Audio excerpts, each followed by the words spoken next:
So, good morning to the Dublin Citizens Assembly members. Good morning to those joining us online. Welcome from the iconic St. Patrick's Hall here in Dublin Castle on the 1st of October 2022 for our last collective meeting.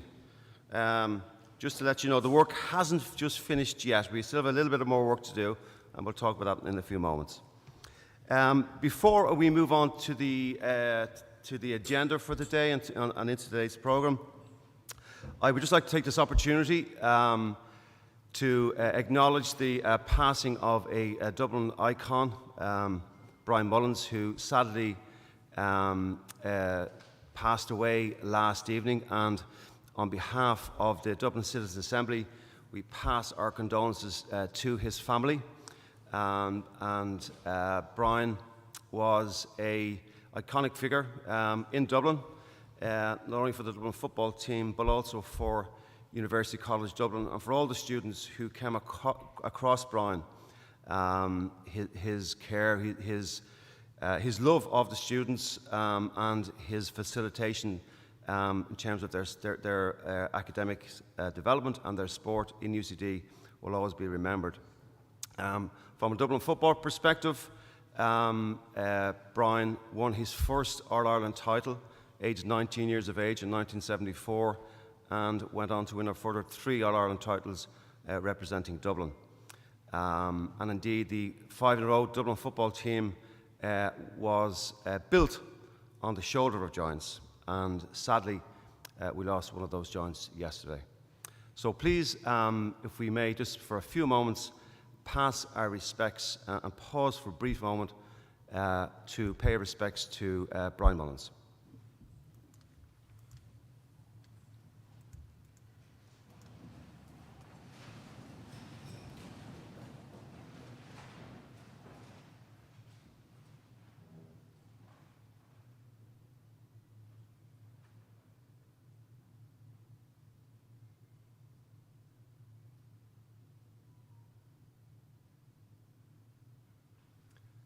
Arreste Gray.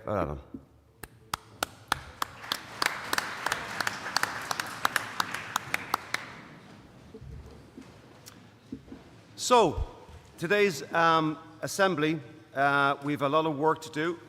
It is the conclusion of 6 months of hard graft by the assembly members. But before we proceed today, I'd just like to acknowledge the secretaries who have put a phenomenal amount of work in to get the ballot papers ready, to get the hall ready, and indeed thank you to the Office of Public Works, who have been so gracious to allow us be in this iconic venue. And we're surrounded by history, and what you are doing right now today, and indeed over the last number of months, and in the coming weeks to prepare your final report is an iconic moment and a historic moment for the citizens of Dublin. As we always do, may I just turn to our terms of reference. And again, these are our guiding principles, and it's important that we always bear these in mind as we go through discussing the ballot papers, which we'll do this morning, this afternoon, and when you vote on them. And what we've been asked to do is to consider the type of directly elected mayor and the local government structures that are best suited for Dublin, and to bring forward proposals in that regard to our Houses of the Oireachtas. So what we're doing today is we're voting on the areas that you have discussed and deliberated and debated over the last number of months. When we get that paper, the draft paper, that will be another opportunity for you to consider, have we represented you in the right way? And indeed, if there's any edits that need to be made, that's your opportunity to do so. I just want to go through our plan of action because, as I said, there's a sense of finality to today. Well, it's the final meeting, but there's a lot of work to take place following today's meeting. And the secretaries will pull together a report. It'll be my job as the chair to ensure that that represents you, the citizens, and then we'll give you that report to consider. So we've gone through a number of stages from our first stage about learning what Dublin was. We've met again in May, how we do it, what others do. Possible options. We met again in June. We to discover potentially what it would look like. Our last meeting, which doesn't feel that long ago, in September, we narrowed down the options and began to formulate our thoughts on the ballot paper. And I have been impressed by the level of engagement over the last number of weeks, particularly the last number of days. We really do appreciate all the correspondence that we've got from the Assembly members, so from the citizens yourselves and from our fantastic 12 councillors who have given up their time to be with us. They're busy enough as it is. And that is really rich information for us, and what is sent to the Secretariat, obviously I see as well. So we have considered those, and I'll speak in a moment about any areas that we need clarification. We need to do it this morning before we go into the voting. So today's Assembly is all about agreeing and voting on the ballot paper. And then, as I said, the last stage is at the very top. We hope to be in a position to present the paper, the final report, to the House of the Oireachtas before December. So we're given 8 months to get our work done, and then 9 months to have the report in. We'll get it in on time, and thereafter it'll be my role really to ensure as best I can that our elected representatives pay due diligence and attention to the work you have done and report back to us in a timely manner in terms of their interpretation of your recommendations. I'm quickly going to run through this slide. We spoke about the last day, but again, I just want to maybe allay fears that potentially could be there, that everything stops and we're voting on legislation today.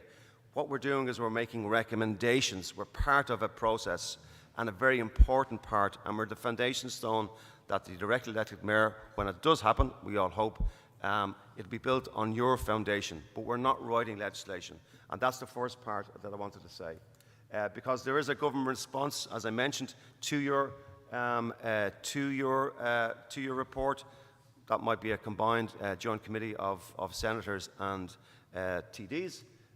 There'll be a process of drafting the legislation, and then it'll be voted upon by both houses, and eventually then we would hope to see it finally pushing through and getting to the stage where it's been enacted. So that is a very quick jog through. We spoke about it in detail at our last meeting, but I just wanted to re-emphasise our part in that process. It doesn't end today, it's the foundation.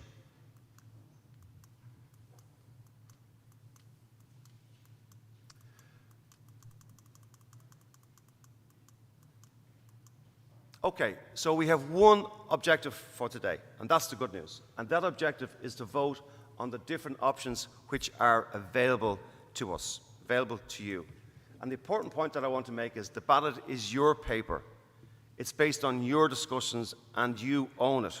So you'll see in today's programme, following my introduction and my explanation of the ballot papers, that you're going to go into a round table discussion with your facilitators. And it's important that there's absolute clarity upon what you're voting on. If you're not happy with it, and we've got some feedback and we've adjusted the ballot papers over the last number of days, but if there are areas that you need clarification on, or you've got suggestions, come back to us with solutions rather than problems. And then if we believe that we need to get a show of hands and consider them, I will ask for a show of hands if we need to amend the ballot papers. But this is your opportunity. It's your ballot paper. I don't own it. The Secretariat don't own it. The EAG don't own it. You own it. So we need to make sure we've got 100% clarity on what you're voting upon. And if you need to make any amendments, let's do that. We also have the Q&A. We've got Breed, Derek, and indeed Jane with us to answer any of the questions you might have, and Art myself can help as well. So they will be walking around the tables, and please use them as best you can. So the plan is that we will go through the explanation of the papers shortly. We'll do a roundtable discussion. We'll do a question and answer. We'll break for coffee at 11:30, and we'll come back, and then we'll vote on ballot papers number 1, number 2, and number 3. And we'll repeat that process in the afternoon. We have a roundtable discussion, a Q&A, take a little break, come back and vote on papers 4 and 5. And then we'll come back and we'll show the give you back the results, and that will conclude the formalities for today. And as I said, that then the real work begins in terms of bringing the report together. So I have James, who's assisting us today with the slide deck and with the presentation. So James, could we just please move to ballot paper number 1? And you can see it on the screen there. It's very small. I'm only going to very briefly talk about it because your facilitators are now going to go into detail on ballot papers number 1, number 2, and number 3. So I'm just going to talk at a high level about the 5 ballot papers.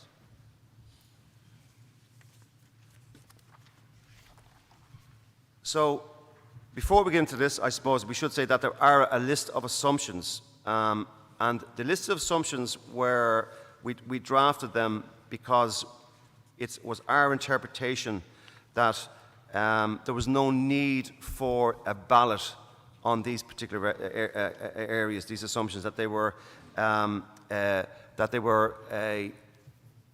considered to be a consensus amongst the group, so we didn't need to ballot. So, for example, item number 2 there, a directly elected mayor can introduce new regulation in areas devolved to them. That's an assumption.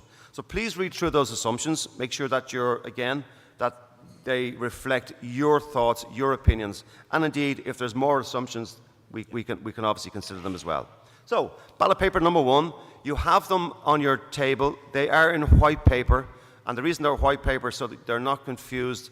And Cathal is running this process. He's done a fantastic job. He's colour-coded all of our ballot papers, so when you vote in it, you'll see that it's yellow.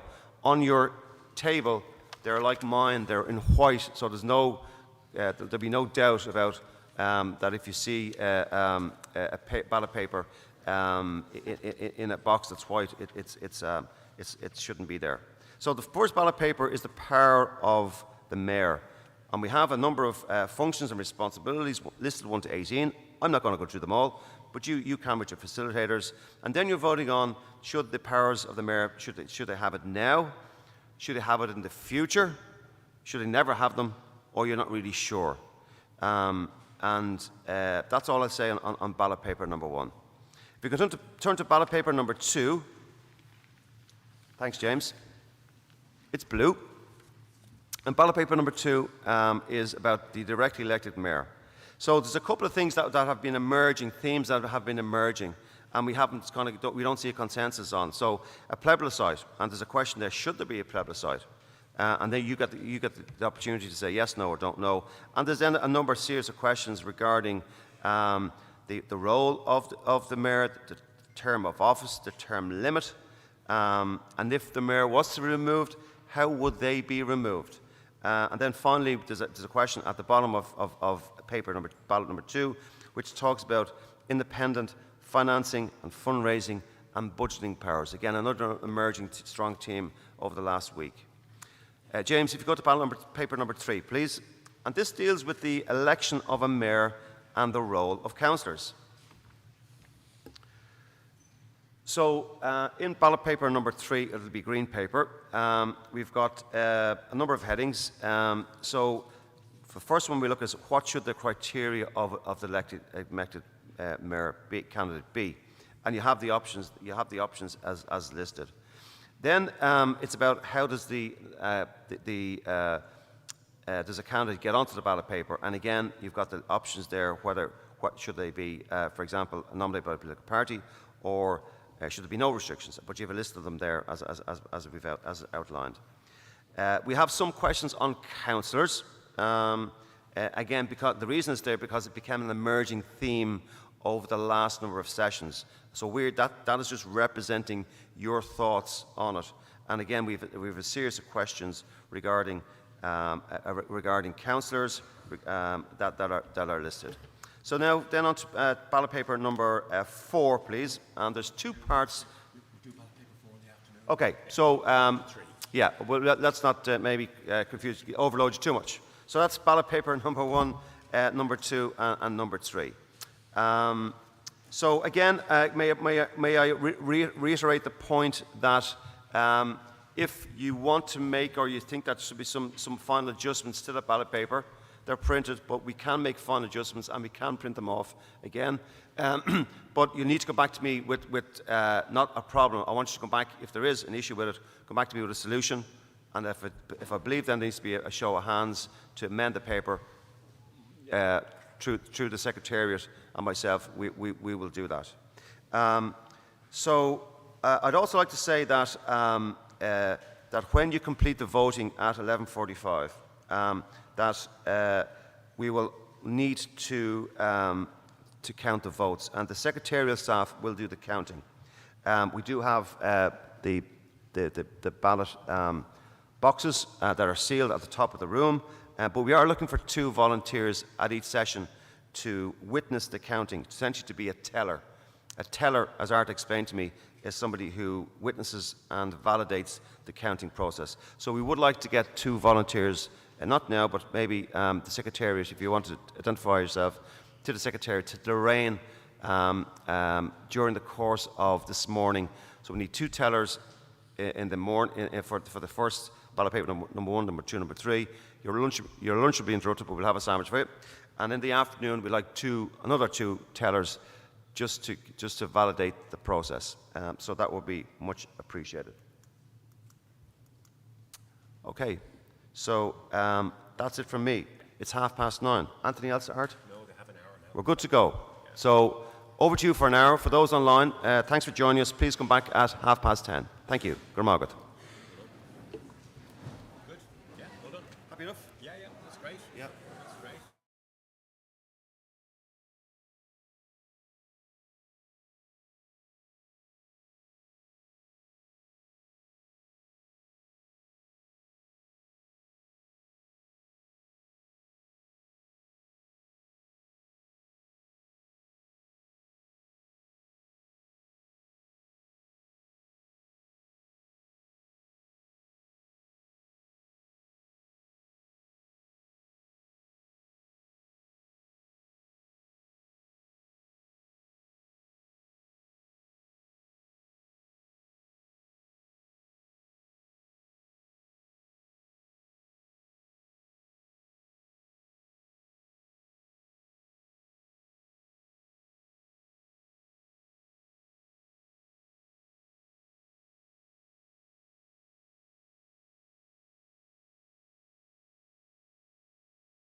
Good morning and welcome back to that magnificent St. Patrick's Hall in Dublin Castle. Welcome to those joining online for the Dublin Citizens Assembly, the 1st of October 2022. And we have just gone through a round-table discussion on ballot papers number 1, number 2 and number 3. And now for the next hour, we have a question and answer session up to 11:30. So we're going to open up to the floor. When I give you the opportunity to speak, would you please introduce your name and your table, who you represent, and your question. So let's open up to the floor, please. Thank you.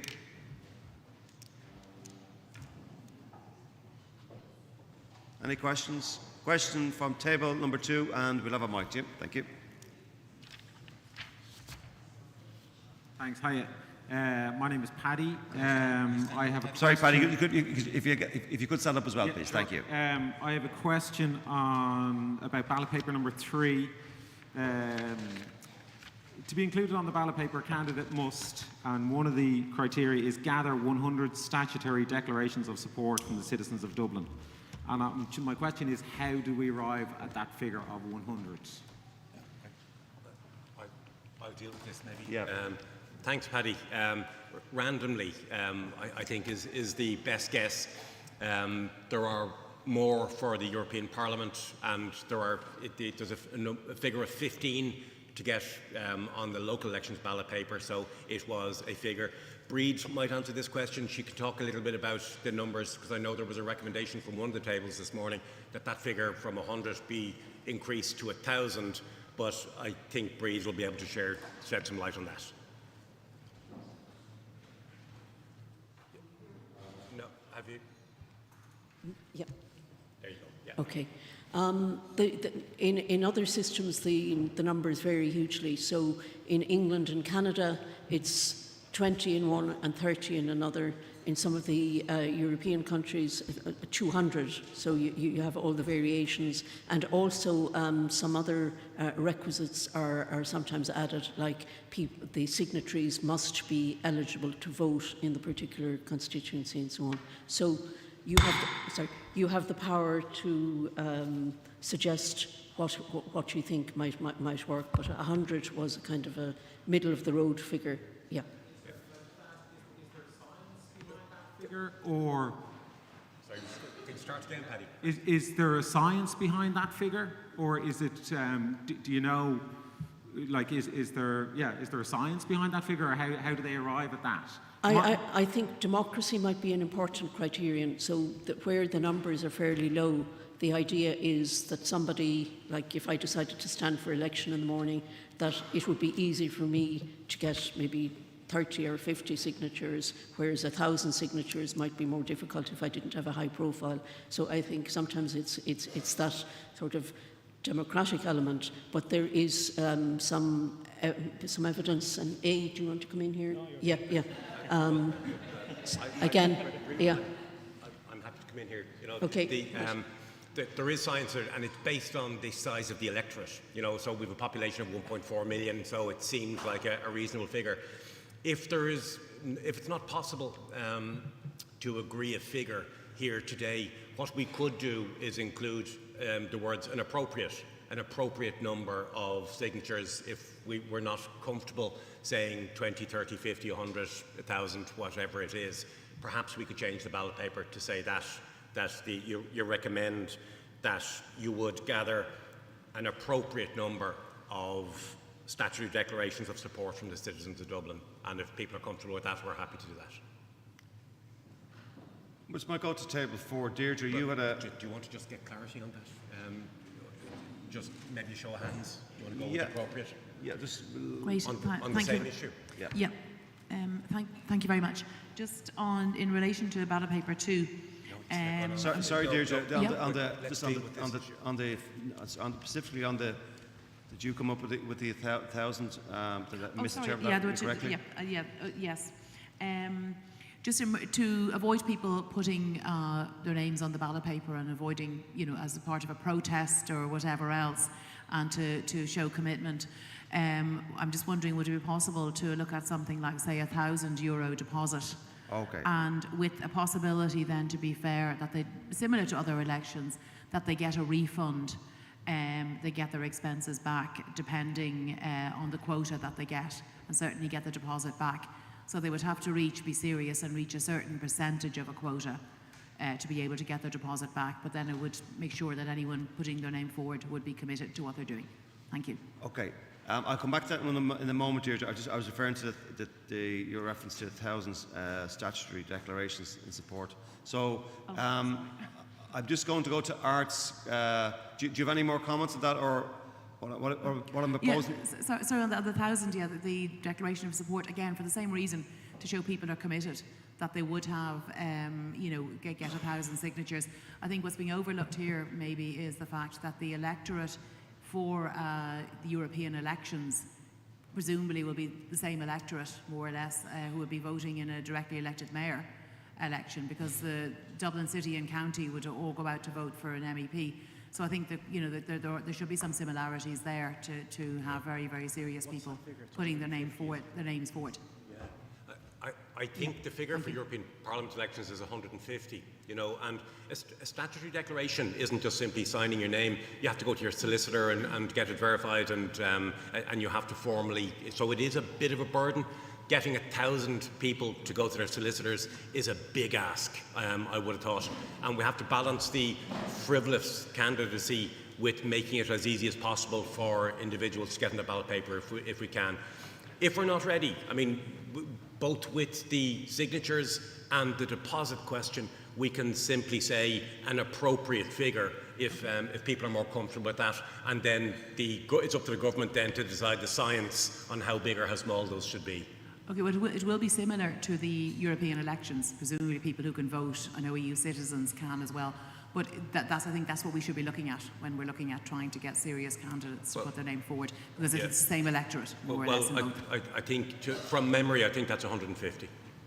Can we move to maybe... I think John and Paul. Did Paul have a question? If you could just raise your hand, please, because I can't see the hands going up. Yeah, John at table 10. Okay, John at table 10, thank you. Thanks, Deirdre. Thanks very much. It's more of a comment than a question, actually, and it's just something we discussed at our group. It's just to, I suppose, because our terms of reference talk about a transfer of power to local government as well as the directly elected mayor. It's just to reflect that adequately in the questions.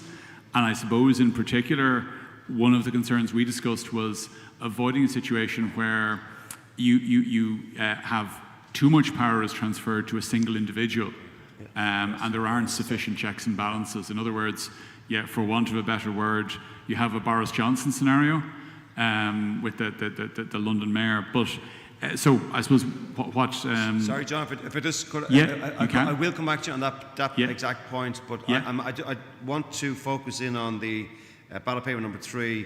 The candidates must the point that Paddy raised around the 100 statute declarations. So can I just focus in on that point? Does anybody have any more comments on that? So can I come back in on that then? Please, if you have a point just specifically on that. Yeah, but I will come back to the one later on. You can come back. Can I come back in on the other point then later? Yeah. Yeah, but do you have a point on the 100 declarations? No, not right now. Okay, thanks, Joe. But I will come back to you. Any more comments on that? The 100 declarations we do from table 9. Ross. Thanks, Ross. I would just say on both the question of the signatures or the deposit, it should probably be, we probably shouldn't vote on a specific number, maybe just have some sort of wording saying an appropriate number, as you say, but not excessively, should not be excessive requirement that would limit.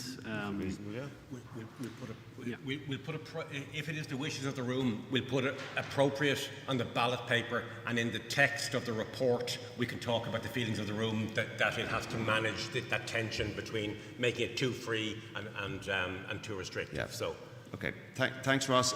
Table 8 with John. Sorry, Paul.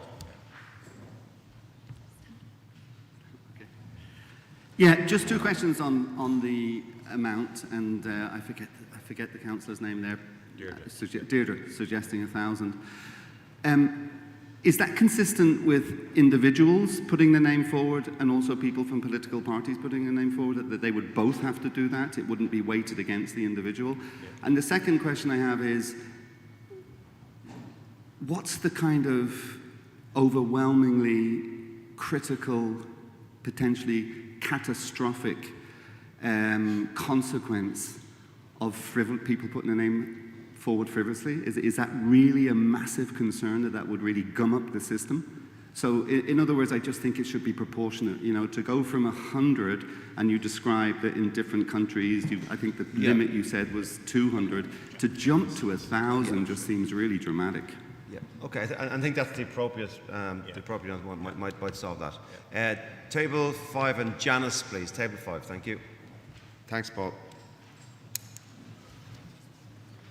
Thanks very much. Now, can you just give us an example? I think it'll help of how it works now, say for the presidential election. Will you just give the room an example of how many signatures somebody would have to get for going forward for the president, and what the restrictions are in relation to that? Because I don't know whether people are aware of the amount of signatures that you'd need, statutory signatures that you'd need for that specific role. And then it might give us an understanding of what would be required for this. I just think we need to open it up to more people rather than restrict it. That's my personal preference. Yeah. Thanks. Okay, maybe just to follow on from Paul's first question. If you're nominated by a political party, you don't have to go and collect signatures, you know, because it is assumed that a political party is organised, then they will be able to produce the signatures, so you'd be putting them through that for no reason, you know. But this is your ballot paper. You can do whatever you like with it. To be honest, Paul. So, on Janice's point, I mean, the two numbers here probably that are relevant here. So, to get yourself on a ballot paper in a local election in the city of Dublin, you require 15 statutory declarations.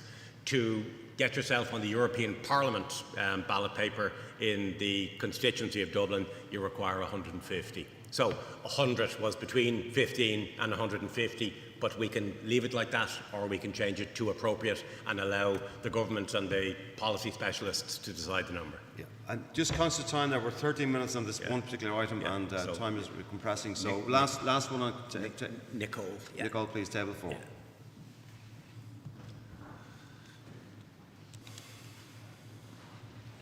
Thanks very much. I'm Nicole. I suppose my concern around the 100 numbers would be that in smaller groups like that, it's statutory, it's declarations, therefore you're going to your solicitor, you're paying 15, 20 euro to have that, I suppose, accounted for.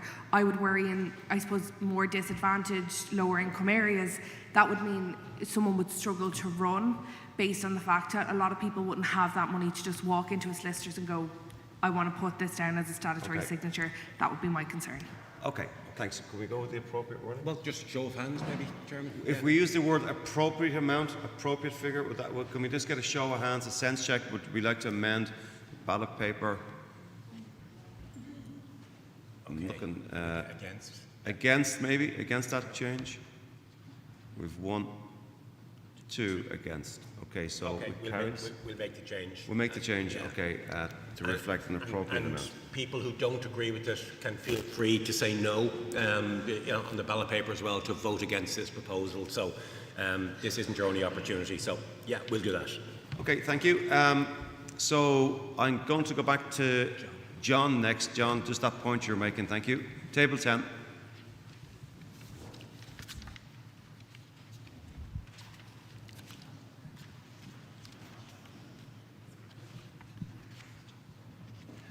Thanks very much, Chairperson. So I suppose the point that I'd like to make, and I think we discussed it at our table, was just to ensure that we reflect the need for a transfer of power to local government and not simply the directly elected mayor. And I suppose that's because it's in our terms of reference, but also to avoid a too great concentration of power in the hands of a single individual. So the changes we were looking at was potentially on ballot paper 1 to reflect that the ballot paper 1, the title would be The Powers of the Mayor and Local Government. And secondly, on ballot paper 2, I suppose on the same line, that in terms of the independent financing, that while I suppose I think it is reasonable that the directly elected mayor should have a budget and should be able to seek to raise funding, but that no single individual should be able to set a budget by themselves, and no single individual should be able to raise money by themselves. That gives a great deal of power to a single office holder, so that it should be that the directly elected mayor and local government should retain funds from taxes raised in Dublin. And secondly, that the directly elected mayor, in conjunction with local government, should be able to change or introduce local taxes. Now, I know people will have views on whether or not, and it's something we'll vote on local taxes, but that's just to make sure that the role of local government and the role of councillors is adequately represented within the decision making. Okay, thanks, John. So just go through that. I'm picking up that you've got 3 changes, John. If you just hold the mic again. So the first change, we'll take them one by one, is on ballot paper 1. The title of ballot paper 1 will read ballot paper 1 hyphen powers of the mayor and local government. Is that correct? Yeah, that's correct. So, thank you. So could I just have a show of hands? Do you accept that amendment? Okay, done. And those who might be against? 2, 4. So it carries. So the amendment will be to read for Cahill, ballot paper 1 hyphen powers of the mayor and local government. That's the first one. The second was on ballot paper number 2, where you see the very last table on the bottom of the page. We have the, and then in capital letters, DEM. The proposal is to, where we have DEM, we replace it with DEM in conjunction with local government. Is that acceptable, John? Yeah, that's fine, Jim. Yeah. Okay. So technically, what we'll do, we'll put an asterisk after DEM in those 3 questions, and at the bottom of the sheet, we'll put the asterisk in conjunction with local government, and we'll fix it for the report. Is that acceptable, John? Is that John? Just, I will go to 9 in a second. John, are you? Yeah, I think that covers it. Perhaps for the third one, it might be even more specific. If there's a proposal on local taxation, probably I personally would suggest a wording of the DEM in conjunction with local government institutions, just so it's very clear that if that is voted for in the end, that it isn't a single individual that's doing it. But I'm interested in other views as well. Okay. While Art is just talking to, I'm going to go to table 9, then table 3. Please, table 9. Just again, just introduce yourself, please, and stand up if you can. Thank you. Sophie from table 9. On this point, I think it's important not to make it more complicated as it is. I think a directly elected mayor, then on one of the ballots, it surely explains that he's not or she is not the only one in charge of the city, and we will have citizens' assembly, Dublin City and County Assembly, and a plenary session, and there's plenty of other town or maybe whatever we choose. But from this, it's kind of explanatory that the elected mayor is not the only one making decisions. And what's a local authority institution? Are we including the civil servants in that? I think it might be maybe a bit make it more complicated. Thank you. Okay, and Matt, so you're looking at ballot paper 4, was it? No, we're doing 1 to 3. No, I know we are, but you're looking. So we're going to deal with ballot paper 4 and 5 in the afternoon. So we need a mic, please, sir. Thank you. And sorry, what can you make? Yeah. Can you make a proposed change? But the proposed change is not to change and keep it to DEM, and then if we make it too complicated to add local authority, what do we mean by local authority? Do we include the civil servants? I mean, any scheme we come up with, the Dublin elected mayor is not going to be the only one taking all the decisions anyway. Okay, so... So I would argue to keep it simple and keep it to, on ballot number 1, powers of the mayor, and remove the rest and not include what's... Yeah. Okay, thanks, Sophie. So we could table 3, then 7 with Barry, and then 10 with John.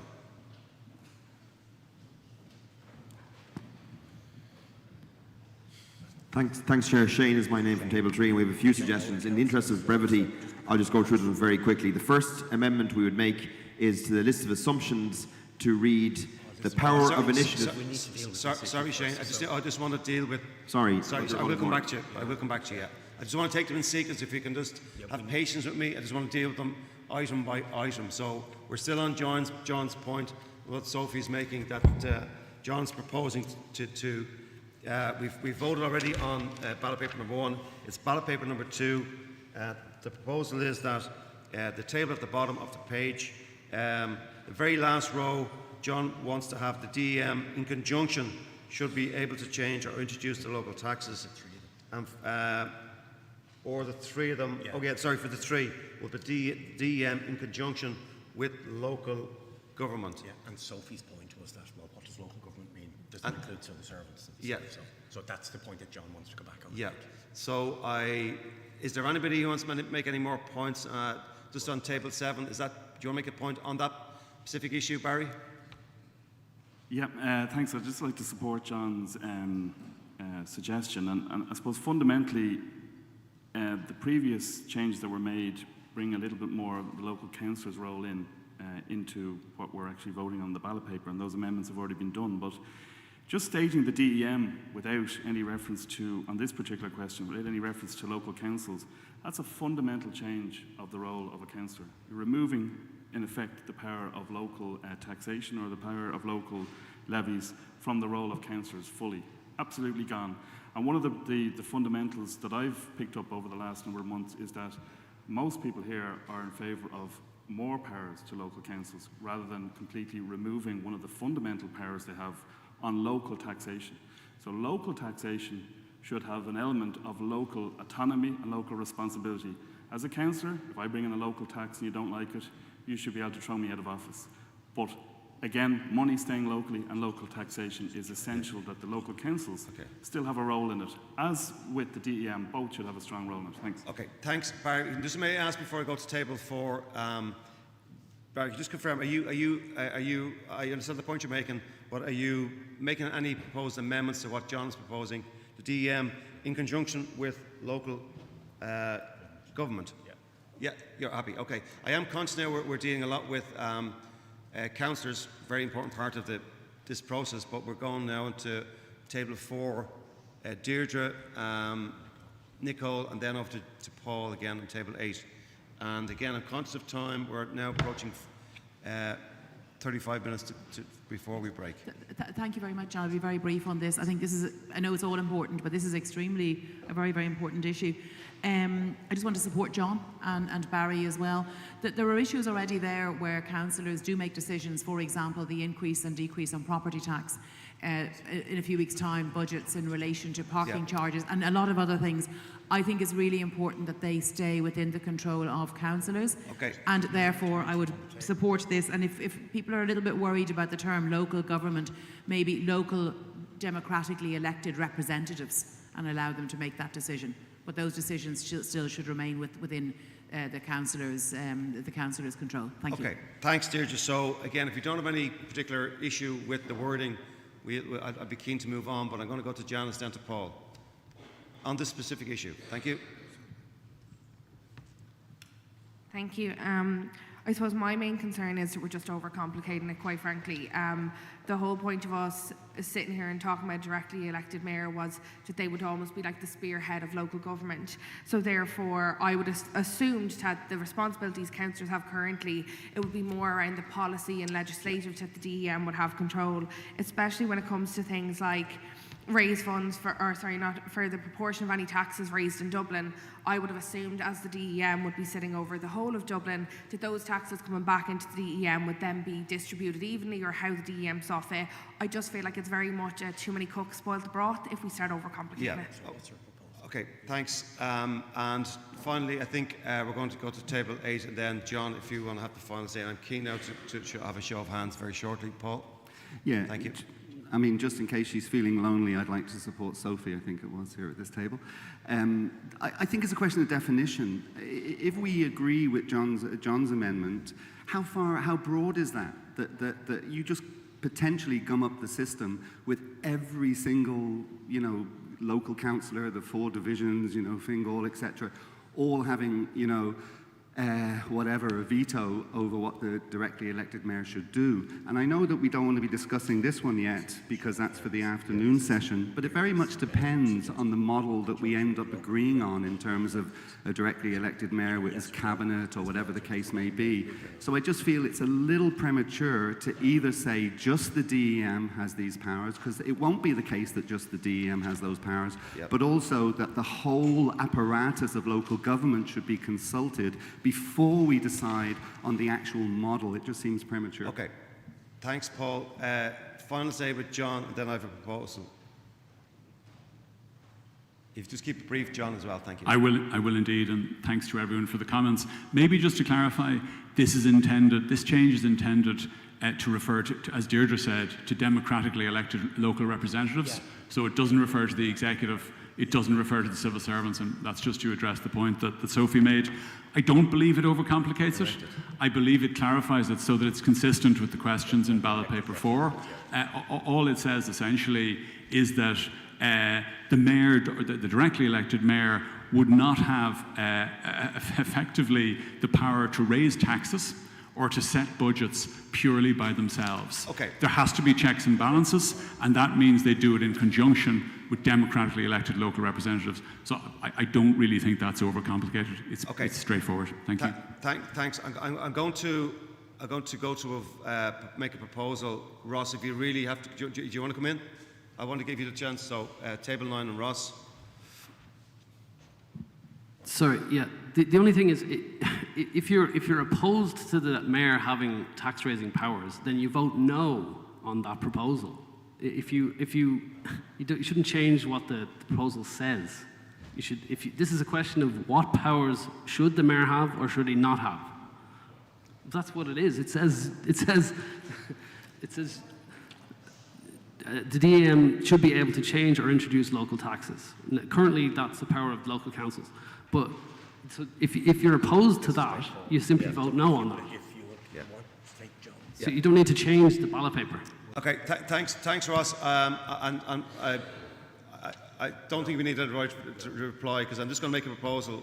Is that it's quite straightforward. It's a yes, or we go what's being proposed, or no, we stick with what we have. So the yes, what I'm proposing is that on ballot paper number 2, the last table where we see DEM, we will say we'll have an asterisk and it'll say the DEM, and the asterisk is in conjunction with local democratically elected representatives. So that's the proposal. So the change is, the amendment is the DEM asterisk, and the asterisk refers to in conjunction with local democratically elected representatives. So it's a yes, or that, or no, we stick with what we have. So can I have a Lovasus, hands up please for yes. Who I have to count now. Can a number of the staff count here as well? By the way, we'll need a count here. Sorry, Lorraine, could you just do make sure we validate our, we'll give our number out first.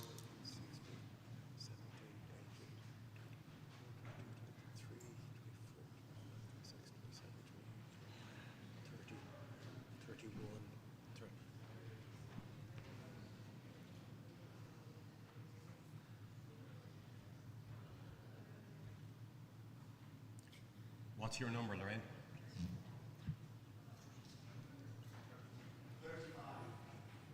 35. Did we agree at 35? Okay. Did we agree, Carl? We got 31. You got 31. Okay, so just keep your hands up, please. There's a difference there. So we have to table. So we go table 1.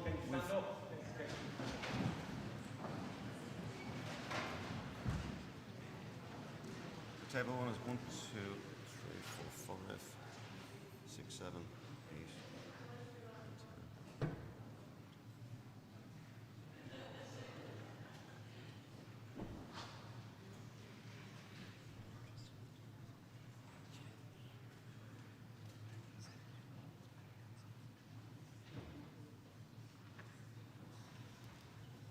I have a number in my head. Right? Say it out loud. 37. I get 35. Tim, what number? What's your number? 30. All right.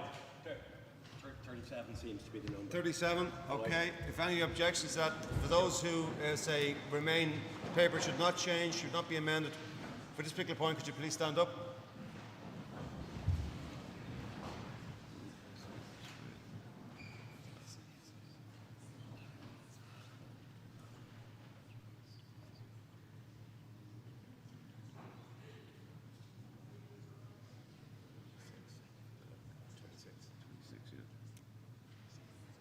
Okay, so what's the number? 27. Okay. Now, we just need to clarify that the amendment here is carried and that we will reflect that in the text of the report. Yeah. Okay, so that amendment has been carried. However, for those, we will reflect what has happened right now in the report, that there was a diversion of opinion, but in line with our key principles of the Assembly, that equality of voice, fairness, respect, everybody has got the opportunity there to give their views. Okay, so we'll now move on. Is there any Shane, sorry. Oh, Schieffer. Yeah. Schieffer is going to take from table 3. Again, if we can just, I'm conscious of time, we've got 28 minutes left. So we are keeping the schedule, so we need to move on quickly. So it's table 3, then 8, then 6, then 9. Hi, Shifra from table 3. We have a few. The first one was on ballot paper 1, the yellow one, to add emergency services as one of the functions or responsibilities. To vote on. Emergency services. So emergency, ambulances. sorry? Services. Emergency services. Ambulances, fire Okay, brigades, so you have a number of amendments. Is that the only amendment you have on No. that? I know, but do you have anything else to add on that particular point? No.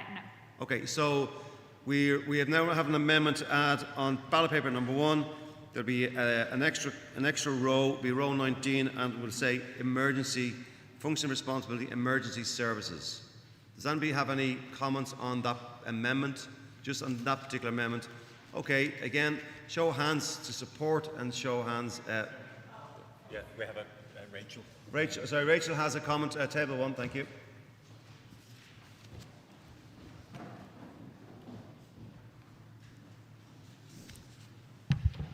I'm just clarifying, from relation to voting for amendments, is there an option to abstain? Because I think in the last vote that it wasn't full representative of the people that's here, so I think that needs to be clarified, that if there's an abstention, that's noted. Personally, I don't think anybody should be here and participating if they're willing to abstain on something, so just if that can be clarified. Yeah, people have always had the right to abstain, Rachel, and people will have the right to say, I don't know or have no opinion as well on an issue. I agree that probably it would be a little bit odd, but it's a bit like voting. You absolutely have the right. Pardon? No, we'll capture it in the ballot. To be honest, so people will say I don't know or they'll abstain on particular questions. So, but this is just simply a show of hands to determine the questions of the ballots. But the right to abstain is absolutely enshrined. Everybody should have it. Yeah. Yes, of course. Yeah. Same principle. Are you suggesting we show of hands for those who abstain? Is it? Is that to capture the data? Yeah. No. Okay. But I think the decision is clear, though. I mean, we know how to proceed, so and we don't need to know who abstained, nor should we ask people to identify themselves unless we absolutely have to. I would have thought. Are you happy to proceed in that way? Just so emergency services. I just want to clarify. Are you happy to proceed? I just want to be fair. You are. Okay. Thank you. Can I have a show of hands, please, for that proposed amendment to add an extra row, column 19, row 19, emergency services. Show of hands, please, to support. Yeah, okay, we'll put it on. And just those who are against. So the amendment carries. Yeah. You have that, Cathal? Just give me a thumbs up if you have it. I have it. There you go, thanks. Okay. we're back to Shifa. How many more have you got? 4? No, how many? I'm just, again, conscious of time now. Could you just let me know how many? About 5 or 6. You 5 or 6? They're very... Okay, can you maybe prioritise one? I'll give you another one because I do have... Were any of them submitted during the week when we asked people to submit? Anyway, I don't think so. Okay, Okay. just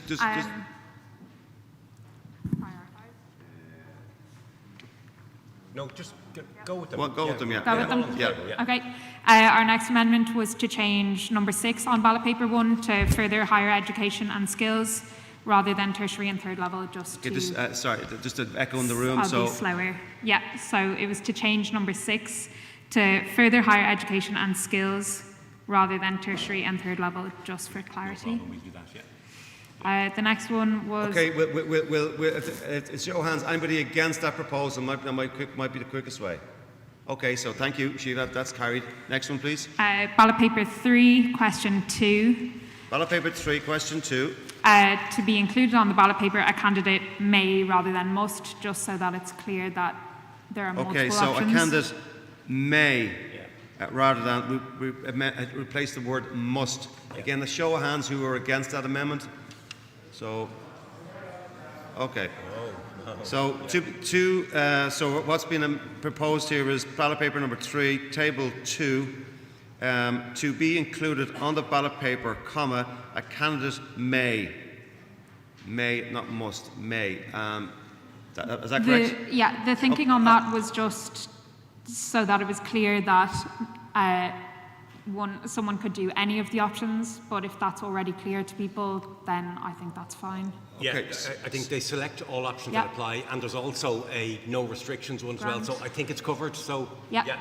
Then, so do you want to withdraw that amendment? Drop it, yeah. Okay, that's withdrawn. Yeah. Then same section, gather an appropriate number of statutory declarations of support from the electorate we were proposing rather than from the citizens of Dublin.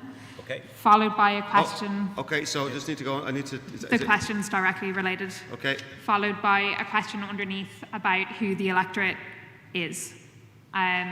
Whether that is those eligible to vote for council elections, so residents over 18, or closer aligned to those eligible to vote for Dáil elections, which is citizens over 18. Okay. Well, which would you like? I'd like it posed as a question to the Assembly. You'd like it included as a question to be voted on.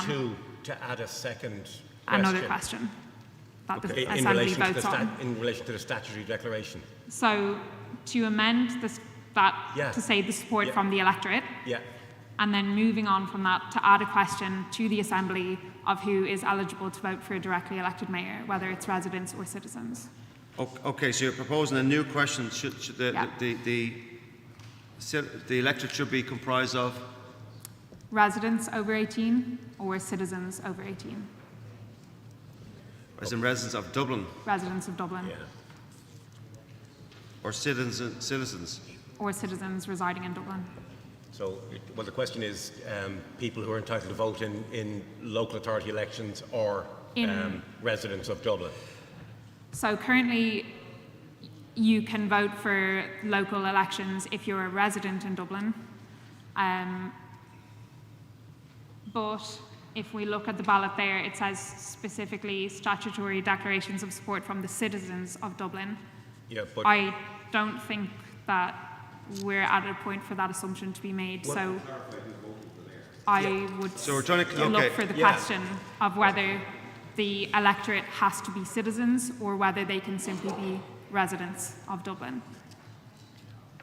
Okay. All right, I got that. So, okay, so the first amendment that's been proposed, the next amendment that's been proposed is that on ballot paper 3, table 2, gather 100. Okay, that's going to be appropriate statutory declarations of support from the electorate. The word electorate replaces the word citizens of Dublin. Do we have anyone against? Anyone against? Yeah. Is it a question related to that, Barry? Okay, so table 7, please. Sorry, just to clarify the definition of electorate, is that people on the electoral register or? everyone. Yeah, so that's the next question. So the next question, Art, you might have picked up more than I did, so I'll just hand over to Art to explain a proposed new question. So the electorate here is that we have changed the statutory declaration is from the electorate, and then the new question that they would like to add, whether it is the residents of Dublin who are currently entitled to vote in local elections. I'll try and summarise it. We have defined all the rules around who should stand. We haven't actually said who should vote for them. So the question, what we're suggesting is there should be a question on the ballot paper that says, who is the electorate for the directly elected Mayor of Dublin? Is it those who are entitled to vote at local elections at the moment, or is it those that are only entitled to vote at Dáil elections? It's just a clarification question for who the electorate is, and then everything else flows from that. Could you just repeat that back? I'm just going to ask Art to repeat it back, and then I've got some questions on it. So, again, who is entitled to vote in an election for a directly elected mayor? It is the electorate comprised of residents of Dublin or those entitled to vote in Dáil elections. Is it as simple as that? Okay, so that's the proposed amendment. Now, we've got a question on that from table 1, and then table 9 and table 10. 1, 9, 10, and 6 and 8. How are you? I'm Brian on table 1. Is that not covered already by who's entitled to vote in local elections? That's not a question for us. Okay, right.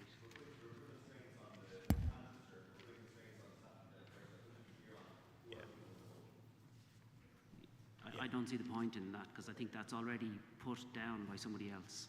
Okay, well, where's the forward? Okay, yeah, we're going to ask the room anyway. Do they want to vote this? Just while we're at table 1, any?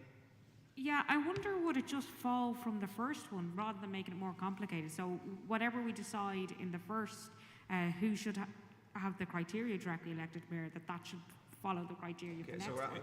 So we're asking who's eligible to vote for that? Yeah, so whoever we're saying is eligible to run should be eligible to vote. So if we're saying we want it to be aligned with the council election, well then it's aligned with the council electorate. If we want it to be aligned with the Dáil electorate criteria, well then that falls. That would seem to make logical sense to me. There's a nuance there, but it's I think there are two different questions here, because there are things in presidential elections, for instance, you have to be over 35 to run, but everyone over 18 is entitled to vote. So voting and eligibility for candidacy are two separate questions, and if the room believes we should, then say. So the point has been made, so we're going to go to 9, 10, 6 and 8, just on this particular topic. Thank you. On this one. Yes.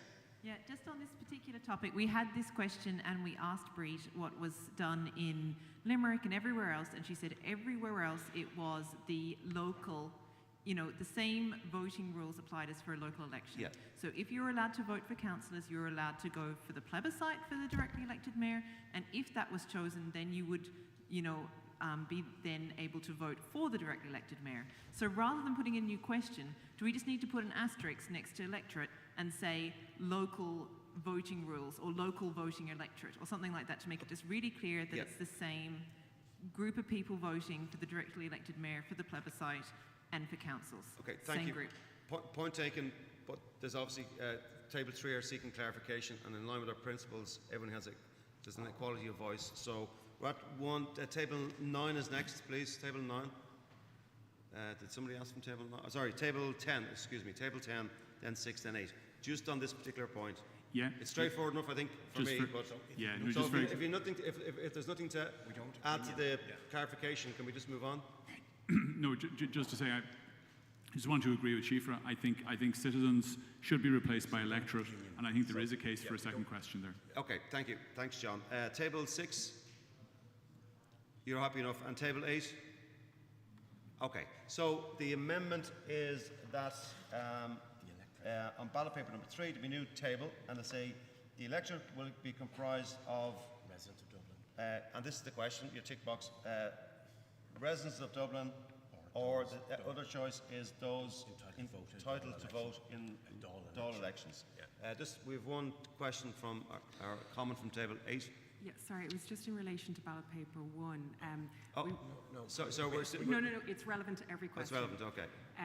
When we raised the question of whether in the future was defined or not, we were told it actually is. It's defined as 0 to 5 years, but where?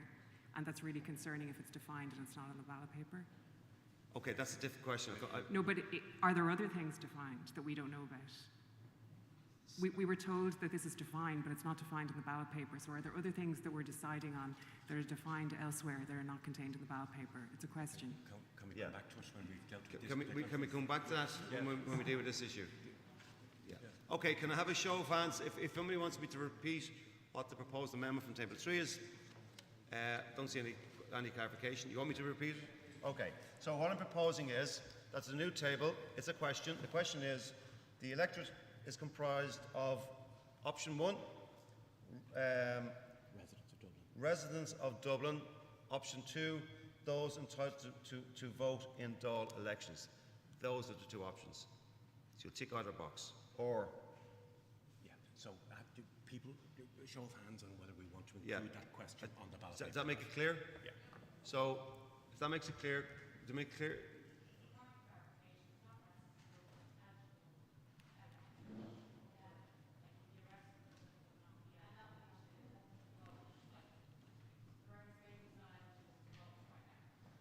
So this with the mic, so I can hear, but there's everybody else. So the question, so the point is It's that the eligible electorate in Dublin, I think, is probably, because residents alone isn't actually eligible in some circumstances to vote. Yeah, not all residents in Dublin are entitled to vote in a local election. I think that's the point that Rachel's making. Yeah. Okay.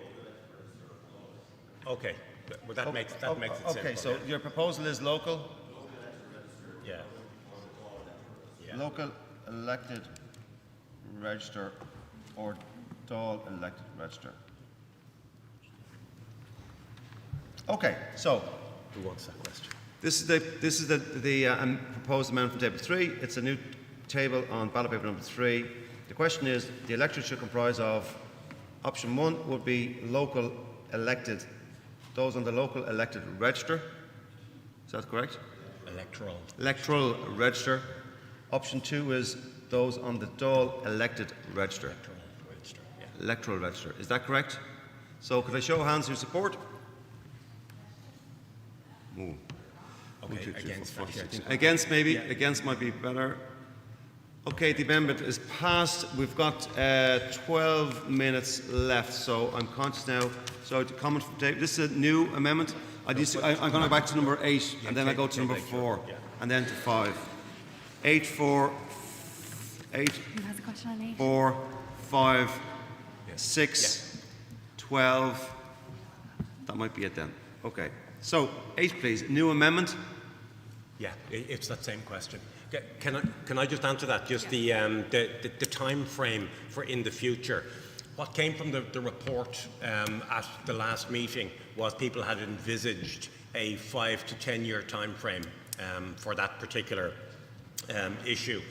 And rather than being restrictive, because we don't know when it's going to start, and et cetera, there was some other feeling that if the mayor made a good fist of some of the additional powers, that it shouldn't necessarily be 5 to 10, but at some point, following the successful devolution of powers to the mayor, it's at some point, just not now for the first 5 years. So that's what came from your That's reports. not clear from the ballot paper, though, and my concern is that things are being defined Well, in a room somewhere that's not clear to the people who are Would you actually like voting. 5 to 10 years to be put? That was our proposal, and then we were clarified that actually here's what it means. So the concern is that when we raised the proposed amendment, we were told, no, that's defined, but it's not on the ballot paper. Okay, so 5 to 10 years. So the proposal here from table 8 is that ballot paper 1, in the future, there'll be an asterisk beside in future, and it's 5 to 10 years. No, it was 0 to 5. 0 to because 5. it needed to be finite and not in the distant future. Okay, so could you just read what excuse me, or it could be 0 to 5, 5 to 10, but it needed to be defined. Okay, could you just propose your amendment? Just what you want, what text you want? Well, now, can I just say, now is 0 to 5. So But again, that isn't clear on the ballot paper, and this is my point. Okay, well, I'll put 0 to 5 at now and 5 to 10 in the future. That's an important point to Okay, clarify. everybody happy with that? Sorry, Chair. Yeah. Yeah. Anybody, we're going to have to vote this, so we're proposing is now is 0 to 5, in the future is 5 to 10. 5 to 10. So we'll put little brackets below that. So Anybody against that? No. Okay, Paul, do you have a point on that? On that? Okay, so there's a sequence, so you're coming after 12. It's now to table 4, please.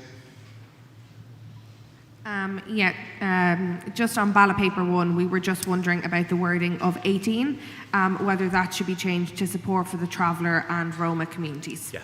Yeah, so... anyone against that? Yeah. Just go straight to anyone against that. Travel and Roma, was it? Yeah. Okay, anybody against that proposal for row 18? Support for travel community, including Roma. Yeah. That's carried. That's table 5, please.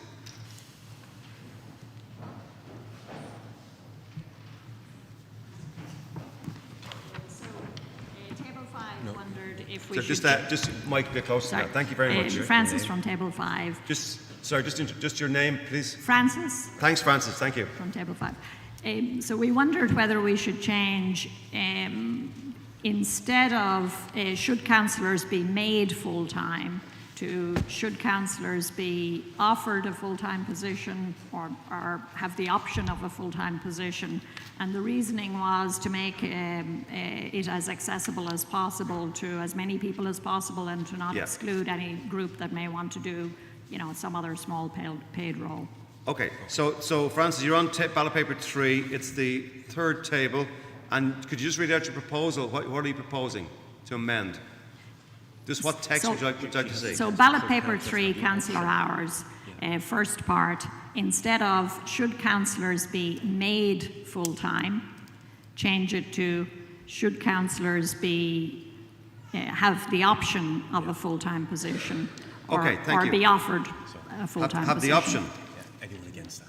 Okay, so the amendment is should the table 3 text currently reads should councillors be made full-time ?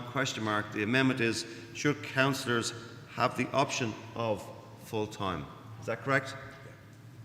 Those against? That's no. Those against, hands up in the air, please. Okay, so wait for the microphone, Nicole. Sorry, can you just clarify again so people are clear what's the for and what's the against? Okay, yeah, thanks. So, ballot paper number 3, table 3, which is councillor hours. It currently reads the first row, should councillors be made full-time ? The proposed amendment from Francis is should councillors have the option of full-time ? So, I'm asked show of hands who is against that proposed amendment. Okay, Lorraine, will you count as well, please?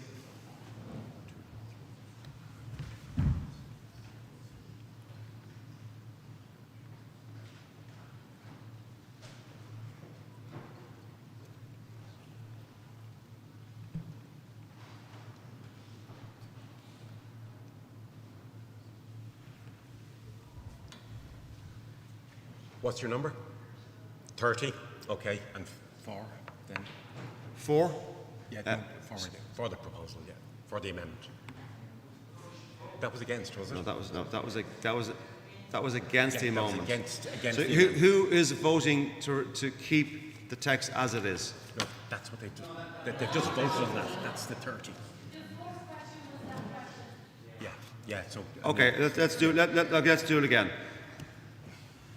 Who wants to vote for the amendment? Okay, for the amendment. But the amendment reads, should councillors have the option of full-time? Who wants to vote for that amendment? Okay, that's a bit clearer. 1, 2, 3, 4. No, it's lost. Yeah. Okay, make it 12, is it? Okay. So just to make sure for transparency and openness, did I get that right? I did? Great. Okay, Francis, can I move on? Okay, thank you. Okay, so that was table 5. Now table 6. And we've now 5 minutes left. Table 6. Behind you, Conor. Yeah. God, it's tough work. You're all doing a great job, guys. Don't make it harder now, Luke. Yeah. Okay, we have just 4 amendments proposed, but 2 short ones. So let's start with Okay, those. so just read out the ballot paper first Ballot of all. paper 3. Ballot paper 3. Last question: should councillors be provided with secretarial support? We're just proposing that the only or both should be added to the bottom of that. So the what? So in the councillor hours, 2 questions above, there's No, only. we didn't Can you get the catch first your, one? your first Okay, one. so- Can you just propose the current text and the So amended should text? councillors be provided with secretarial support? We're proposing 2 additional questions. Only councillors who are the new Dublin City and County Assembly should be provided with secretarial support, or both local councillors and councillors on the new Dublin City Assembly? Okay. The Should, same, yes or no for the both? same as the full-time question. Yeah. Yeah. So do we need to vote on that, or? But that's the first one. Yeah. So it's basically, should councillors be provided with secretarial support? So they want that choice here, only councillors who are on the new county assembly, if it exists, and then both local councillors and councillors on the new Dublin Assembly. That they're included. Yeah, so it's a specific proposal to give secretarial support only to those 2 categories.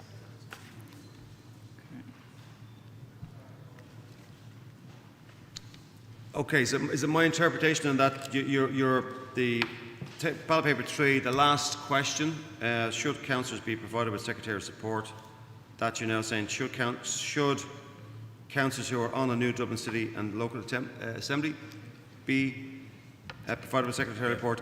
And another question, should local councillors and councillors on the new Dublin City and County Assembly be provided with secretarial support? Yes. Is that correct? Yeah, both yes or no. Okay. questions. So it's either or, and you select one option. Exactly. Yeah. Yeah. Okay, does anybody need me to read that back? So, who's against that amendment? Who's against that amendment? 1, 2, 3, 4, 5, 6, 7, 8, 9. I'm getting 9. Yeah, as far as. Yeah. Okay. So the amendment carries. Is that acceptable? Yeah, no, ask. Do we need to talk about it more? Okay, who's for the amendment? Should be everybody else. Yeah. Logically.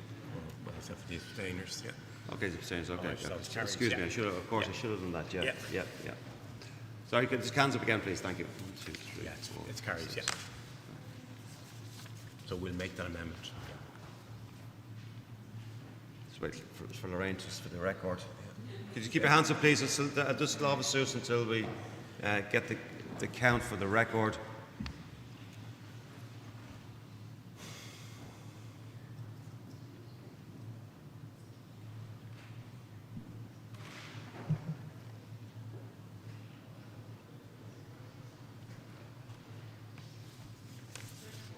$34. So the amendment carries.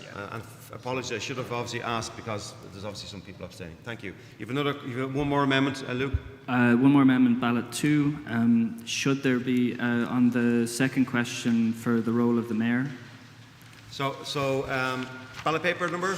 Ballot paper number 2. Thank you. And? The second question for the role of the mayor, we're proposing to add another question before that. Just a yes or no. Should there be a mechanism to remove the mayor? Yes or no? Should there be which? Should there be a mechanism to remove the mayor? Sorry, Should there be a mechanism to remove the mayor?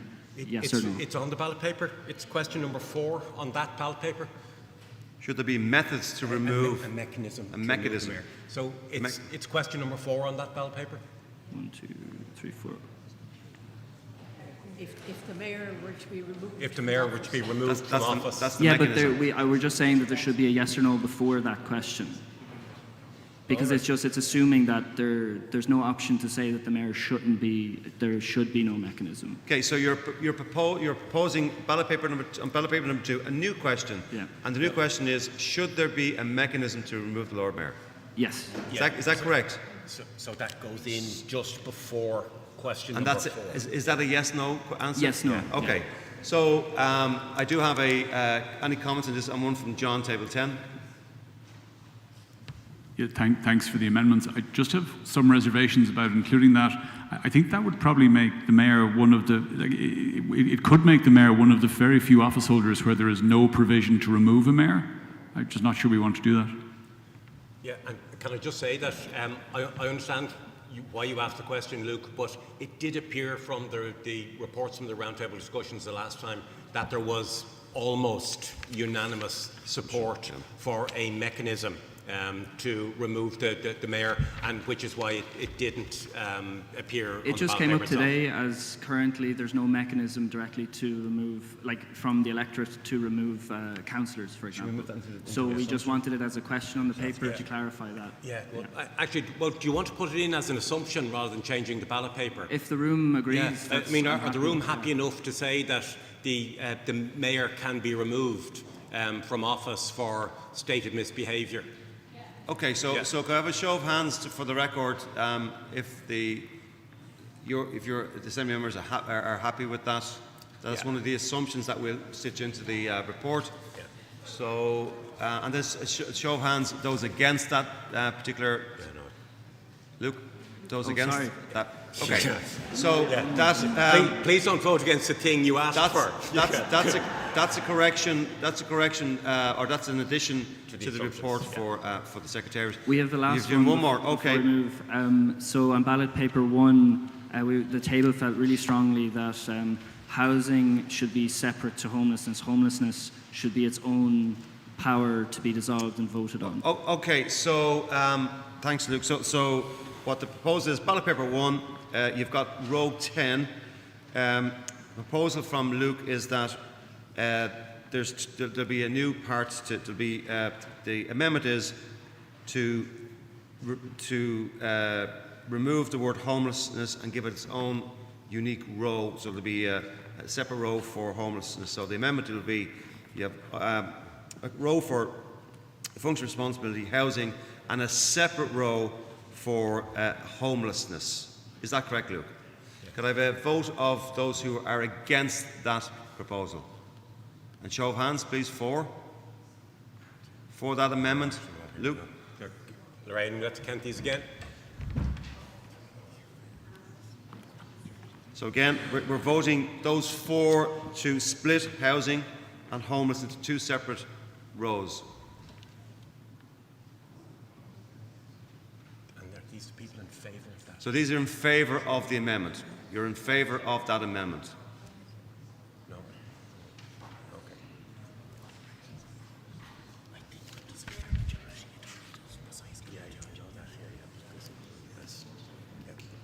33. Okay, and those against that amendment to split them into 2 separate parts. So we've got 1, 2, 3, 4, 5. Yeah. It's okay, no, it's clear. Yeah. 6. Yeah, we'll split them. 7, 8, 9, 10. Okay, so the amendment is carried. What I'm going to do now, I'm keen to be fair to everybody, so I'm going to keep running to get the amendments. It might eat into the time you have for coffee or for etc., but we're going to keep moving. We've got number table. Sorry, it was 12, 8, and then 9. So it's table 12, 8, then 9.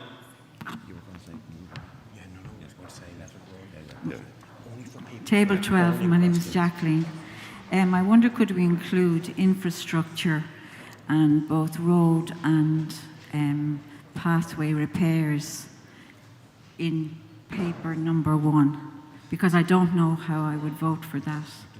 Sorry, the acoustics with my hearing isn't great in the hall, so you just maybe just keep the background noise just down a little bit lower, and could you just repeat that again? Sorry. Yeah, I just wonder, could we include infrastructure, road and pathway repairs? I don't see it on the ballot paper 1, or where I could vote for that. It's point number 12. Okay. And apologies for putting it in now, but I just this morning it just occurred to me that that wasn't on the ballot Okay, paper. infrastructure, roads, pathways, repairs. You want to pop that in a new row? Yes, please, yeah. Okay, so the proposed amendment from table 12. Sorry, I missed your name? Jacqueline, sorry, I do like to see Jacqueline. So Jacqueline's proposal is to introduce a new row on ballot paper 1, which will be one of the functions and responsibilities will be, and this is the new text, infrastructure, roads, pathways, repairs. Is that correct? Okay, will there be a show of hands against that amendment?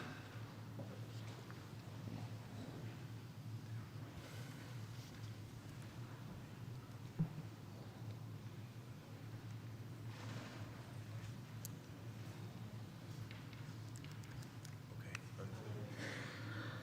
13.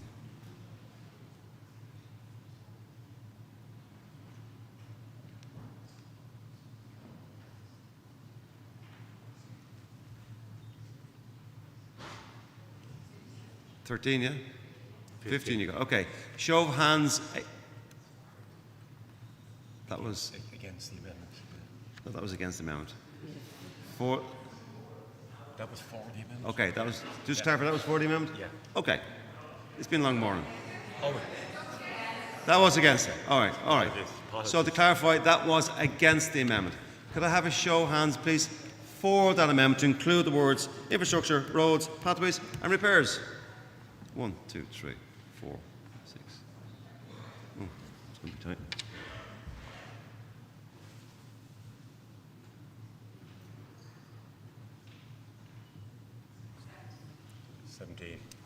So it carries, yeah? Yes. 17. So the amendment carries. Are the Assembly members happy with that count? Yeah, just on that particular issue, with something like this, which is a simple yes or no, I mean, if you don't agree with it, just simply vote against it. This is built for never. So nothing is gained or lost by having it on the ballot paper. Just vote against it, that's all, if you firmly believe that. So we will include it and give you the opportunity to give a resounding no, if that's how you feel. Okay, so we've got two tables left, table 8 and table 9. Is that all? And table 5 and table 3. Table 8, please. Thank you. Sorry, it was Paul. It was Paul that was table 8. Well, that's it's your assembly, so yeah, you can. But it was you were up next in the sequence. Yeah. Okay, thanks to table 1, is it? No, table 3, sorry, because they already, and I think it was carried, was it, to amend on ballot paper 3, the second question, must has been changed to may, right? No, they vote against that, Paul. Oh, great. That makes my question even more relevant then. Thank you. Okay, so to have must be, and the first option is nominated by a political party. 1, it goes against the assumption list, if you read the assumption list. And 2, I guess, is it even constitutional that we're going to say that anyone who goes forward to be a directly elected mayor must be nominated by a political party? No, it's a menu from which you are choosing. It's not. No, all but of if these it's things. chosen, if that gets chosen, then it seems to me that it's against the Constitution. So my proposed amendment is that you add a second question. The first one reads, must be nominated by a political party, and the second question is, must not be nominated by a political party. Well, Paul, I mean, there's an option there already for no restrictions. No restrictions, unless you put it under each question. Let me finish. If you just have no restrictions as an item under all questions, and if you tick no restrictions, you're presumably saying no restrictions for any of the above. Correct. So that I agree with gathering names, I agree with providing a deposit, but I don't agree with the first one. So therefore, you either have to add the question or put no restrictions under each question. No, you just simply don't select the first one if you don't agree with it. You select all options which apply, so if you think that shouldn't be an option, then you just simply don't vote for it. Okay, so an addendum to that, is that language is important, and there's an unconscious bias here about being nominated by a political party. And it's suggestive, and it's subtly implanting thoughts into people's minds. I think for balance, the two questions should be there. I think we should deal with that. I mean, the only reason it's in, Paul, because it's reflected in every single election that we have in this country. You know, so, and I think that is democracy. If it is the wish of the members that that is not a pathway onto the ballot paper, then you simply vote against the candidacy on the basis of a nomination by a political party. And just to read the first assumption. Yes, and DEM will act in the interests of Dublin's population and be above party politics. correct, and that's when they're in office. We have many, many institutions, and this was raised in a number of emails this week already. I mean, there are institutions like the Count Corla of Dáil Éireann who doesn't play any part. I mean, they're elected on the basis of a political party, and then they walk away from their political party obligations. And I mean, Andy Burnham spoke about this at some length when he spoke about his Manchester role as well. I think that system is pretty well embedded, but again, it's up to the members to decide. Okay, so I'm going to just jump in here and say that we propose that if that is one of the Assembly members, you want that you want to go to a vote on that. Okay, so the amendment is there's a new table, ballot paper 3. It's table 2 to be included on the ballot paper. A candidate must, and then below be nominated by a political party, and there'll be a new row inserted. Not be nominated by a political party. Is that correct, Paul? Show of hands for those who vote agree for that amendment, for that to be inserted, to agree with, to support Paul's amendment, or the amendment that Paul has been made by Paul. Okay, 1, 2, 3, 4, 5, 6, 7 are for that amendment, and those against inserting that amendment. 1, 2, 3, 4, 5, 6, 7, 8, 9, 10. Okay, so the. And again, I would just urge you that if you believe that Paul has a valid point, you simply don't tick that box on the ballot paper, and you don't allow a pathway to candidacy via political parties. It's as straightforward as that. Okay, thank you, Paul. So 9, 5, 3, and then back to table 8. So 9. Hello, thanks very much. This is Natasha. We had one proposed change to ballot paper 2, question 1. Half of our table were not sure. We were split in half about what the question actually meant, so we sought clarification from A on it. So our proposed change is to reword to, should there be a plebiscite of the local electorate of Dublin as to whether or not Dublin should have a directly elected mayor? Because half of our table understood that it was asking that question, and half of the table thought it was assuming that there would be a directly elected mayor, and as to the actual role. Yeah, you know, okay, thanks. We were confused. Yeah, so it's should there be a plebiscite of the local electorate of Dublin as to whether or not Dublin should have a directly elected mayor? Choose yes or no. Okay, so that's a bit quick for me to write. So should there be a plebiscite of the local electorate of Dublin as to whether or not Dublin should have a directly elected mayor?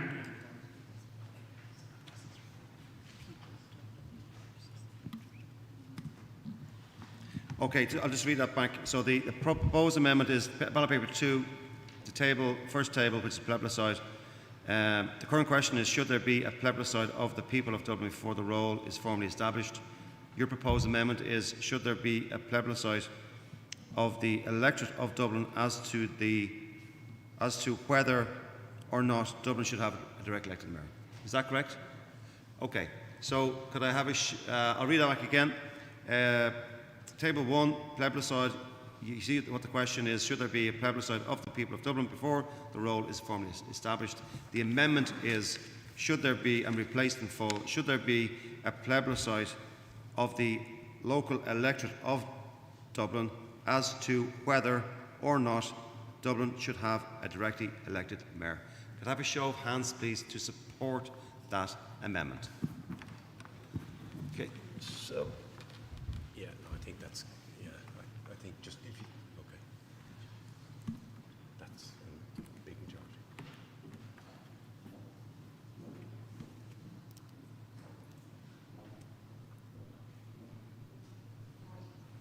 And could I have a show of hands, please, to keep the current text? So against that amendment. 1, 2, 3, 4, 5. Okay, that amendment is carried. We're now on to table 5, then 3, then 8. Table 5, please. There was one there, yeah. Hi, I'm Paula, table 5, and it's ballot paper 3, the question of councillor hours. So the first part was fine, but I and some others at this table felt that the second line, only councillors who are on the new Dublin City and County Assembly, almost presupposes the result of ballot number 4. So thought perhaps we should add in brackets, if applicable. Yeah, actually, you're absolutely right, Paul. I meant to do that during the week, and it was I clearly don't. Thanks, Paula. So that will then apply, I think, to the previous amendment to the last question about secretarial support. Yeah, and also we wondered. Sorry. Just is this a second amendment you're proposing? Connected to the same. Okay, so just need clarity because we're going to change the ballot paper. Councillor hours, ballot paper number 3, table 3. Councillor hours, the 4th row. Only councillors who are on the new Dublin City and County Assembly. The proposed is to insert brackets if applicable, close brackets. Is that correct? Yes. Can I have a show of hands against that, please? A show of hands for. That amendment carries. Your next one, please, Paula. So the line below that, we just wondered, should it just say all councillors? Okay, so you're proposing where it reads both local councillors and councillors on the new Dublin City and County Assembly to replace that text with the word all. Is that correct? Yes. Could I have a show of hands supporting that amendment?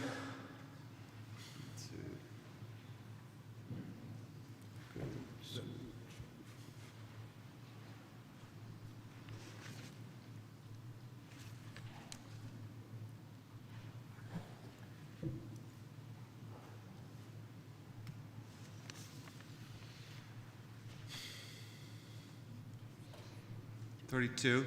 Could I show of hands to reject an amendment, i.e. keep the current text? Okay, the amendment carries. Thank you, Paula. Anything else? And thanks. Just for consistency, we'll apply the same formula to Luke's earlier amendment as well, so the distinguishing between the two of them, so just to be consistent on the ballot. Okay, I have table 3, then 8. Table 3? Table 3 in the corner here, thanks. And then Madeline, is it for 8? Yeah, Madeline,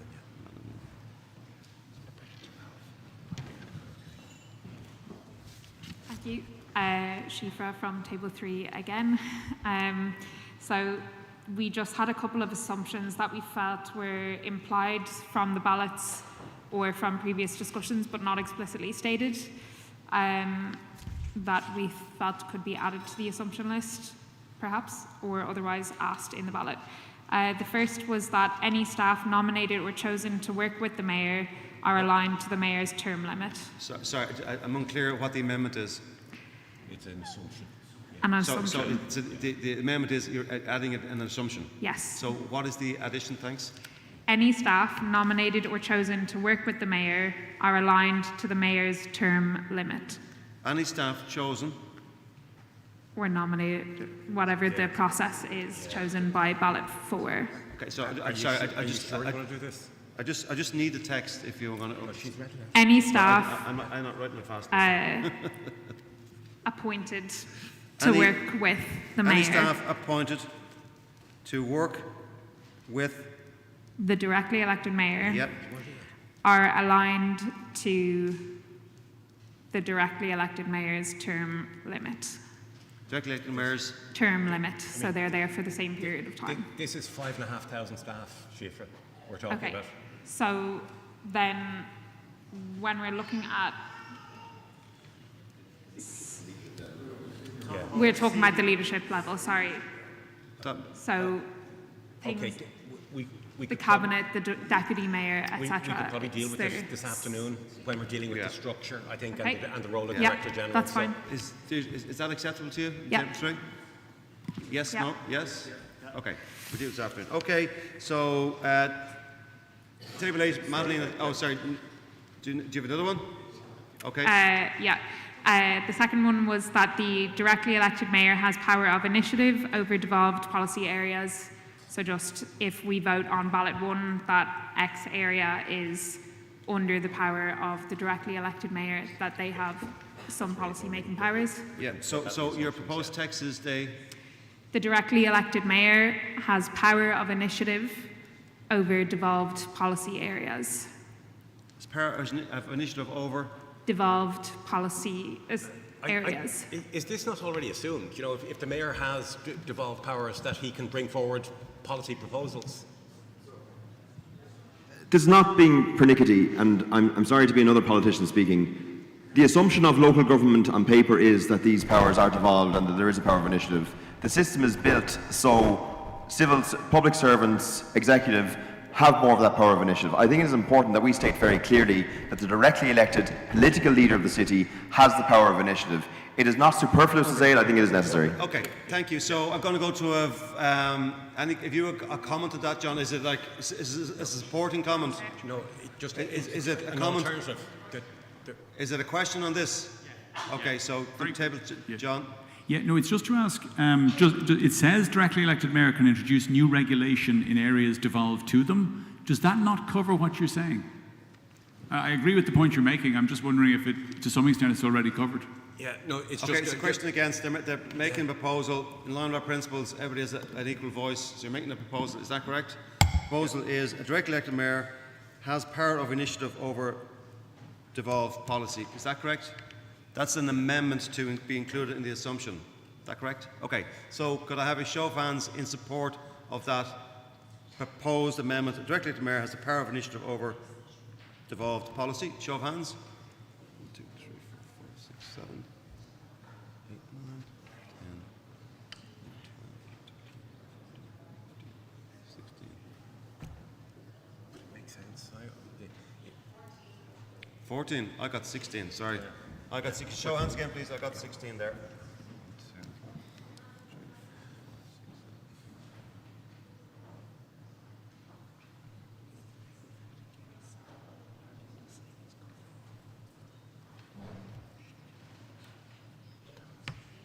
I got 16 as well. Those against, please.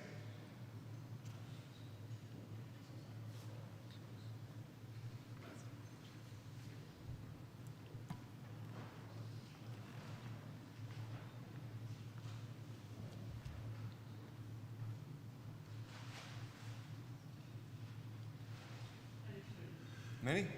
23. Okay, so it's rejected. Yeah, can I just say, I mean, it's and again, it's a matter for yourselves, but you've just voted against the mayor having power to initiate issues. You know, is that not what you have just done? Yeah. Yeah. So okay, so I'm just going to have to I'll share this. So we've a comment there from table number 1.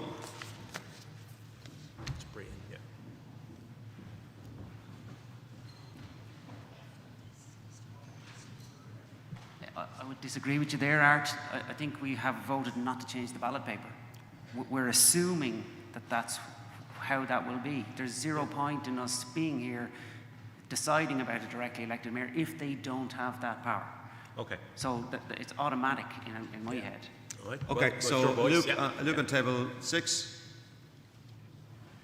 And I am going to wrap this up now at 12 o'clock because we do have a time limit. I suppose to comment, because I think it's something we can also deal with later on in the day when we get to ballot paper, when we get to the structure. Okay. Because in the structure, we don't have it clear there how the powers are going down through the whole process. I think we could be more specific on that paper. You know? Thanks. Point taken. Thanks, Luke. Appreciate that. And finally, I think the last one is on table 8. Thanks, Madeleine. And thank you so much for your patience. Do we have another one for table 4? Okay. Madeline, table 8. This is very short. So we were just asking on ballot paper 3, question 1, to have an additional option, which is not necessarily an Irish citizen and over 21 years old. And your proposed amendment is to insert a new row in ballot paper 3, which, what's the text read? Not necessarily an Irish citizen and over 21 years old. So just change. As in a combination of the two current options. Okay, so Just changing the amendment is, proposed amendment is ballot paper 3, the election, table number 1, and there'll be a 5th row, and the 5th row will be to include not necessarily an Irish citizen and over 21 years of age. Is that correct, Madeline? So can I have a show of hands to support that amendment?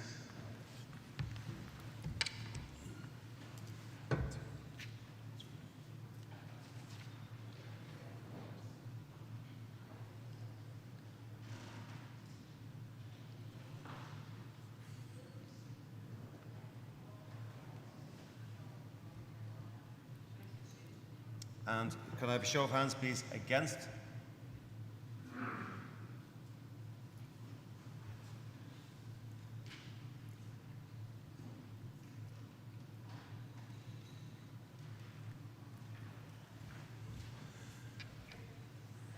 Yeah, I got that. Yeah, I got 16, yeah. So that amendment is carried. Thank you. And the last one then we've on table 4. Hi, my name is Meena. The ballot paper 1, just an instruction to be inserted if it's a tick or a cross. There is combination on all other ballot papers. So just repeat that again, sorry, again. On ballot paper 1. Ballot paper 1, yep. Just to insert an instruction if it's a tick or a cross, because there's combination going on in all other ballot papers. Okay, tick or a cross. Okay, so we can just do that. we can. I think we can adjust. We'll just. That's a very good suggestion. So we're just going to insert a tick, or is it a tick or an X or an X, Yeah. either or. There's combination going on. Okay. Yeah. On ballot paper is a tick, but on ballot paper 4 it's a cross. So just so we know which one we are to do on first. Okay, so is it? So you give the So you're posing just a tick, not a cross. Whichever. Just Either- to give an instruction so people know what to do.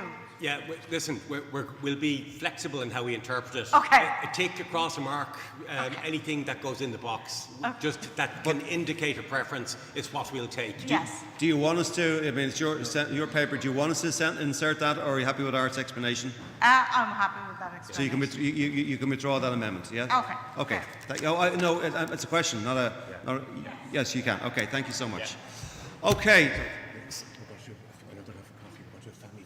Yes.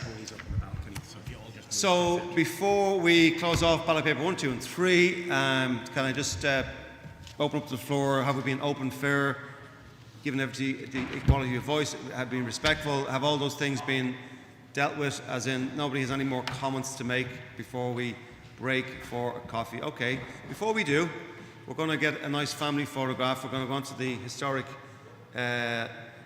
yard. We'll take a photograph, and then you have your coffee, and please be back seated by 12:15. Oh, sorry, we'll start the ballot at about a 12:15, not at 12:15. So out the main door, down the steps, out into the courtyard. Is that right? No, sorry, we're actually going to take it in the room, so once we finish. Oh, sorry, you're going to take it in the room. Explain. Okay, could you just, maybe Lorraine, just explain where you want us? Yeah. You see, you have to get the mic, because we can't... Yeah, so basically, we're going to have the 6 tables sit as you are, or stay as you are, and the top 6 tables just to move down. And Okay, fill the so spaces. what tables do you want to sit down? Okay, what numbers? Well, 7 to 12 stay where you are. The other tables, if you would move. So 10 and 12 only? So basically, the photographer is going to be on the balcony up here, so he'll be taking a shot down. So everybody, table 7 to 12, stand up, and everybody from table 1 to 6 come and kind of stand in between the tables. Thank you, everyone online. We'll see you at 12:15 for our voting. Thank you. Bye-bye.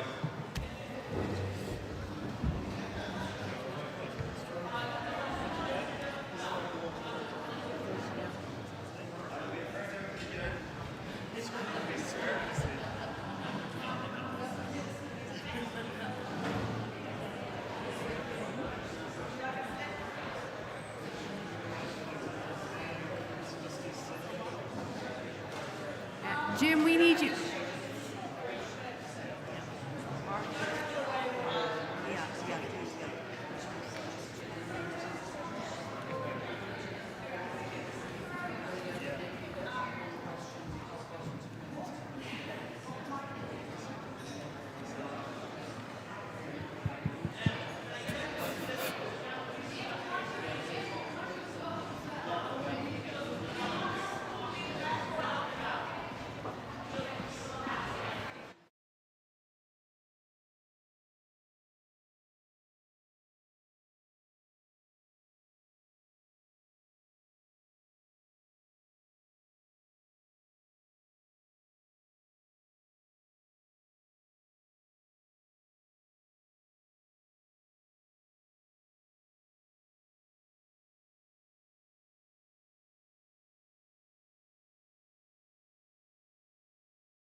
and welcome back to St. Patrick's Hall, Dublin, in Dublin Castle for the concluding collective meeting of the Dublin's Citizens' Assembly.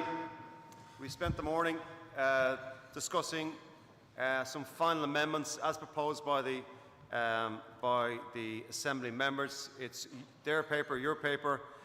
It's been crafted and designed by you, and now we're going to move to vote on the 3 ballot papers. So the first one, as we've discussed, is the amendments have been made. Ballot paper number 1. Ballot paper 2 has been amended accordingly. And ballot paper number 3 now, we just, for simplicity, split into 3 papers. We have ballot paper, 2 papers, excuse me. Ballot paper 3A, the election of the directly elected mayor, and ballot paper 3B is the role of the councillors. So the Secretary will shortly move, and they've already started that process of putting the ballot papers on your table. You can vote either here in St. Patrick's Hall, or you can move to a private area as you so wish. When you've finished your ballot paper, move to one of the 3 ballot paper boxes. They're assigned yellow for ballot paper 1, blue for ballot paper 2, and green for ballot paper 3. So I wish you the very best of luck with that ballot and voting. And you can confer, you can do what you want. It's over to you. Thank you.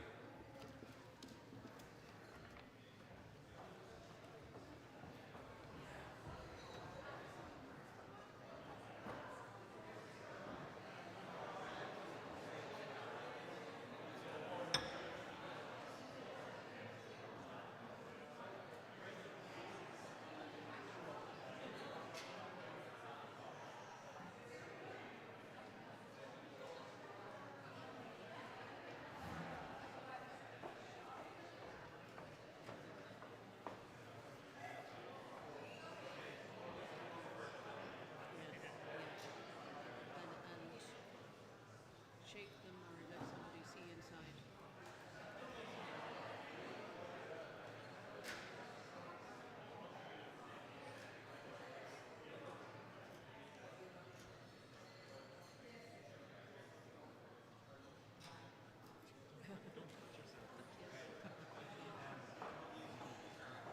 Yeah.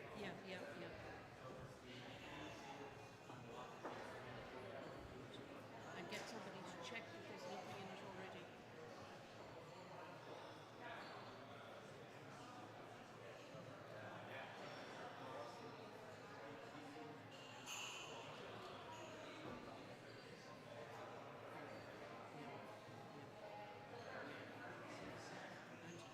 And get a random check that they're not already stuffed with votes. I've been in Serbia, and that's a key part of.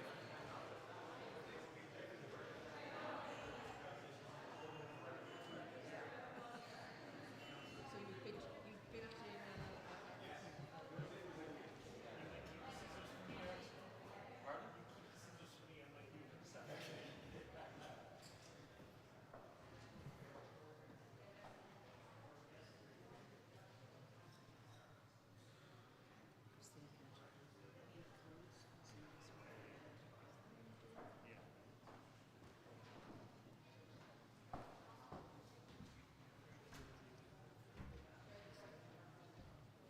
You have the ballot papers. Do you want to privately vote?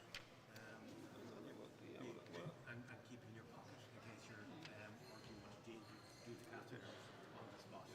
Yeah. Okay. Just everyone sort of full papers. Will you ask them, Jim, just has everybody got 4 ballot papers to vote? If I may interject, just make sure you have 4 ballot papers. Ballot paper 1, ballot paper 2, ballot paper 3 Alpha, ballot paper 3 Bravo, 3A and 3B. Gramargat.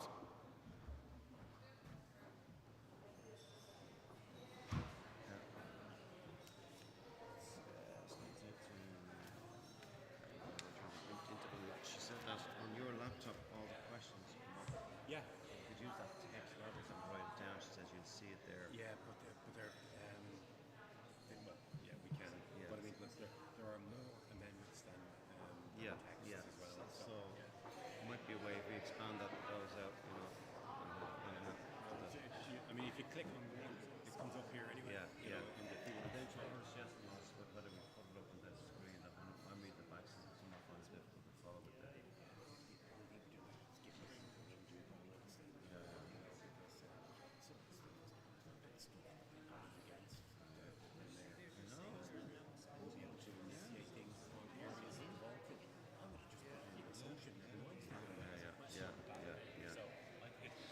So we'll go away from that idea of putting them on the screen. I think not. What I said to us is we'll switch over. We will put the structure up on the screen when we do Everform so people can see what they're dealing with, you know. So.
We'll get you to vote anyway. Yeah. I think. Yeah. At that point at the end, I'm actually want to be about the mayor not being able to take the initiative. Of course he is. You know? Yeah. But I think it was last translation. The leadership team, don't forget, but that That wasn't the motion. That wasn't the time for it. Are you done? Really, thanks so much, Tony. I appreciate that. Thanks, Tony. Thanks so much. Thank you. Yeah. Listen, enjoy Malta. Yeah. Tell them all I said hello. Yeah. All the Maltese. Yeah. Thanks a lot, Tony. Appreciate that. You know, this is a really hard room to photograph in. Yeah. He knows this room. Yeah. No, it's great.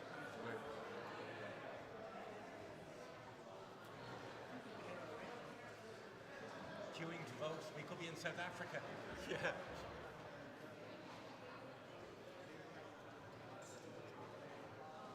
Where's the rain?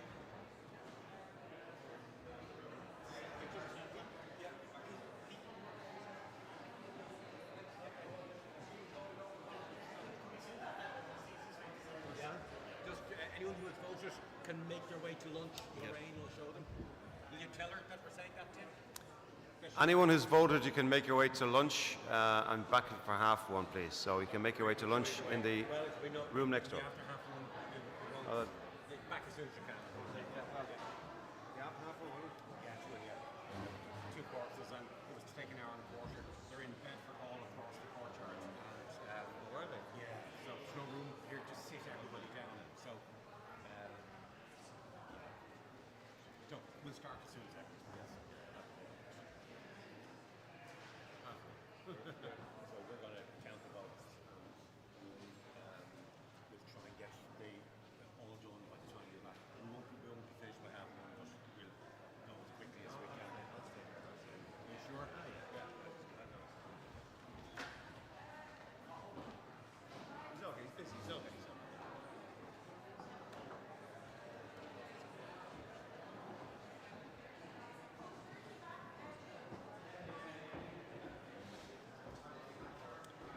Approximately half one. Approximately half one. Whenever they're finished, around half one.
So for your lunch, you go out down the stairways, and it's across the courtyard.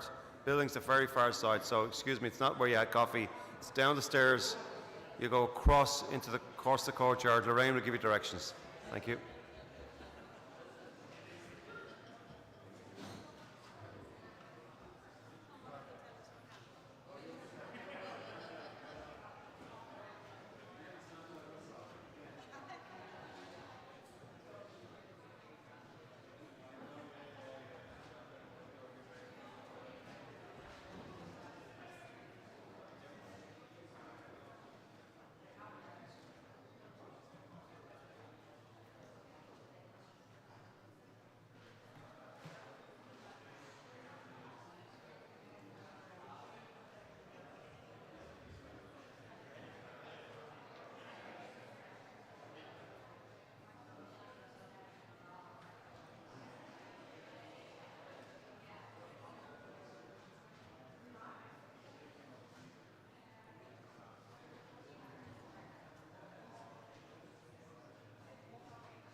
So, good afternoon, ladies and gentlemen, and welcome back for those joining us online to the Dublin Citizen Assembly here live in the Dublin Castle in St. Patrick's Hall.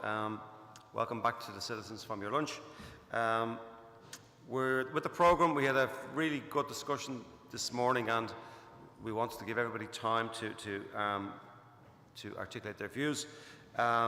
So we're still in the process of counting the ballots. So for those joining us online who are tuning in for the voting results for ballot paper 1, 2 and 3, we'll have those at 2:15 for your clocks. For the rest of us, we're going to go straight into the round table discussion for ballot papers number 4 and number 5. You see number 4 ballot paper there on the screen. So I'm going to hand over to the moderators and facilitators. Before I do, just when we get to the Q&A, time is compressing on us, so all I want to hear from in the afternoon session that I will moderate is, if you have a proposed amendment, to make that proposal to reference the ballot paper, reference the specific point you want to make or amend, and the reasons why, and that's it. And we don't need any more supporting. If you want to support that particular point, well, then you support it by voting for it. We just don't have the time to be going around the room getting positions from each table. So, however, I will go to each table if you have an amendment to make. So let me be clear, very clear. It's the ballot paper, the specific point you want to amend, the amended text that you have, and if the facilitators can put that on the computer, on the share drive, the Google Drive, that would be very, very useful for the Secretary General and myself.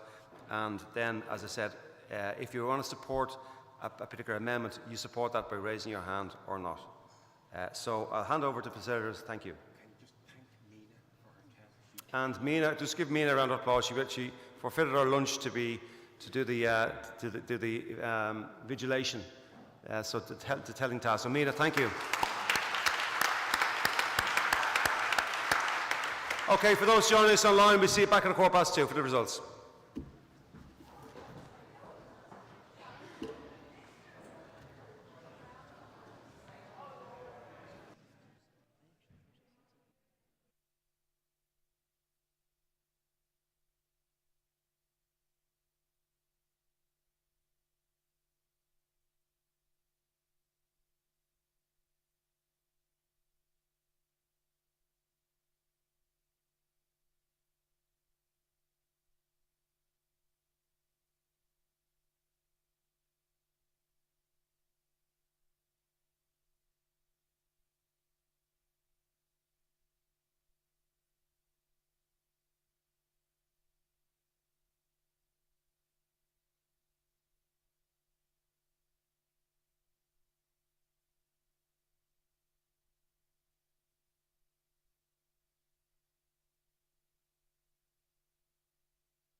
As the sound of deliberative democracy in progress.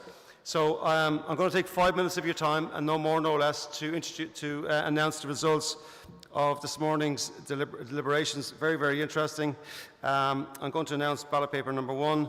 Then we'll have on the screen number 2, number 3A, and then we're still counting 3 Bravo. So that will be with us very, very shortly. If you want to get out your ballot papers, maybe to tick at the box, tick some boxes as I go through this. So ballot paper number 1, and I'm going to announce. Sorry, I know the tension is palpable. I can feel it. I'm going to announce the categories and the powers that will be devolved, that you have decided should be devolved immediately to the directly elected mayor.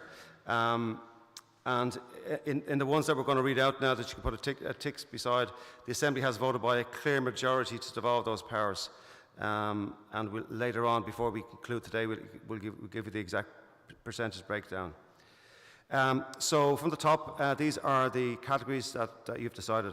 Arts and culture, sport, childcare, climate change, environmental biodiversity, economic development, emergency services, healthcare community, that's number 10, housing, homelessness, infrastructure, roads, footpaths, nighttime economy, planning, land use, strategic development, 17, support for the traveller and Roma communities, tourism and marketing, transport and waste management. So that's 14 out of the 21 categories you have 15 out of 21, 15 out of 21 that you have decided that should be devolved immediately, which is interesting. The other ones have not been are education, primary, further education, Gaeltacht, health, primary, policing and water. And those marks came in approximately around the 35 to 40%, but we'll give you the breakdown of that later on. Okay, so that's ballot paper number 1. Please do, Secretary. Just on that point, Mike, are you okay, Mike? Yeah. Just on the point of the 6 categories which Jim has just read out now that don't involve an immediate devolution of powers. We'll give you the breakdowns later on. In many of these cases, people have said that things like policing should be devolved in the future in this 5 to 10 year time frame, or as soon as can be managed as well. So, but the immediate headline is that 15 of the 21 powers that Jim read out are for immediate devolution. So well done.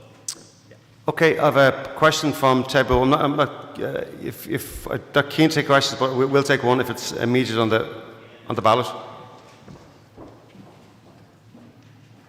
Brian, table 1.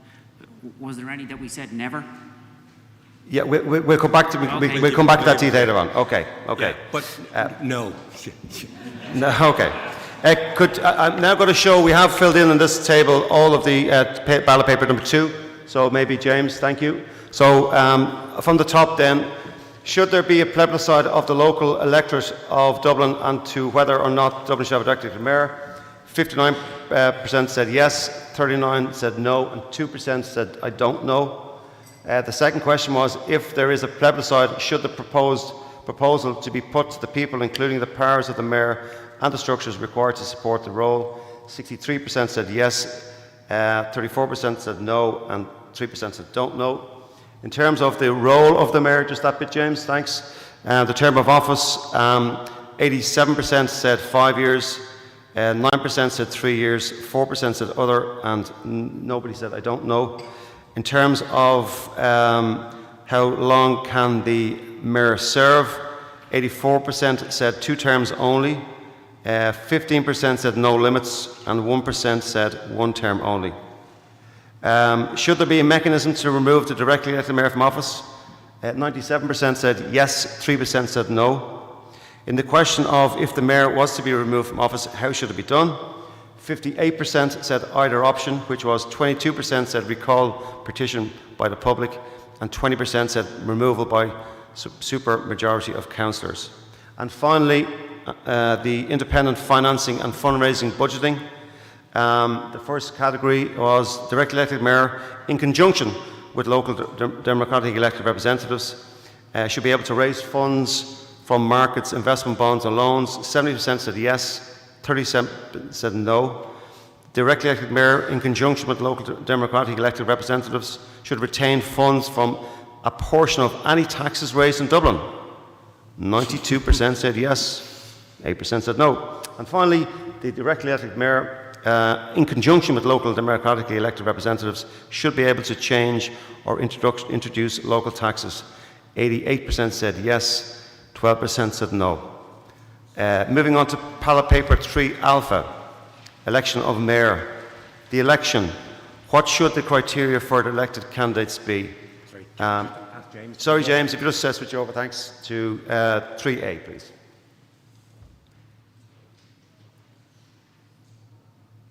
Thanks. And if you have, can that be zoomed in, if any way? Okay, I'll read it out anyway. The election, what should the criteria for directly elected candidates be? 31% said aligns to councillors' election criteria, as in over 18 years of age, 8 years old, and not necessarily an Irish citizen. 16% said not necessarily an Irish citizen and over 21 years old. 12% said aligned to Dáil Éireann election criteria, as in Irish citizen and over 21 years, and 8% said no restrictions. To be included on the ballot paper, a candidate must, 59% said gather an appropriate number of statutory declarations of support from the electorate of Dublin. 42% said provide an appropriate deposit. 18% said be nominated by a political party, and 8% said no restrictions.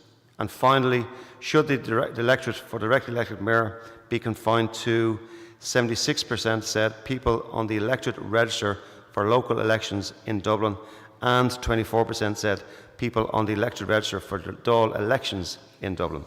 So that's 3 alpha. 3 Bravo we're still working upon, and we'll give that to you at the very end. Lots of interesting information. That's deliberative democracy. Well done. Over to you, back to you, facilitators.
So 10 minutes left, starting at 2:45 now. 2:45, we will start on time. Thank you.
Could we have the EAG, please, back up to the main desk? Thank you.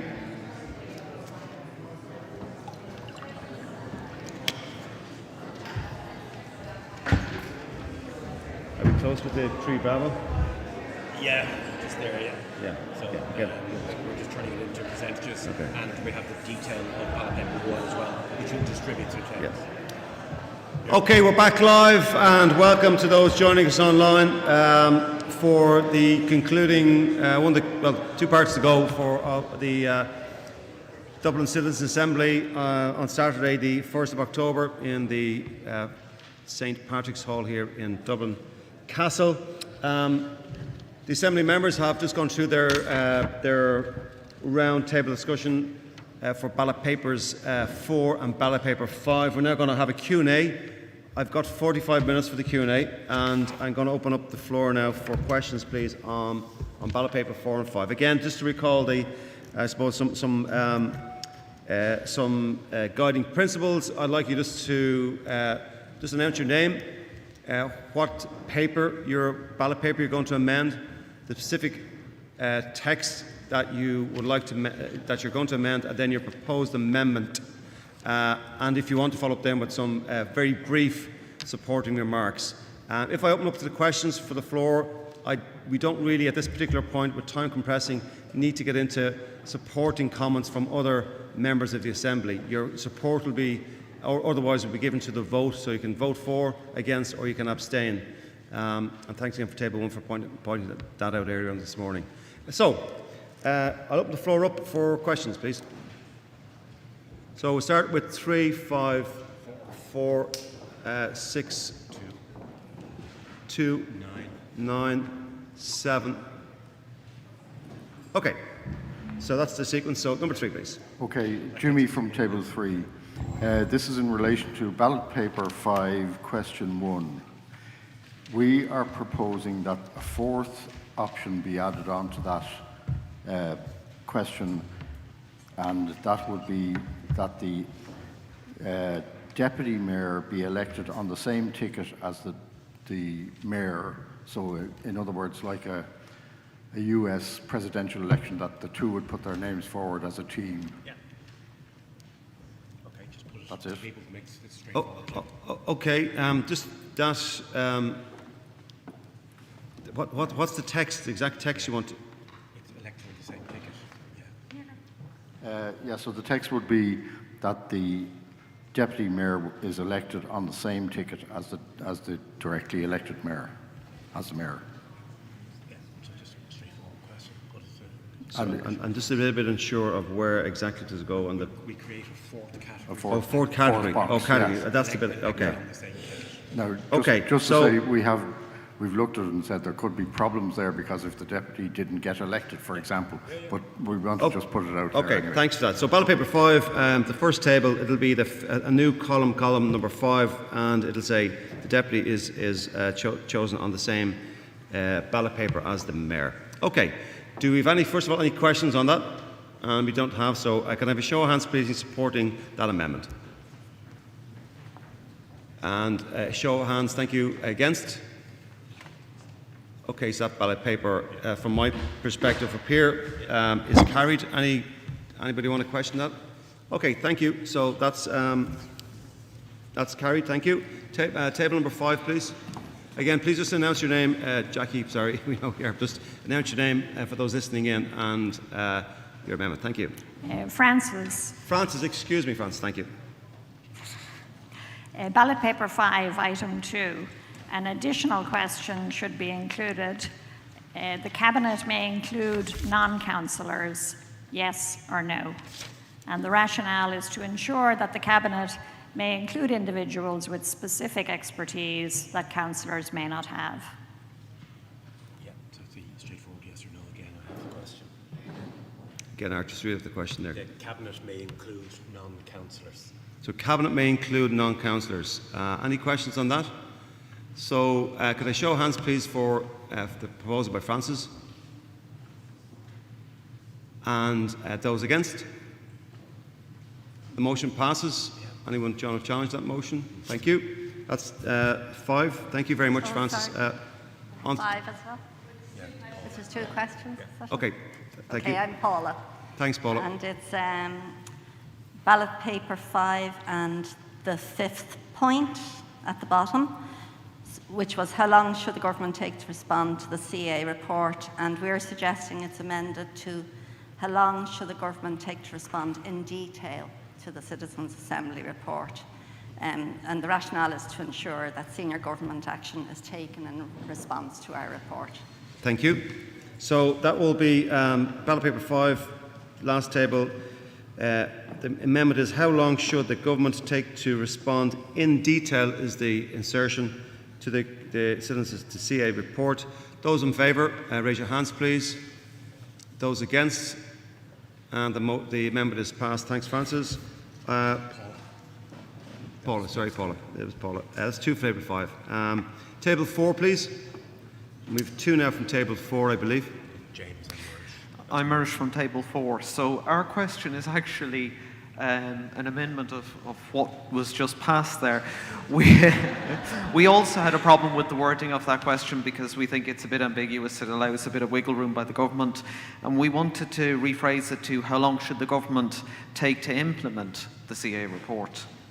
So another slight wording change. Would that possibly be a second, an additional question? I'm proposing it could be a second question. So you'd like to make it as it's your report now. Would you like to make it a second question, an additional question? Yeah, I'd be happy if the Okay, so this question is how long should the government take to implement the CA report? So how long should the government take to implement the CA report? The amendment is a new question. Can I get a show of hands in support? Just before you leave it, can we have time frames?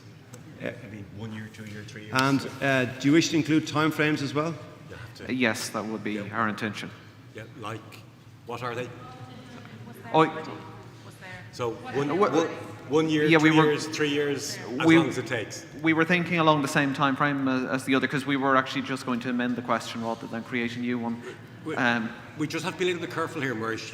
The chairman has spoken about the process. You know, the law has to be drafted and has to go through both houses of the Oireachtas, signed by the President, and they might even create a committee to examine the recommendations as well. Suggesting they should do that in 3 months is probably not realistic, you know. Yeah. Just for example, marriage equality, nose to tail, from the time we took it to the day that the referendum was passed was 2 years, and that was considered to be lightning speed in constitutional terms. So I would suggest that you might just think about perhaps more realistic timeframes. Yeah, I think 1 year, 2 years, 3 years probably would be. Would anybody like to just open up to Mercy, give those of you who might be familiar with that process of legislation, like to assist with helping that amendment, please? Table 2. Just on this specific point now, yeah. Mohammed from Table 5. I would just like to remove, if people's view on that, remove the option. It is, yeah, it is. Sorry, yeah. It's on the same question, obviously, ballot paper 5 and the last question.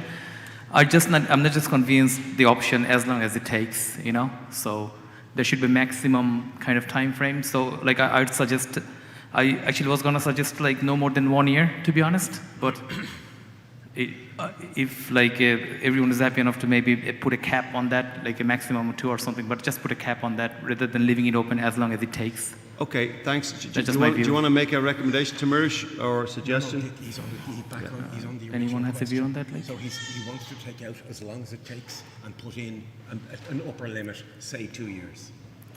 Max. Is it okay? Yeah, 2 years max. Okay, so I will come back to that in a moment. I just want to deal with Mirish and stay with him for a moment. So, do you have anybody can help? Janice, maybe on table 5, please. So we're talking about what time frame do we think that the Yeah, just the question is, it is great to have an additional question because the time frame for the fourth question 361 would not cover the time frame that we'd need to get this whole thing done. And based on the marriage equality, which was absolutely lightning speed, it was something that was done really, really quickly. I think the suggestion for 1, 2, 3 years is a very good question to have, because it gives that time frame, and it also gives the members the option to choose what they would want as well in realistic time. Yeah, thanks. Thank you. So, Paddy has a view. just Paddy's view there. On this particular question now, yeah. Yeah. There was just a suggestion made at this table that that question could be replaced with how long should it take for a plebiscite vote to take place, which would incorporate Okay, all so of that. that's a different question. And give an end result. There mightn't even be a plebiscite, Paddy. That's the problem, you know. So, yeah, I think the 1, 2, and 3 year time frame is, in the circumstances, is probably realistic, and tick the box of whatever you think most suits you. Okay, so the SecGen has proposed 1, 2, 3 years. I think that's a reasonable. But I just have one final comment there from John, and then we'll go to a vote on it. Thanks, Art. I think 3 years is way too long for the government to actually respond. No, we're talking about implementation. Implementation. Okay, so it's how long, just recap again. So it's how long should the implementation take for the CA report? How long should it That's take grand. to implement? Okay, so how long should it take to implement the CA report? And the suggestion is 1, 2, or 3 years. It's your ballot paper, not mine or Art, so we need to get merged. You proposed. You're the sponsor. Are you comfortable with those questions, that way it's framed? You are? Yeah. Okay, so can I have a show of hands, please? The text again is, how long should it take to implement the CA report? And there'll be 3 choices, 1, 2, or 3 years. Show of hands to support, please. Yeah. And against. And the amendment carries. Thank you. On to, I think was there a second question, table 4? Thank you. James from table 4. We're just trying to, on ballot paper number 4, try to get an idea of the size of each of the structures. So the existing 4 local authorities has 183 councillors on it. The second one, the town district, would that be somewhere in the region of 300 to 400 councillors? And then how many make up the Dublin and City County Council? So it's just to put a number against the size of each structure. Okay, so what I'll do is, first of all, I will go to the EAG, and then you need to come back to me with a proposal. Yeah, but before A comes in, it was designed, James, at the moment on the basis of 183 councillors. So the big one at the bottom probably still might be 183 councillors, unless you recommend something different. And that's all that was involved in my mind, because that's what came from the membership. But A is the absolute specialist in this area. Thanks, Art. Yeah. Again, as we keep stressing, it's your report, so if you want to put parameters in terms of numbers, that is entirely up to you. I suppose what we had spoken about and suggested in weekend 4 was 18 district councils, probably with a membership of around 20 or 21 councillors on each. They would still be considered quite large local councils, with something like 70 or 80,000 people attached to each, but that was what we were conceptualizing. Something like 18 district councils, as we might call them, with 20, 21 members on each. So on that particular question, James, you know, if it is the view of the members in the room that it is the town or district council model that you choose, we will have to come back to you as part of the text of the report to get a view from the room in relation to the size and the scale. There was no point in putting a question on the ballot right now if it wasn't going to happen, but there will be a number of issues which will fall out of the ballot paper, which we will have to check with you as part of the report writing process, and this is one of them. If it is the wisdom that this is what that's the model you're looking for. And sorry, what would the last structure look like then? So we're saying Right now, it is one big Dublin City and Council, City and County with 183 members on it. It was just to complete the circle from the 4 county council structures, the 18 regional town district councils, and then just one big one, just to give people an option. And again, this came from the reports of the last meeting. James, can I just clarify, you've no amendments to make? You've no amendments to make. Okay, thank you. Thanks, James. Table 6, please. So it's table 6, 2, 9 and 7. Is there anybody else? 10, 9. Hi, Luke here again. We have a number of questions, but I'm happy for it to go and circle back. So I'll just pose the first amendment on ballot sheet 4, which is we were wondering, could we add a fourth category of merging of the structures of the 4 county councils and the town districts as a fourth option? Okay, so just tell us what it is. Luke, are you proposing you're proposing a fourth option? Yes, in Okay, so discussions just, around the maybe just table- articulate that just in detail so we can take it down. So you're proposing a ballot paper for a fourth option, which is? Which is a merging of the 4 county council and town district model, in the sense that you, within the counties that exist, the districts are still broken up underneath that. And the discussion around our table was based on the sense that policy for those larger counties could be valuable in a larger context, but then implementation at the local district level might be more feasible. Okay. Instead of everything getting managed from one larger entity in a county council. And I suppose a question to the floor for everybody, but also to the experts. Okay, so before I go to table 7, so Mike, to just clarify, you're proposing a fourth, on ballot paper number 4, a fourth option, and it's merging of the 4 local authorities and town district council model.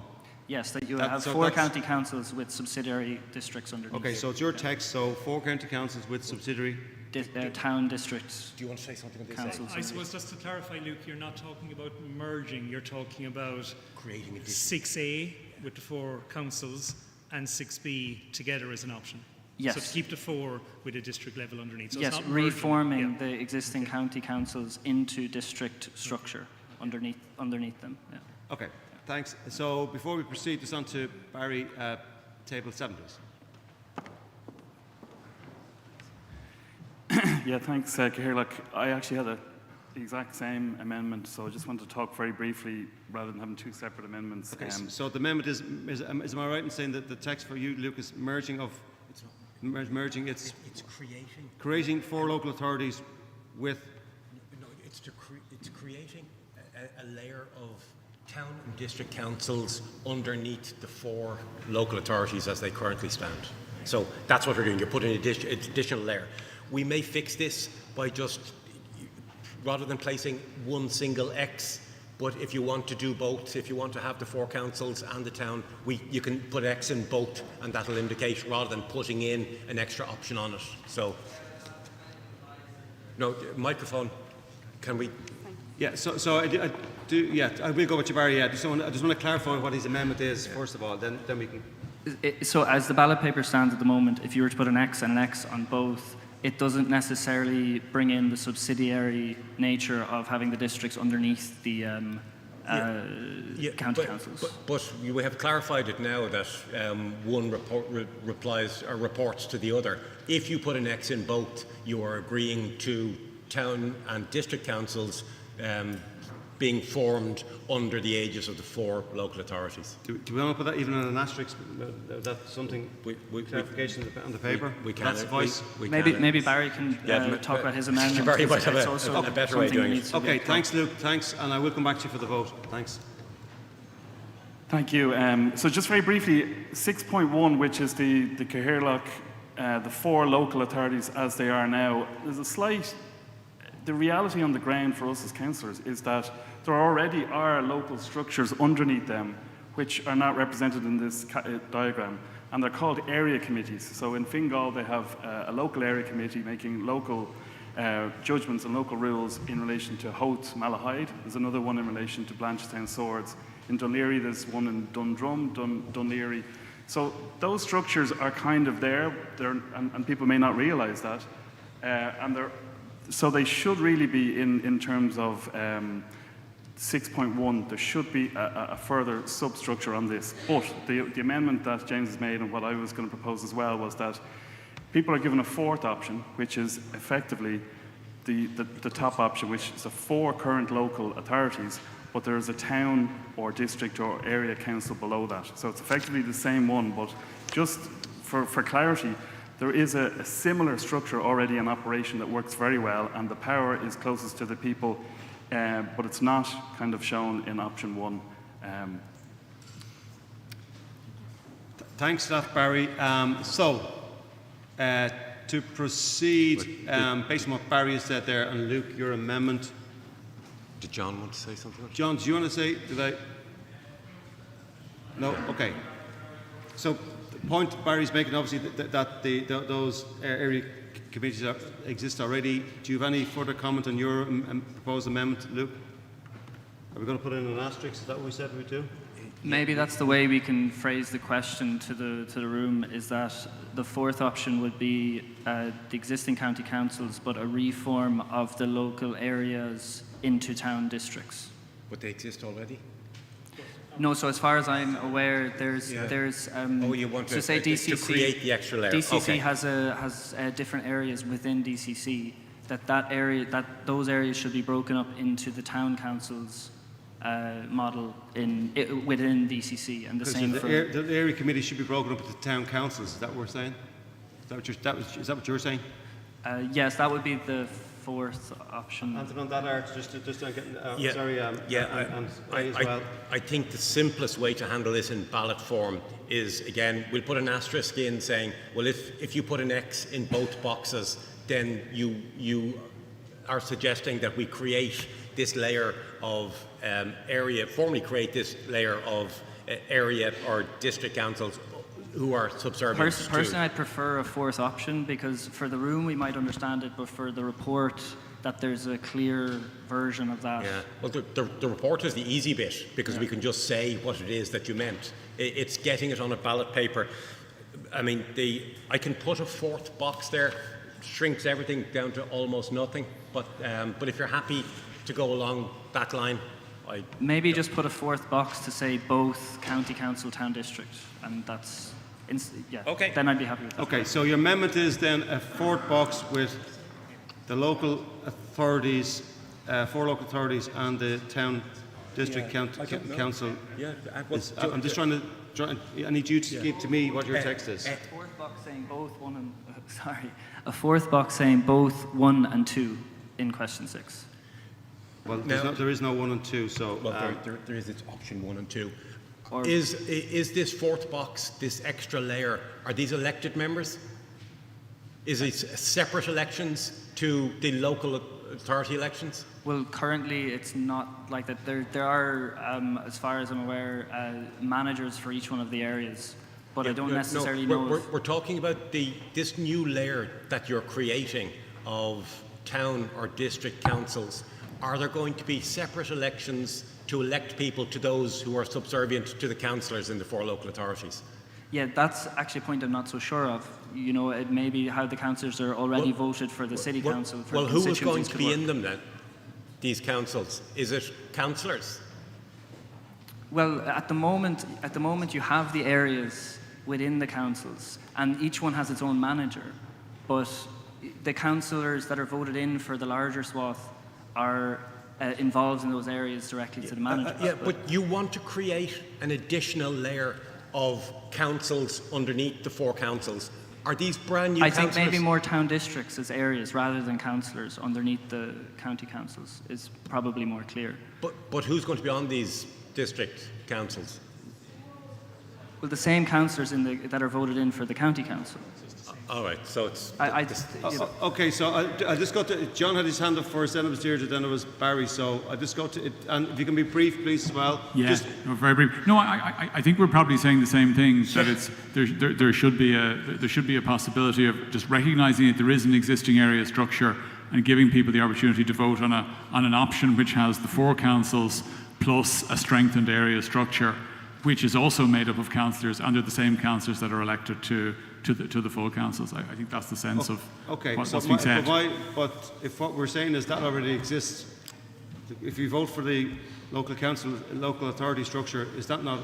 It's already there. The area committees already exist. That's what Barry said. Yeah. Yeah. So that's why should we vote it? Do you want that? Yeah. I can't hear you, Barry. Sorry. He says it's our ballot.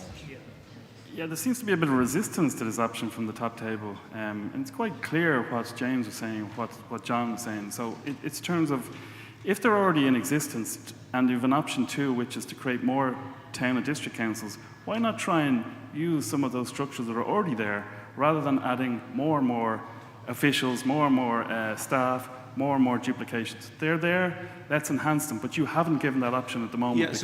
Yeah, thanks, Barry. And I'm trying to get clarity of what exactly you want me to propose as your amendment, Luke. So finally, just Deirdre, then I'll go back to Luke. Reid wants to say something. Is the distinguishing feature that So- at the moment, sorry, Chair, that at the moment the people on the area councils are elected for the whole council?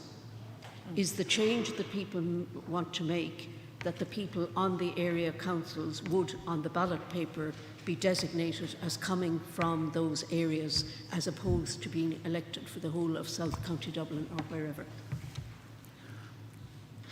I think that's the difference between the interpretations and so on, even though the end result would be the same, except there would be a greater alignment with the geographical districts. Okay, Deirdre. Yeah, I'll be very brief on this. I think there's a huge confusion. As someone who was elected in 2014 and re-elected in 2019, I just want to say the current structure works very, very well. The local area committees, everyone is on one. Dublin City, I think, has 5 or 6 of these. Dublin South has, I think, 4 or 5. We have 2. It works really, really well. And I would just, to avoid confusion, because I'm quite confused at this stage here, I'd just like to see one question on the ballot paper that says to continue with the existing four councils and the existing local area committees. Okay. And I would like to see that question on. So the word existing there, that people have the option, if they're happy with what's there, to continue that way. Okay. Thank you. Thank you. So I'll go back to Luke. It's your paper. So your option 4. If you come back to me with text, please, what it should say. Okay, so there's a 4th option. Currently there's 3, and it's for 4 county councils reformed into town districts. 4 county councils? So there's existing county councils, Dublin City Council, South County Dublin, Dunleer, Rathdown. 4 local authorities, sorry for the 4 local authorities, okay. divided up in a town council model, rather than in a local area model which exists now. Okay, so your proposal, just for clarity, I'll read it back to you, is that the 4 local authorities are divided into town district council models. Is that correct? Yes, I think it's valuable for reasons to keep the 4 county councils, but that there should be that there could also be a reform option. Okay, so just to read back to you, your proposal is 4 local authorities divided into a town district council model. Is that yes? Yes. I don't want to put words. Is that your words? That's exactly okay. my words. Thanks, Jim. So, Barry. Unfortunately, to complicate things, then that's pretty different to my one then, and what Deirdre was saying. So the option 5, I suppose you have to get through option 4 first, but would be the current 4 councils, as they are in 6.1, but would have a local area committee structure underneath, which might have 5, 6, 7, 8 local areas that the councillors elected. So that's currently as it is, but that's not represented on the ballot paper, because 6.1 only has the 4 local authorities. It doesn't show the local structures that currently exist. So that would be an option 5. Yeah, so just jump in there. So Barry, just get that wording right if I may. So if there was an option 5, because I'm going to go to Luke's one first, would be the current 4 local authorities have local area structures. Yeah, but that is 6.1. We can put on the ballot paper that one comprehends the issue exactly as you have said it. That's perfect. So, which is the 4 local authority structures with the existing area definements. That makes perfect sense. That's what 6.1 means. Okay, so now I need to. Luke has proposed an amendment. So amendment number 4 from Luke will be that the local authorities are divided into.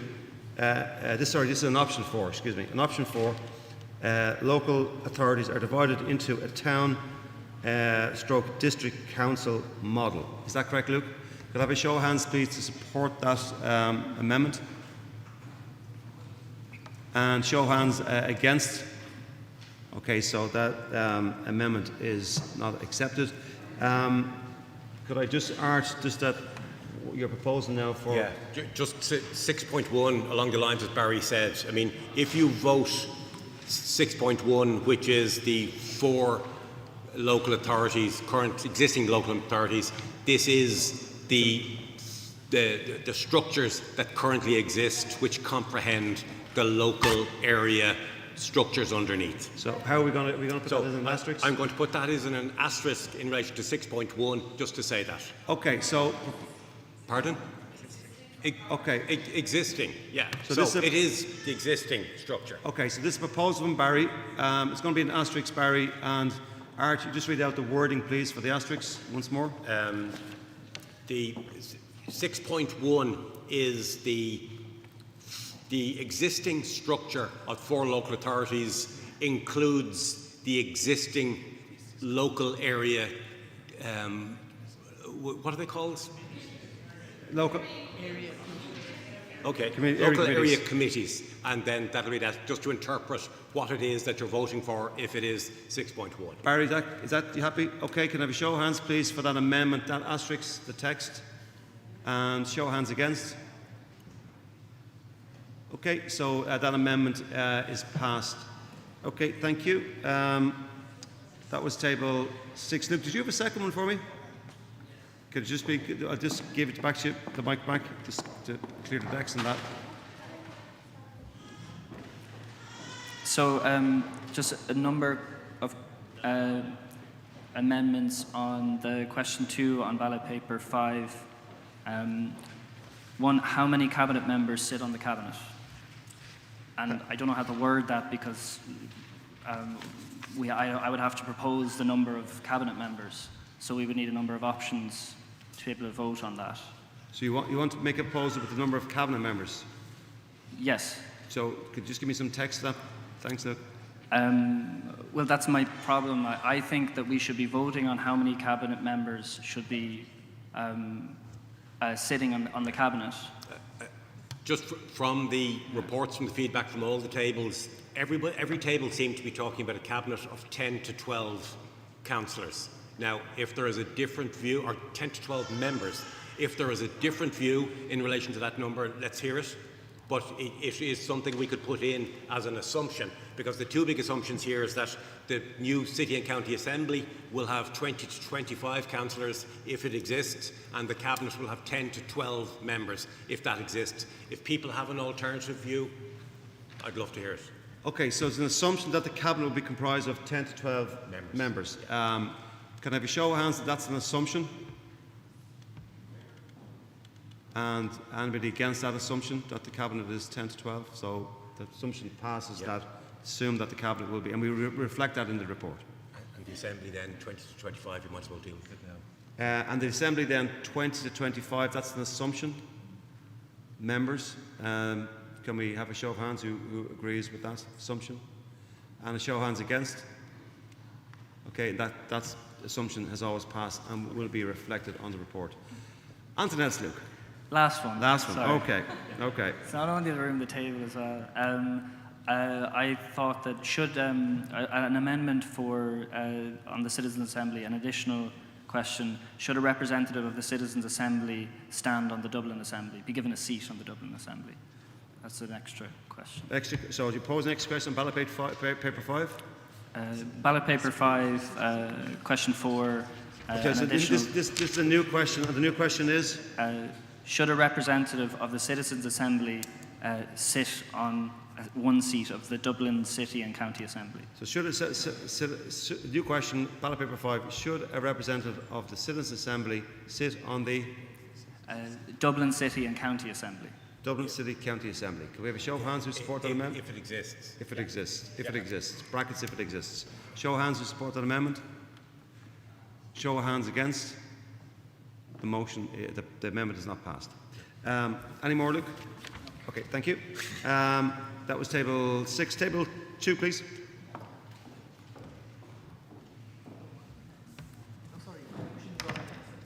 Is it covered? Okay, thank you. Table 9, please.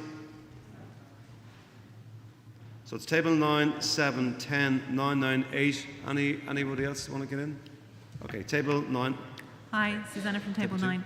We had a suggestion that on ballot paper 5 an extra question be added, just to say that we recommend that the role of a directly elected mayor or mayors be enshrined or protected by the Irish Constitution, yes or no? Should be included in the Irish Constitution. Should be protected within the Irish Constitution, yes or no? That's a referendum, is it? It's a referendum, yeah. Well, we've already voted for a plebiscite, so. Sorry? No, We've already suggested a plebiscite. It'll be a referendum of all the Irish people. Yes, which is why we say mayors, so that it's the concept of mayor. So it would also protect the Limerick mayor, for example. Okay, so if you want to add a new question, can you give me the text of that question, So please? I haven't written it down, but the question would say, oh, you've written it down. Oh, brilliant. And just slowly so I can... Should the office of a directly elected mayor or mayors be embedded in the Irish Constitution? Yes, no. So I'm just it's on the computer here. Yeah. Well, I can make a question, and it'll be something along the lines of: there should be a referendum of the Irish people to introduce the concept of directly elected mayors Into the Constitution. Which you kind got, of. okay. Yes. That's a better... Yes. Are you happy that's I'm happy better with wording? that, yep. Okay, so it's amendment from table number 9. The amendment will be a new question on ballot paper number 5. Text, Art, just read it out again, please. There should be a referendum of the Irish people to enshrine the concept of a directly elected mayor in the Constitution. Yes, and just the background of that was to stop political parties just from getting rid of the role just because they maybe don't like the mayor. Understood. Just have one question from table 10, please. Well, no, actually, do you want to do yes or no? No, just to clarify, it might be just a point on that. Was it, John?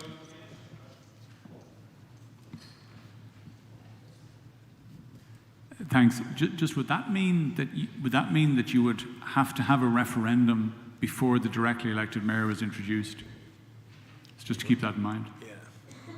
Yeah. Under the question you drafted, Art, that suggests that you would. Yeah. Well, I think the enshrinement of a concept is probably different. So that's to stop people from removing the directly elected mayor. There's nothing to stop them being set up in legislation anyway. So it wouldn't necessarily have to happen beforehand. Okay, so there's one more Mohammed, point of confirmation on 2. Is that a different question? Different question? Okay, we'll come back in. Yeah, happy down for that. So could we please get a show of hands to support that amendment to text that? New question. There should be a referendum of the Irish people to enshrine the concept of a directly elected mayor in the Constitution. Show of hands to support, please. And show of hands against. I would think I have to go to a... Yeah, it's count them. It is marginal, probably 4, but we'll go for a vote. So show of hands, please. In favour again, and let us count.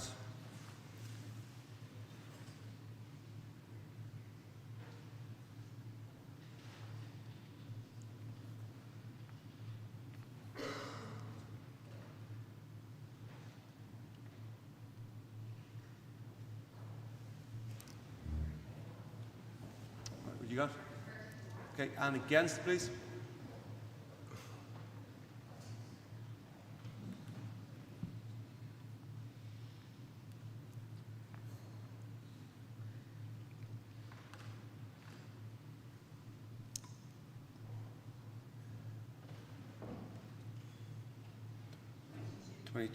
Tallies with me.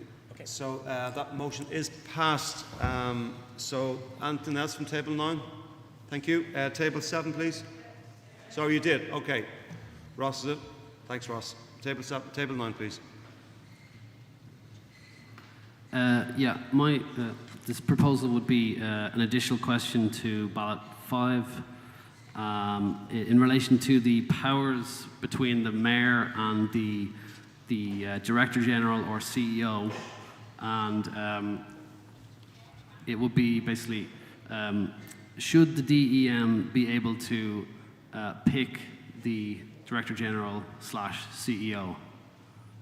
Or in other words, should the mayor be able to hire or fire the chief executive. Okay, so just maybe, so the wording might be, should the direct elected mayor select the CEO? Would that appoint? Yeah, select or appoint. Your words now. The wording is a bit, it's it's a little bit difficult, but something like should the mayor be able to appoint or remove the CEO? Okay, so should the direct elected mayor appoint or remove the CEO? Is that correct? Yeah. Show of hands support of the motion, please. That amendment, excuse me. New question. It's a new question. Okay, and just against that proposal? Okay, we're going to have to go to a vote on this. So the proposal is new question, ballot paper 5. Should the direct elected mayor appoint or remove the CEO? 4, please. And Lorraine McIntyre as well. 4.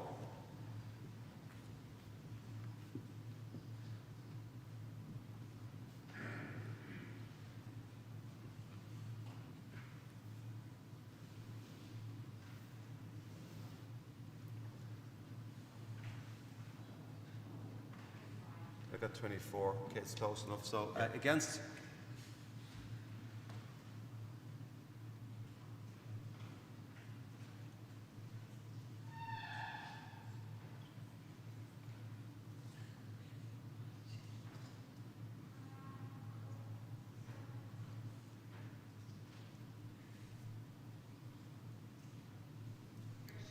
Okay, 31. Okay, so the amendment is rejected. Anything else from table 9? So table 7, please. Table 7. Was there an amendment? Yeah. No, you got it already. Okay, thanks, Barry. There's a couple of table 2. Yeah, I have that, yeah. Just in sequence is table 10. Right, okay. We'll get you table 2, don't worry. We have you on the list. Yeah, there's two people at table 2. Yeah. Hi, Peter from Table 10. Just in the interest of visual clarity, Table 10 suggests splitting ballot paper 4 up into an A and a B as well. Just maybe with the part A having questions 1 to 5, and then ballot B having the structure set out in question 6, just so the page isn't. Okay, so you're proposing a change to that ballot paper number 4, questions 1 to 5 on one single landscape page, A4 page, and then question 6 on a separate page. Is that correct? Sure. Yeah. Okay, I'll hand it over to the. Well, if that's what you like, yeah. That is okay. Certainly possible. Okay, so it is possible. So that's the first thing to clarify. So the proposed amendment to the ballot structure ballot paper is that on ballot paper 4, this one here, that you'll have one ballot paper with questions 1 to 5, and a second ballot paper 4, Bravo B, will just the what is it? The structure, yeah. So. Show hands to support that amendment. And hands against. I think I just have to count it, sorry. Let's go again. So show hands to support the amendment to have ballot paper 4 broken into Alpha and Bravo. 1, 2, 3, 4, 5, 6, 7.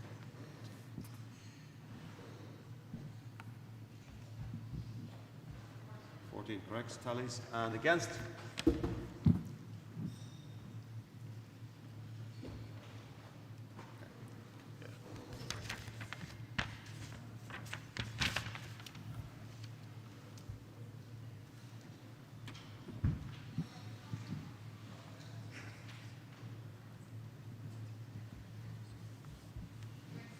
Okay, so that motion, that amendment is rejected. I'm just conscious now of time. I won't have it on the gate on time.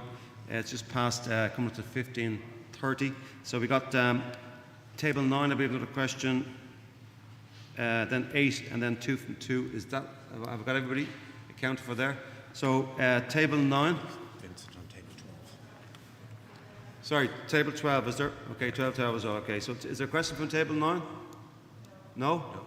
Okay. Down to table 8. Question table 8.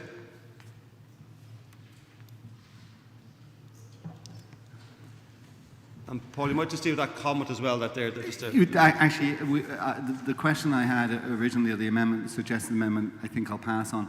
But that question, I'd just like clarification on. This goes back to Francis's amendment that I think passed, the very first one I think that passed, whereby the cabinet, whoever elects the cabinet, could choose experts to sit on it.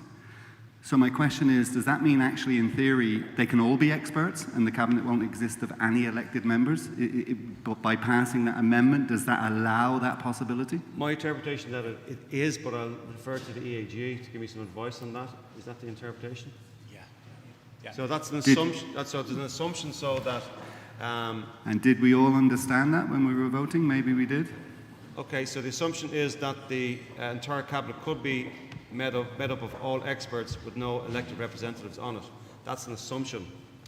Well, the question that we agreed was the cabinet may include non-councillors. So if you would like to put in a figure, like up to half the cabinet may include non-councillors, if that's the view of the room. So, Paul, do you want to propose? It's your amendment now. Do you want to propose an amendment to that? It's Francis' amendment. Yeah. I was going to defer to Frances, but if she were to agree, I would certainly support that. So, Francis, do you agree? You do. Okay, so Table 5 agrees, Francis agrees. So, your proposal then, Paul, is to amend the amendment, or inclusion to the amendment.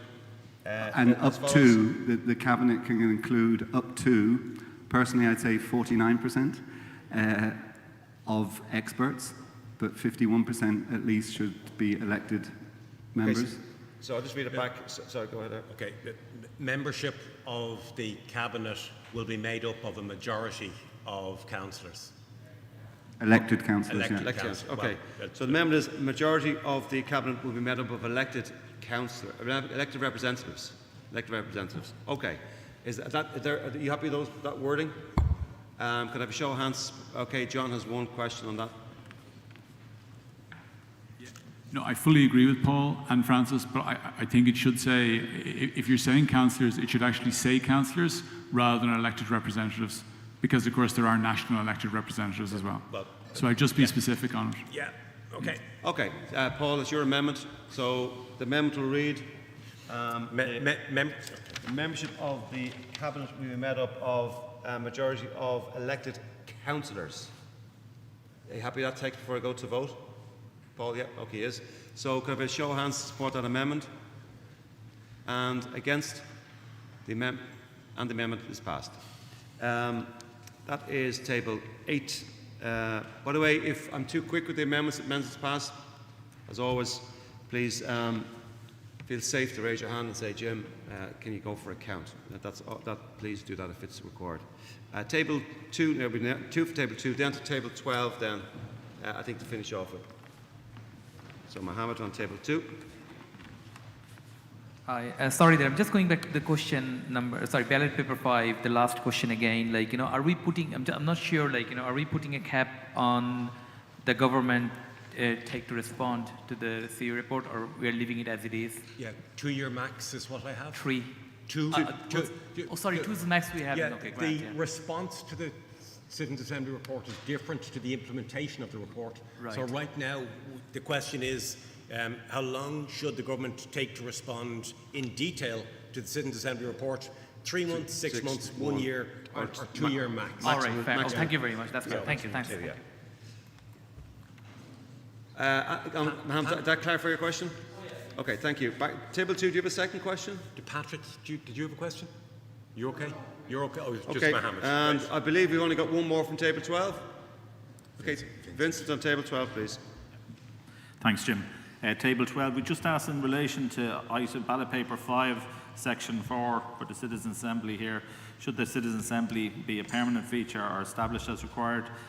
We were just asking, should it not be that we set in stone that we be for a fixed period of up to a year, and that we will continue to select people for the Citizens Assembly randomly, as opposed to maybe somebody in the future will decide that they know what's best for the people in the city. Okay, any questions on that before I go back to Vincent for the exact text of that amendment? So it's a proposed amendment to ballot paper 5, and it's the 4th table. Question is if the Citizens Assembly voted yes on question 4, read the Citizens Assembly. What's the amendment, Vincent? Yeah, that the duration for a period of no longer than 12 months, and we should continue to pick people randomly. So are you deleting a permanent feature and establish as required? Yes. So we're deleting a permanent feature and deleting the second box, second column, established as required, and replacing with the text? Yeah, the duration for the assembly should be no more than 12 months, and we pick people randomly. So it's membership, I think. Membership. So the Citizens' Assembly might be a permanent feature, but the membership rotates every year. Absolutely. So it's we only just the wanted to membership make you're sure talking the about same rather than people the wouldn't be assembly there in itself. 3 years' time. Yeah. Yeah. So should the Council's Citizens' Assembly be, have membership, have rotating 1 year membership of randomly selected citizens? That's exactly it. Okay, so, and then, so that's replacing a permanent feature. Okay, so have randomly selected Membership of which will last for 1 year with who will be randomly selected. I'll work that out. Yeah. Okay, so the proposed amendment is ballot paper 5, table 4. If the Citizens' Assembly vote yes on question 4, the Citizens' Assembly question is, should the Council's Citizens' Assembly be, and these are, I want you to confirm this wording. The membership will be rotated. The membership should be rotated every year. Every year. And the citizens will be randomly selected. Exactly. The membership should be randomly selected every year and rotated. And rotated. Rotated every year and randomly selected. Okay, so just need to write that down because we just need to clarify that. Membership of randomly selected members will be rotated every year. Yes. The membership, okay, of randomly selected citizens will be rotated every year. Whoa. We're all getting tired. That syntax doesn't sit with me for some reason. No, I'll fix it, but I understand exactly what you're saying. So I will come to you in a second, Paul, just to get the text. So the membership of randomly selected members. Well, actually, it's just easier. The randomly selected membership will be rotated every year. Exactly. That's so, it. I mean, Simple. so it's as simple as that. So, yeah, Brian. Sorry, Chairman. Sorry. Just to really mess with that, is it worthwhile having half the membership re-elected every 12 months so that there's half the membership have some experience on the council and then the other half are fresh? Okay, is that a second no, block? No, it's part of that same thing. I know it's part of it, but it's a separate... Yeah, Jane might have a view on this. So I do need to go to, just a few people, Paul, I will I'll just go to Jane first, then to Paul, and then we've got Nadine and question table 7. So, please, Jane. The membership. Yeah. So the proposal is that the randomly selected membership will be rotated every year, and Brian has suggested that we should keep half the membership for continuity purposes for the first time, and then rotate them every 12 months after that. Yeah, there's different ways that it's done. So in Ostbelgien, so in the eastern part of Belgium, the German-speaking region, they have one small one which is randomly selected citizens who are rotated, but they just choose the topics that are going to come up. There's only 25 of them, and then every time there's a new topic, a new 100 people are selected to actually look at that topic. So they do it in parallel. And in Paris, they also have a kind of an agenda setting one which sits for the whole year, but they don't have to spend all their weekends doing it like you guys. You know, when there's actually a topic, then 100 people are selected for that topic, so you don't actually have to spend a year of weekends. Do you know what I mean? So the smaller group is more permanent. Jane, is there a technical term for that rotation? Well, you could just say that there's, an agenda setting body or something, Is that what? So you Pardon me? Yeah, like an agenda. Well, the two options we have, we have an option to establish Citizens' Assembly as required to deal with particular issues as they arise. Yeah, but you could have a permanent one of 25 people that's replaced every year, and then they would call them as required. Yeah, but they're the two options we currently have. But Brian's question is that should we keep half of them on experienced and only replace half at a time? Well, I suppose you could, but it's an awful lot of work for people whose job it isn't. Yeah. Okay, so I do need to go to Paul, then Madeleine, and then we got table 7. So Paul, just on that particular point. Yeah. Well, I was thinking along the same lines as Bryn. I was actually thinking a third. Each year, a third step off, and they're replaced by another third. Then the next year, it's the next third and the next third. So you have a rotating all the time, but you do retain continuity and experience, as Bryn outlined. And also, I guess we should think at looking forward into the future. You may start running out of randomers who want to serve on these committees or this Citizens' Assembly. Okay, Madeleine.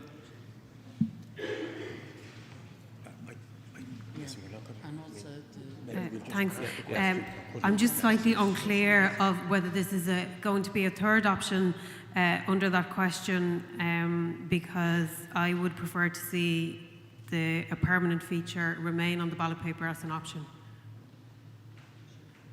So is that it's just unclear for me what's being I- replaced on the ballot at the moment. I think a permanent feature stays, but the permanent feature is a randomly selected membership which is rotated every year. I think rather than voting on a half, a third continuity, we can just maybe if there's agreement in relation to this issue, we'll work it out in the text yeah. of the report, rather than trying to establish where we are. Just say, like, one thing with having it, you know, a third, I know it provides continuity, but it's it means people become institutionalized in it, you know, like you guys can even see the difference in, you know, how aware you are of each other and relationships and everything after this amount of time. Imagine it after 3 years. It's a much more... Listen, we'll deal with it in the report, I think. We'll come back to that in a sec. Table 7, please. Hi, Brian here from Table 7. I'm just thinking back to the very first day that Jim introduced what we're doing here, and what I think he said was that the government had decided that there was going to be a directly elected mayor, and that he would ask us to form a citizens' assembly and decide on the parameters all around that. Although it has been, you know, a wonderful experience going through the 5 different weekends and wonderful hotels, and I'm sure it didn't come cheap. Experts, etc., up to our armpits and experts, and I'm sure they didn't come cheap either. But you know, in the space of they came free. In the space of the last few minutes, I'm just keep thinking of the citizens of Dublin and what we're asking them to do over and above what they have at the moment, and it all adds up to a huge amount of money. Whether we decide on a mayor or a council or a cabinet or more town councillors, it all adds up to a huge more expense. And now we're suggesting keeping the Citizens' Assembly on a permanent basis. More huge money. You know, could we not keep it simple and elect the proper people to run Dublin? Whether that's with a mayor or whatever.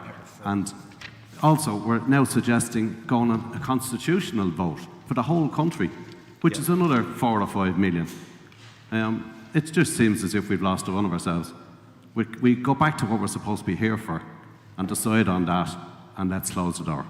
Okay, thanks, Brian. So just on that point there, you can, on ballot paper number 4, option 4, it says place next in your preference, Citizen Assembly, yes or no. So you can vote no if you wish for the Citizen Assembly, but your comments are noted for the report. Okay, so I'm going to go all the way back to Vincent. It's ballot paper 5, 1, 2, 3, table 4. It's a Citizen Assembly. You voted yes on 4. Reference to Citizen Assembly. The question is, should the Council's Citizen Assembly be a permanent feature and the randomly selected members which are rotated every year? Is that what your proposal is? Correct? Can we have a show of hands to support that amendment, please? And hands against. Okay, so you have to go to a vote. So go back to the first amendment to support the amendment as proposed by Vincent.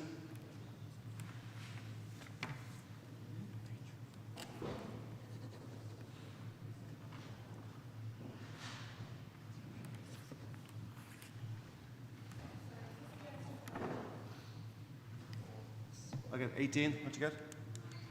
Got 19? Yeah. Okay, and against?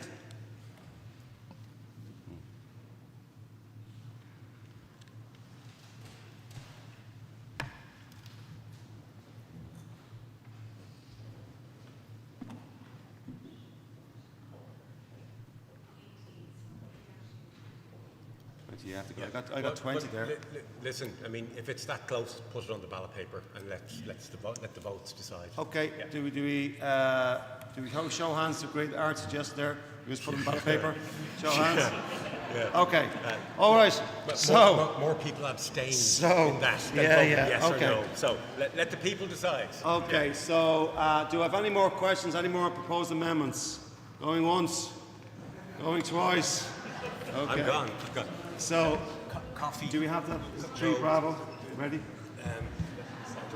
Okay. So please break coffee. It's now 15:46. Please pack your seats for 4 p.m. Thank you very much. Thank you.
We're a little bit behind with the, we're gonna go back here for coffee, so we're gonna do both proposals. So I'd say, what time is it now?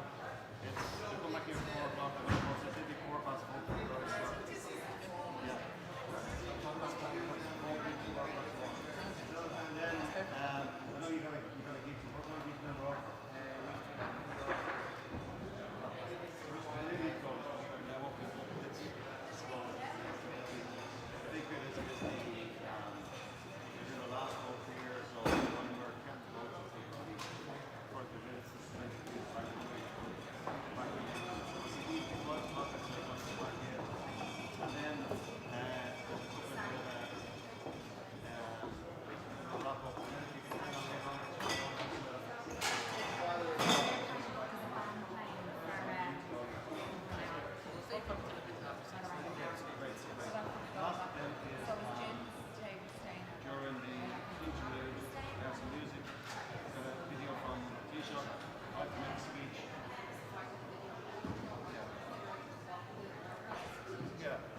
I will do it, yeah, I will do it, yeah.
The St. Patrick's Hall in Dublin Castle, and we're on the final lap now for the concluding day, collective day, that is, of the Dublin Citizens' Assembly. Welcome back to those joining us online. We're now moving on to, we're going to give the results of ballot paper 3B.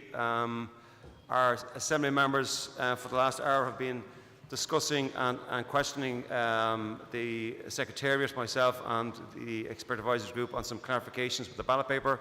They're being amended now, and very shortly the Assembly members will vote on ballot papers 4 and number 5. You have the ballot paper number 1, should be on your tables now with all the percentages in terms of your voting. I'm not going to go through it, it's just there for information. But we're now going to go to ballot paper number 3B. So James, could you show 3B? And we have it on behind me. So ballot paper 3B, the results. Role of the councillors. Should councillors be made full-time? 90% said yes, 10% said no. If yes, selected by members, which councillors should be made full-time? And only councillors who, 66% had said all councillors, and 33% said only councillors who are on the new Dublin City County Assembly, if applicable. Then in terms of remuneration, should councillors' salaries be more reflective of a full-time commitment? And 94% said yes, 6% said no. In terms of should councillors be provided with secretarial support, 87% said yes, 13% no. And if yes was selected by members, which councillors should be provided with secretarial support? 69% said all councillors, and 31% said only councillors who are on the new Dublin City and County Assembly, if applicable. So that concludes the voting results for ballot papers 1, 2, 3 Alpha and 3 Bravo. We're now going to move on to the voting on ballot papers number 4 and 5.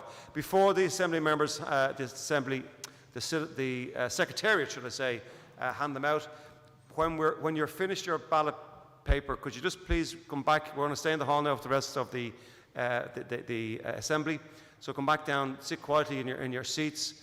Then we're going to go into a cultural interlude as the votes are counted, which comprises of some music, some videos from on Taoiseach, a collection of videos from our time together, more music. I'll have a couple of closing remarks, and hopefully by that stage Art will be coming back in with news. They'll have an opportunity to say a few words themselves as well. Yes, and you'll have an opportunity to say a few words, and that could last, based on today's experience, a very long time. So before we go into the vote, I was asked, a number of people came to me and asked me, did I vote? And no, I haven't voted yet.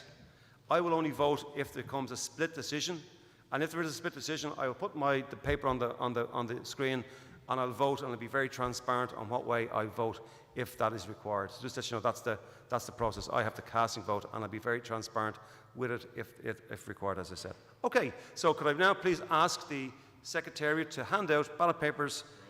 You have them already. Okay, over to you. Best of luck.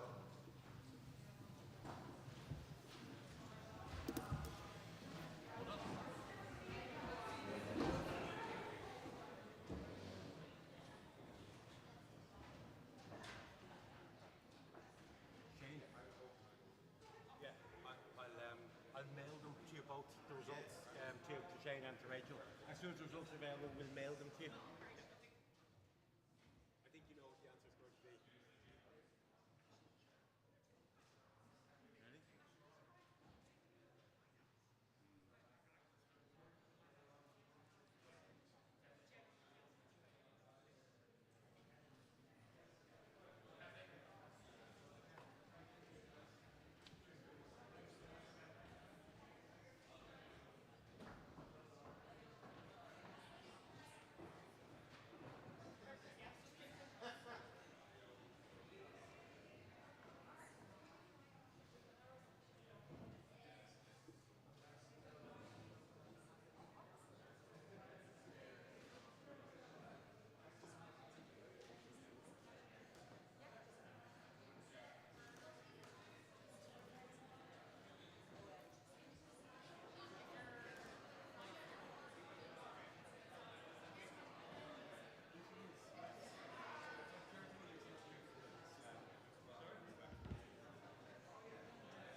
I think we have one left.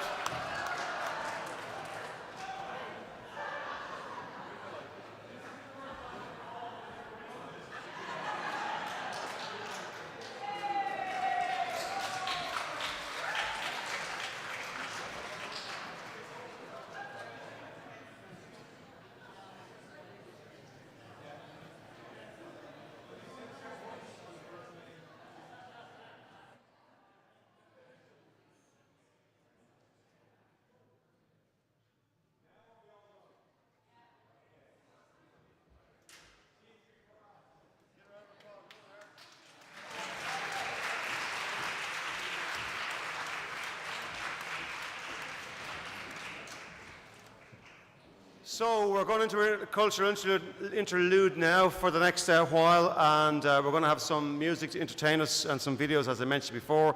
So please welcome on stage Luke and Mike from Wicker Light.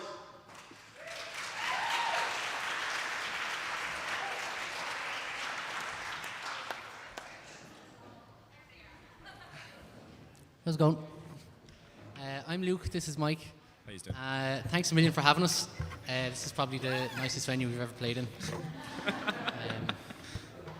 We're going to play a few tunes and we might tune in a few songs as well for the next little while. We're going to start off with a set of jigs. Whoops. The first one is called the Loradon. The second one, I can't remember the name of. Mike maybe can remember? Nope. Nope. And then the third one is called Tá an Cuileach ag Fógart an Lane. Just a quick tune. Tá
Thanks very much. Can we get the monitor turned down a bit? Down, yeah. Set of reels.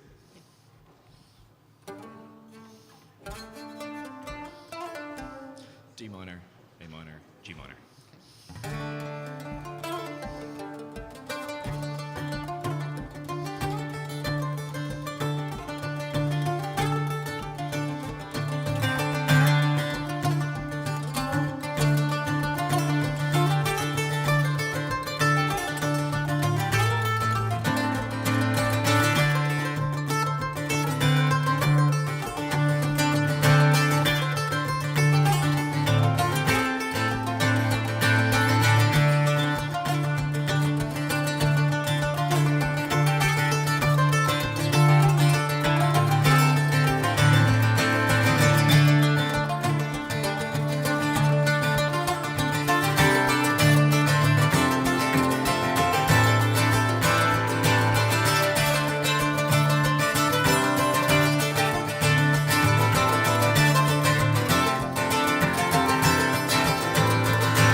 Thank you very much.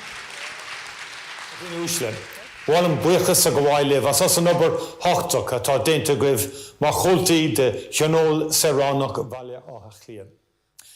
Ladies and gentlemen, members of the Dublin Citizens' Assembly, earlier this year, the Oireachtas mandated the establishment of the Dublin Citizens' Assembly.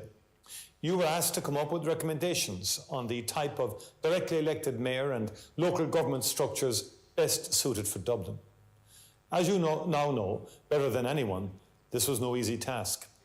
It required you to commit a significant amount of your personal time over a series of weekends in venues across Dublin City and County to learn about, discuss and debate the issues with subject matter experts from Ireland and internationally. It required you to operate to the highest of standards as a forum for deliberative democracy. You did everything that was asked of you, and your hard work over the past 6 months means that the Dublin Citizens' Assembly has now completed its task. Over the next short while, your report will be submitted to the Oireachtas. It will then be incumbent on the government and the Oireachtas to provide a comprehensive response to your recommendations. From my part, I want to acknowledge and thank you for your commitment, dedication and hard work. You have made an important civic contribution that I expect will lead to significant, indeed historic changes that will benefit the people of Dublin City and County for generations to come. As Taoiseach, I want to pay tribute to you, the members of the Assembly, and your families who have supported your participation. I want in particular to acknowledge the Chair of the Assembly, Jim Gavin, who I understand played a blinder. But of course, we would expect nothing less of Jim. His agreement to bring his immense skills and experience to the table and chair this process is a tribute to his love for and commitment to Dublin City and County. Thank you very much indeed, Jim. I also want to acknowledge and thank the members of the Expert Advisory Group and all the speakers and panellists who contributed over the course of the Assembly. Thank you all and best wishes for the future. Gurv Mila Mahagav agus Gachra Orav Den Tauchi.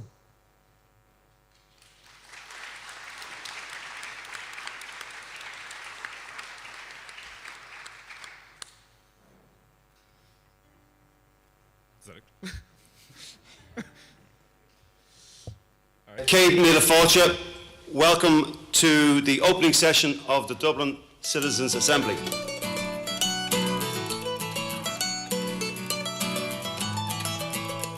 Dublin is a sound.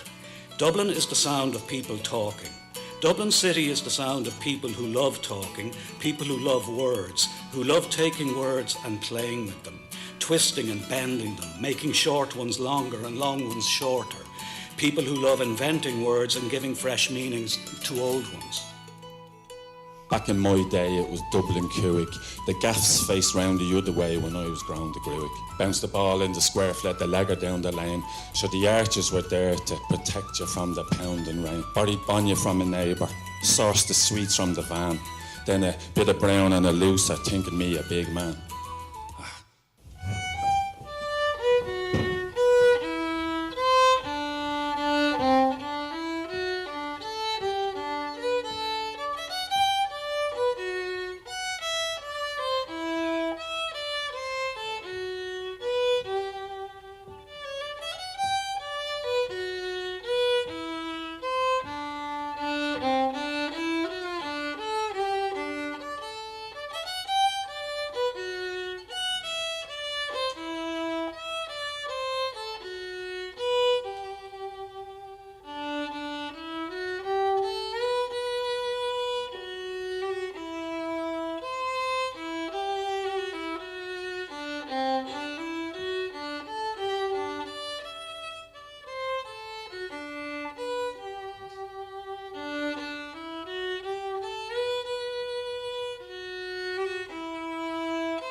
have the great pleasure now to present Lorraine, and congratulations on the birth of your daughter Eve.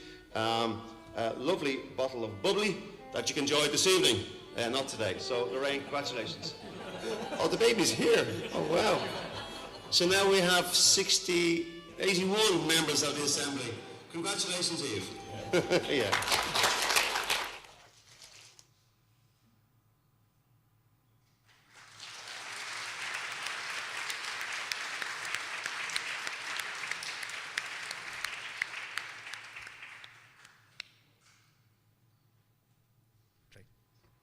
Okay.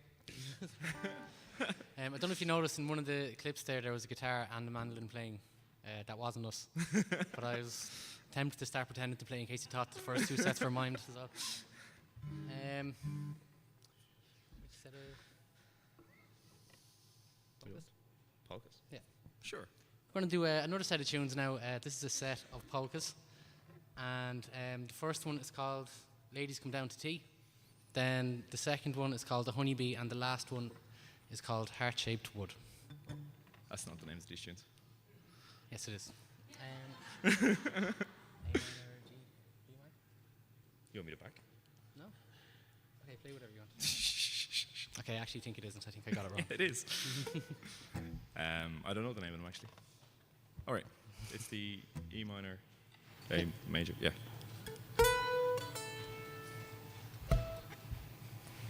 Thank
Thank you very much.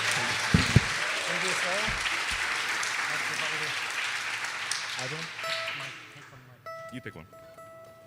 I don't know what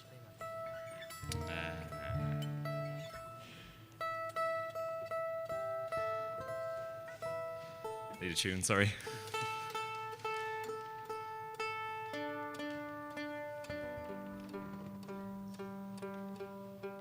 Fox on.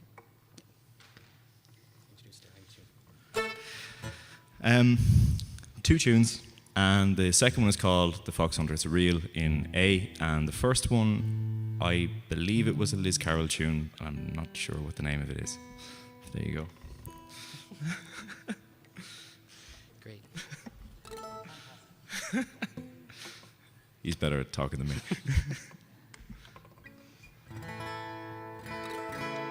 Sorry, can we get the monitor turned down a small bit again?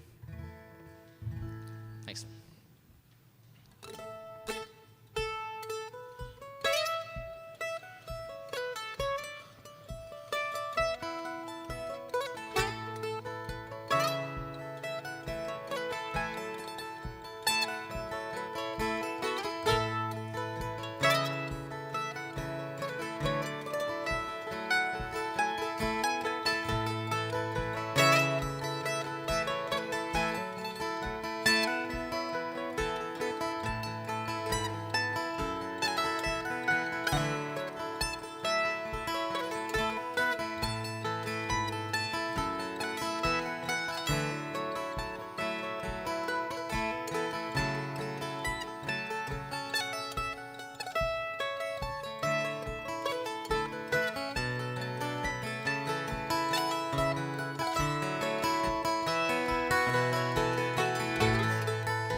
Thank you very much. Thanks a million. Thank you. Thanks very much. I think we'll be back again later on to do another bit more. But thanks very much for listening. You're great. And again, thanks a million for having us. This is amazing to be here. Yeah.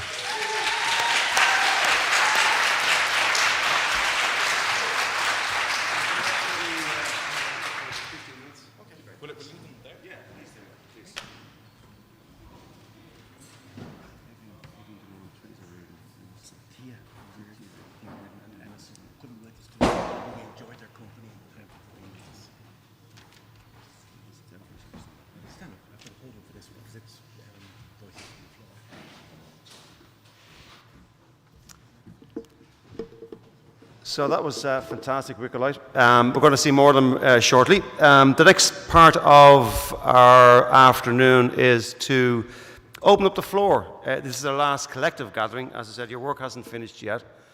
We'll be putting together a report and you'll get that draft, and we will expect some feedback from you, no doubt.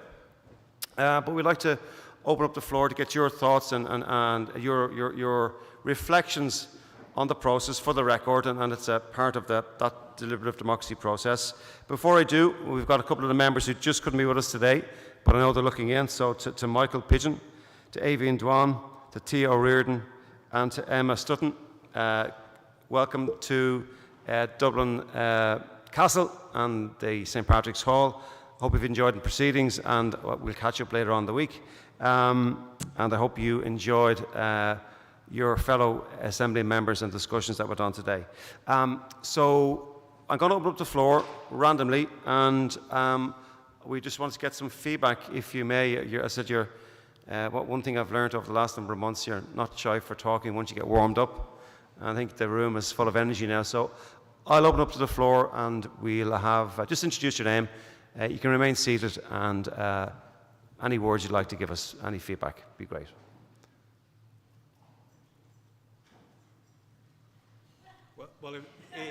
Well, that's a first. That's a first.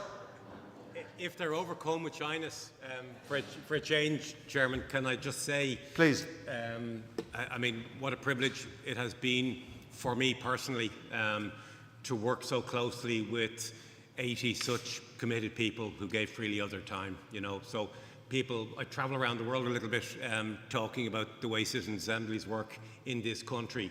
And I always say that it's nothing to do with the people in grey suits and comb-overs. You know, the members are the heroes here in this particular process. So you should be very pleased with yourselves. I know today was difficult, and people have asked me all day. You know, my God, listen, this was hard. This is my 15th time doing a ballot paper, and it was exactly like this every single other time as well. So. We're either making the same mistakes over and over again, or else we're doing it perfectly every single time. I like to think it's the latter. So the important thing about the ballot paper, I know how difficult it was to finalise it, but it's important that it represented your own views as well. So, so thank you for your support and your humour, particularly over the last 6 months. We feel as if we have been a part of your lives in that journey. There have been so many moments. We've had babies born and bereavements, and people like Andrew have passed exams, and our facilitators and note takers as well a number of them have graduated too. So we're very privileged to have this little peek into your lives, and for that I say thank you on behalf of the Secretariat from the bottom of my heart. Thank you.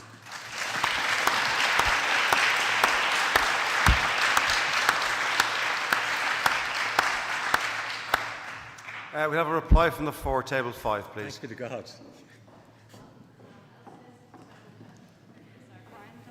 No, I'm not that emotional today. No, I just want to say that it's been an absolute amazing journey for me. I came into this knowing had a bit of knowledge in relation to local government and what it means to be an elected councillor, but I was just saying to the table that I'm on today, every single time I went away with new knowledge and an opened mind. My mind was opened a little bit more, and I just think that the whole process was really good. I think the engagement from the floor was fantastic. I think the contributions that people made were absolutely top of the range. I mean, I'd be afraid some of them would be stepping up to the mark now and trying to take me role as a councillor. But it's just been a really great time for me, and I just want to say thanks to everybody for their contributions and for being so engaging. And I always felt welcomed and respected here as well, so that's really great. So thanks very much. Well done. Well said. Well done.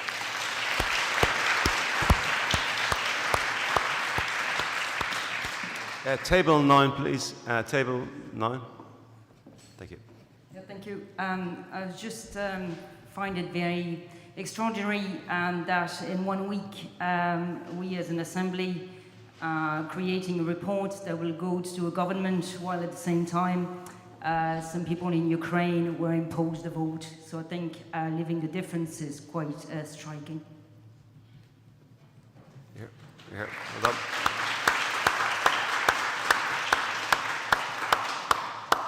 Table 7, table 10.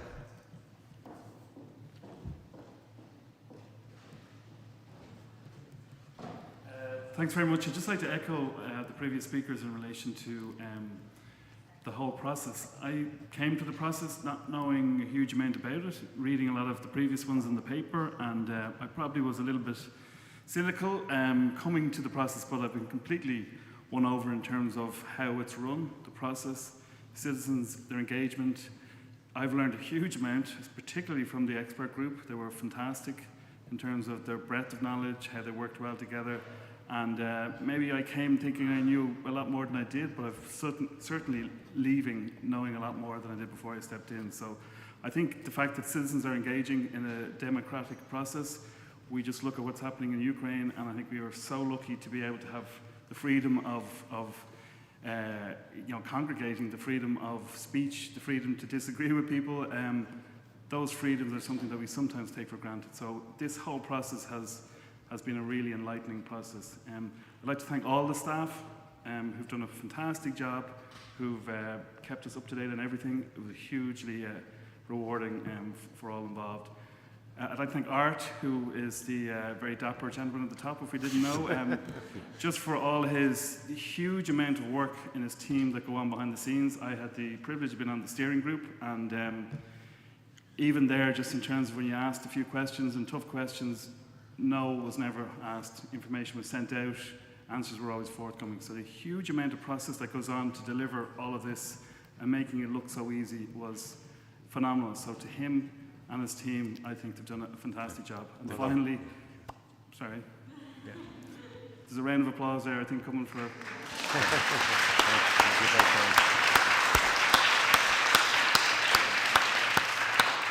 I should also just say to the councillors, all 12, who have a huge amount of time and effort and huge amount of constituents to look after, and sometimes we're on our phones, but it could be water, drains being blocked and trees need to be pruned. So, but a huge amount of extra time they've put in, and they've commented, and they've brought a little bit more knowledge to the tables.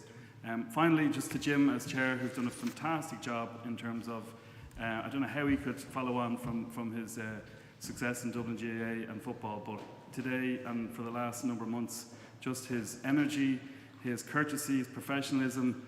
I don't think there's a single person would say a negative thing about Jim in the whole process. So that's very difficult to navigate, and I think you're probably a born politician, but maybe don't want to go into that field anyway. But again, thanks to you and to everyone. Thank you, Jim. Thank you.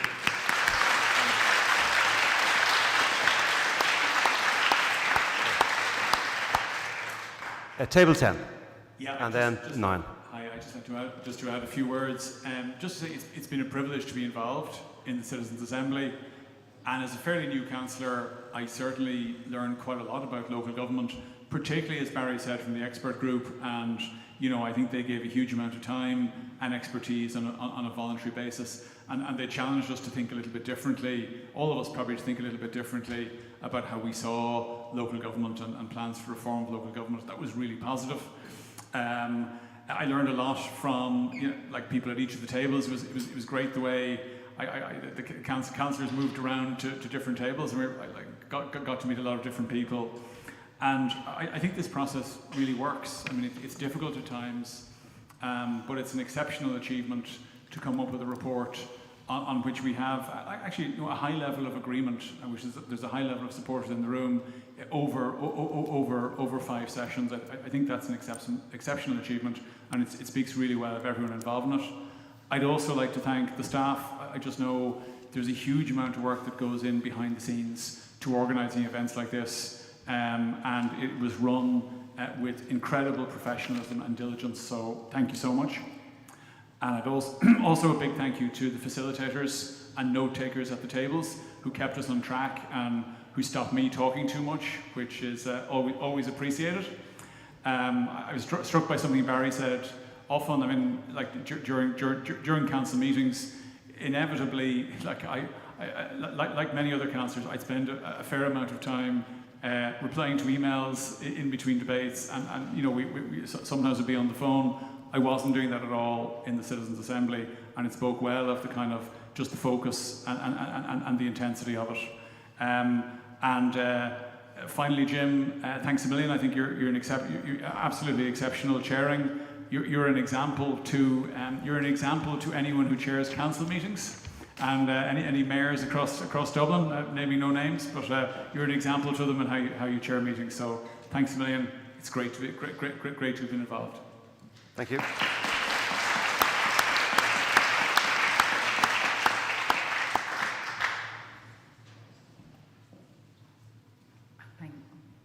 Hi, I'm Maria from Table 12. Even though it looked like I'm 9, I'm kind of just in between tables. I just want to say a huge thank you to Jim and Art and to all the Secretariat for the inclusivity, the professionalism shown, and etc. You know yourself what you do. And personally, and Dr. Dan up there, sitting down. I wanted to say thank you for being so disabled representative and for inclusivity, which is fantastic. And it makes me very proud.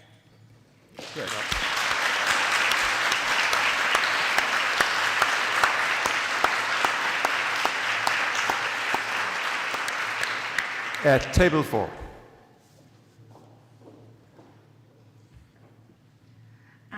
Nicole, I'd like to say thanks to everybody as well for the experience. I remember when the letter came through the door, I love politics and news, so I signed up, and as it got closer and at that first meeting in Malahide, I remember feeling, coming away from the first Saturday, out of my depth, as in I am not equipped to deal with this.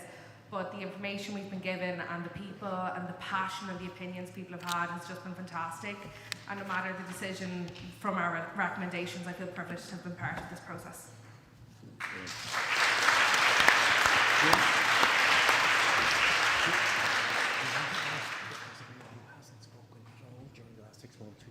The opportunity, finally. One last opportunity. Do you have any more comments? Maybe from those who might not have spoken in any of the meetings. Do you want to take this last opportunity to say a few words, maybe?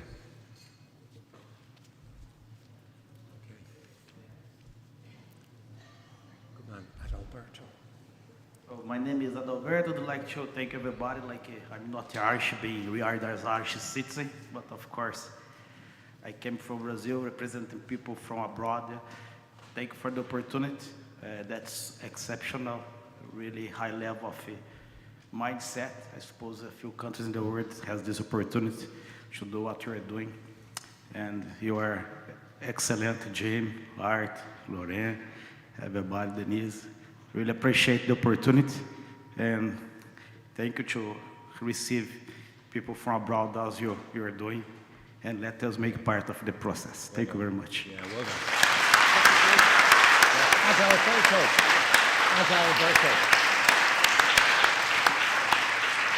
Thanks, Adal. You're a dub now. Yeah. A true blue. Okay, I think that's it. Yeah. Okay, so if that is it, I'll say a few words, and then we go back into the music. So these really are my closing remarks officially at our collective assembly. We'll obviously be in contact with you over the coming weeks as we get the report out. But during the day, as I gazed around the room in this magnificent surroundings of St. Patrick's Hall, I've been reflecting on the journey that we've had and that you've alluded to during the last 6 months, and indeed Dublin's journey. And this building where we convene today for 718 years, from 1204 to 1922, was the seat of English and later British rule in Ireland. And then 100 years ago, on the 16th of January, on the courtyard that you walked outside earlier today, the last ever British Viceroy of Ireland handed Dublin Castle over to Michael Collins and the government of the newly independent Irish state. And here in St. Patrick's Hall, the grandest of state apartments, since 1938, the inauguration of each one of Ireland's presidents has taken place. And my favourite memory of St. Patrick's Hall are the iconic images from December 1990 and the inauguration of Mary Robertson, our Tuachtaráin na hÉireann, our president, our head of state. It was a seminal moment for Ireland and a catalyst for change. Today is another iconic moment that you're part of. And your work and your toil is the substance that will be a catalyst for change for a great county and city of Dublin. The moment you opened the envelope with the invitation from An Taoiseach, it was your destiny to be here in this hall today and to follow on the footsteps and the shoulders of the history that has gone before us. You were asked by Rialtas na hÉireann, the Government of Ireland, to give of your free time and to take part in a strange concept called a Citizens' Assembly. We were all asked to be part of the deliberative democracy process, where a mark from your pen today will help determine the future of this wonderful and special place, the home we call Ballyahaclia, Dublin. And what a journey we've been on. It's not been easy, I know. And at our first weekend meeting in Malahide, most of us, including myself, did not know the names of our own local mayors, but we have collectively come a long way. This assembly, we were given a blank canvas and asked, with your lively brushstrokes, to add colour, texture and substance. And look at you all now, dissecting, debating, rebuilding local authority structures in the city and county with a confidence and a flair which you would have scarcely believed a mere 6 months ago. And is it exactly perfect? Well, it's not. However, our guiding principles of openness, fairness, equality of voice, respect, efficiency, collegiality and psychological safety have ensured that what you deliver in the time frame that you were given will be the best efforts of 80 determined and committed citizens of Dublin, and your report will be of the highest standards. It will be the tasks of our politicians, civil servants and the Attorney General to craft the legislation to deliver on the wishes of the people in this very hall. Your recommendations will be the foundation on which the new structures for the directly elected Mayor of Dublin will be built. So your success is my joy. For me, the deliberative democracy process has been an empowering experience, and my respect and admiration for all of you, our Dublin Citizens' Assembly members, has grown with each passing engagement and encounter. It has been one of the privileges of my life to share this time with you, to get to know you, and it has been a very proud time for me to be on this voyage of exploration and for us all to serve the 1.4 million people who call this great city and county, Dublin, their home. You've cast your votes, so what happens now? We have the results of the 4th and 5th ballots, which we will shortly show you, and then the hard work starts for the Assembly Secretariat, who will turn your decisions and your vision and your hopes and dreams into a draft report. We'll share that draft with you, we receive your feedback, and then I will oversee the completion of the final report.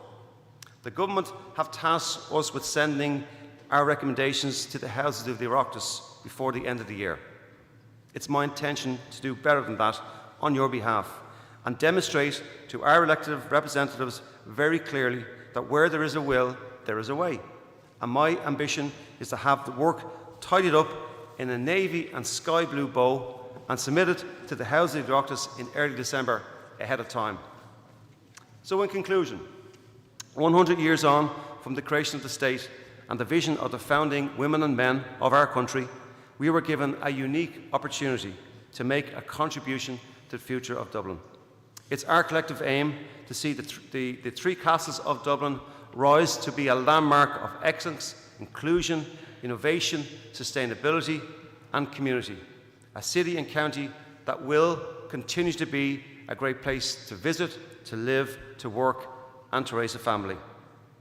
The Citizens' Assembly on Tinole Saronach, the gathering of free people, Osberla in English, is the most fitting description of the people in this historic hall. You who gave your time and worked so hard for one purpose and one purpose alone, to serve the people of Dublin.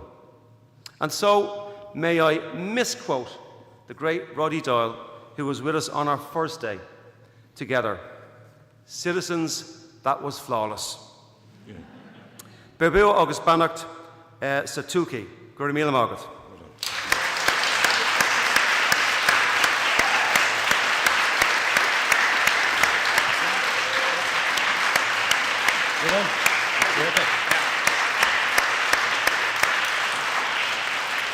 So may we welcome back on stage for a brief moment Wicker Light. We're just concluding, the votes have been counted. We just need to do a bit of due diligence on the votes, and we'll be back to you in 5 minutes with the final results, and then we'll break for some refreshments. So over to Wicker Light.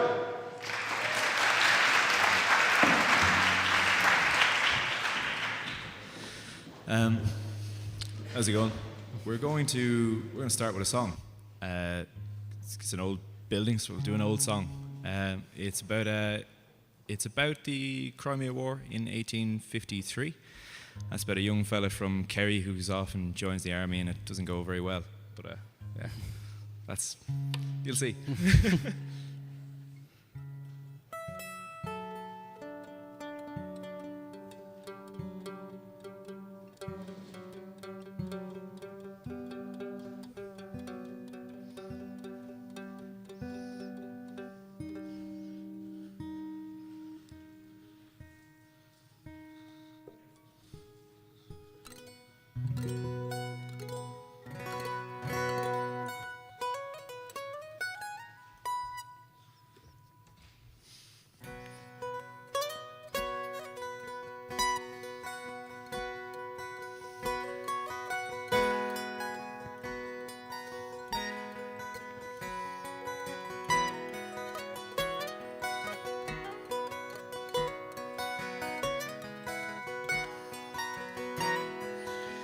About 4 years ago I was digging the land, with my brogues on me feet and me spade in me hand.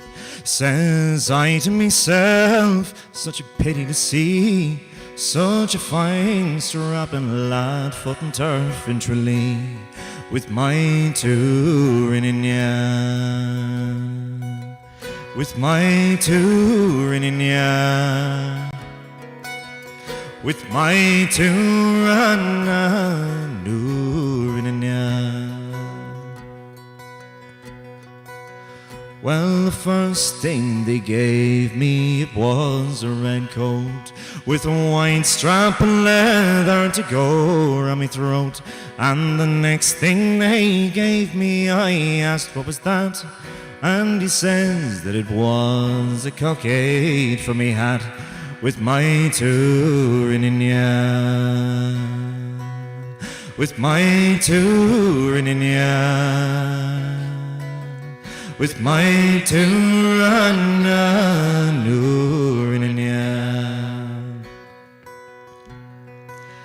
Well, the next thing they gave me, they called it a gun, with a long stock and barrel and a place for me thumb. And sure she spit fire, lads, and then she spit smoke. Lord, she gave a great lep and my shoulder near broke, with my touring in ya, with my touring yarn, with my touring yarn.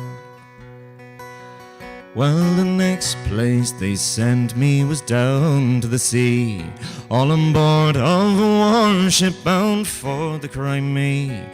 3 sticks in the middle, all rolled with sheets. Lord, she walked through the water without any feet, with my touring yarn, with my touring yarn, with my touring yarn, touring yarn.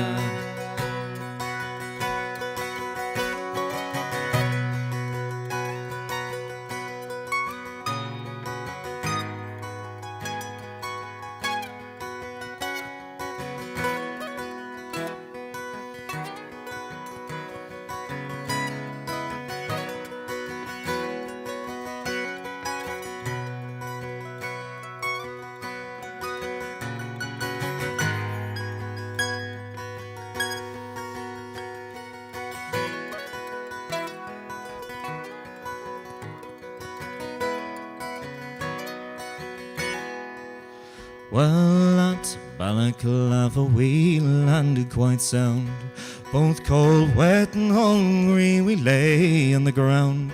Next morning for action the bugle did call, and we got a hot breakfast all powder and ball, with my touring yarn, with my touring yarn, with my touring yarn.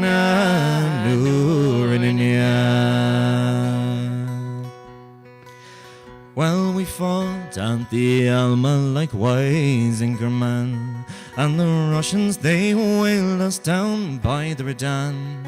In scaling the walls there myself lost an eye, and a great old bullet ran away with me thigh, and my touring yarn, with my touring yarn, with my touring yarn. Well, it's often I thought of me name and me home, and me time spent there cutting turf off my roam. But the balls were so thick and the fire was so hot, I lay down in the ditch, boys, for fear I'd be shot, with my touring yarn, with my touring yarn, with my touring yarn.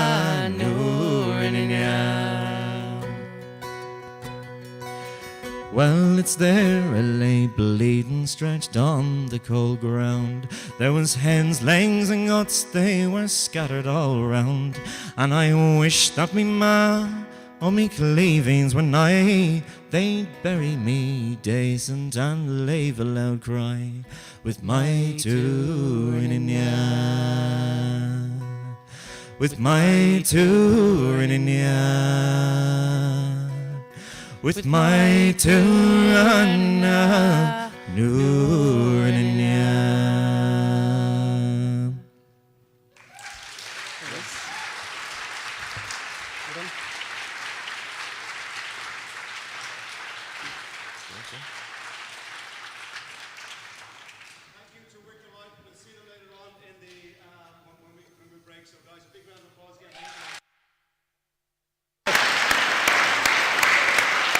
See the coppers.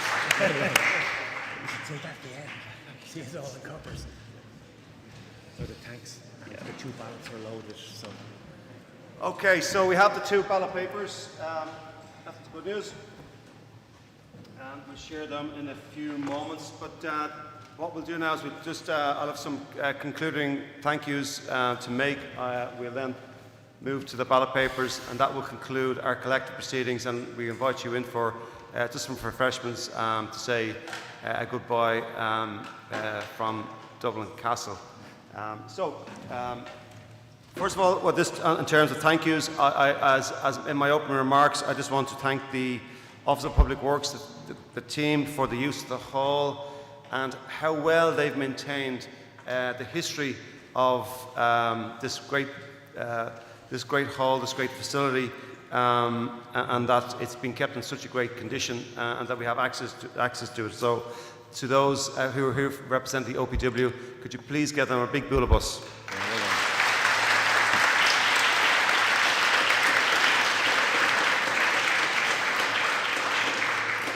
To Conor and all the PI communications teams for the live streaming, the video recording, the camera work, for making us all look so good. So thank you very much. Another round of applause.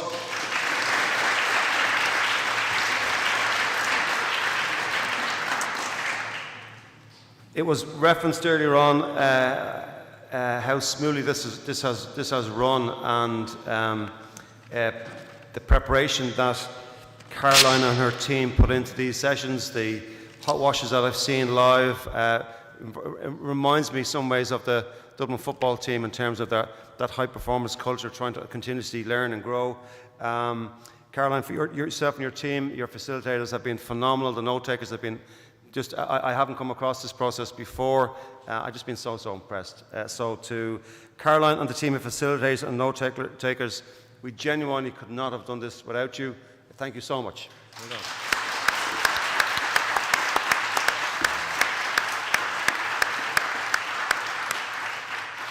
It was good news that we had RTE in today, our national broadcaster. It's important, and I said to them that they cover events like this, and it was good to have Coleman in. I think it's going to be on the 9 o'clock news today. The media are very much partners in this.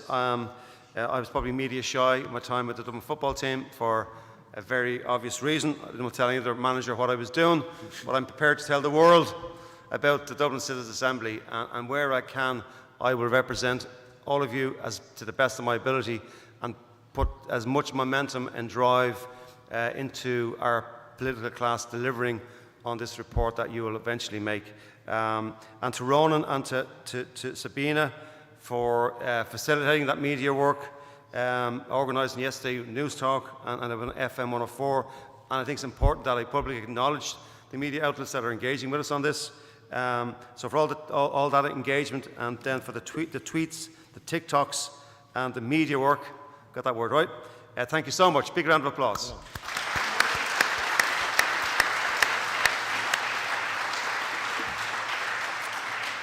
To Darren and to Lisa and the sign language interpretation, thank you so much.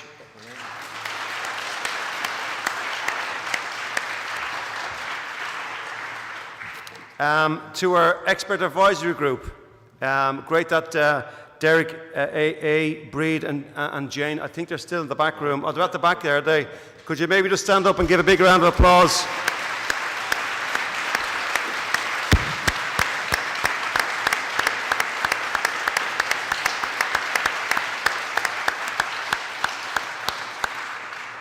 You're like presidential candidates down there, waiting to be called up. Thank you so much.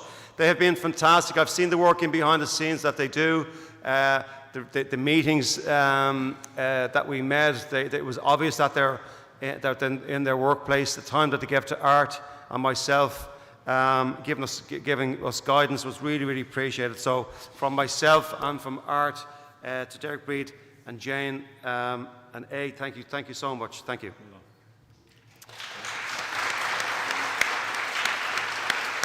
A quick word to those external speakers, those people, experts who came in to share their knowledge. And I was just recalled, Art, when I saw all of them on the video, that the amount of people that we've had in talking has been phenomenal. So well done to the Secretary for organising it. But thank you so much for, I know you're all looking in for the results, and I'll get to them in a minute. But when you're looking in, thank you so much. Well done.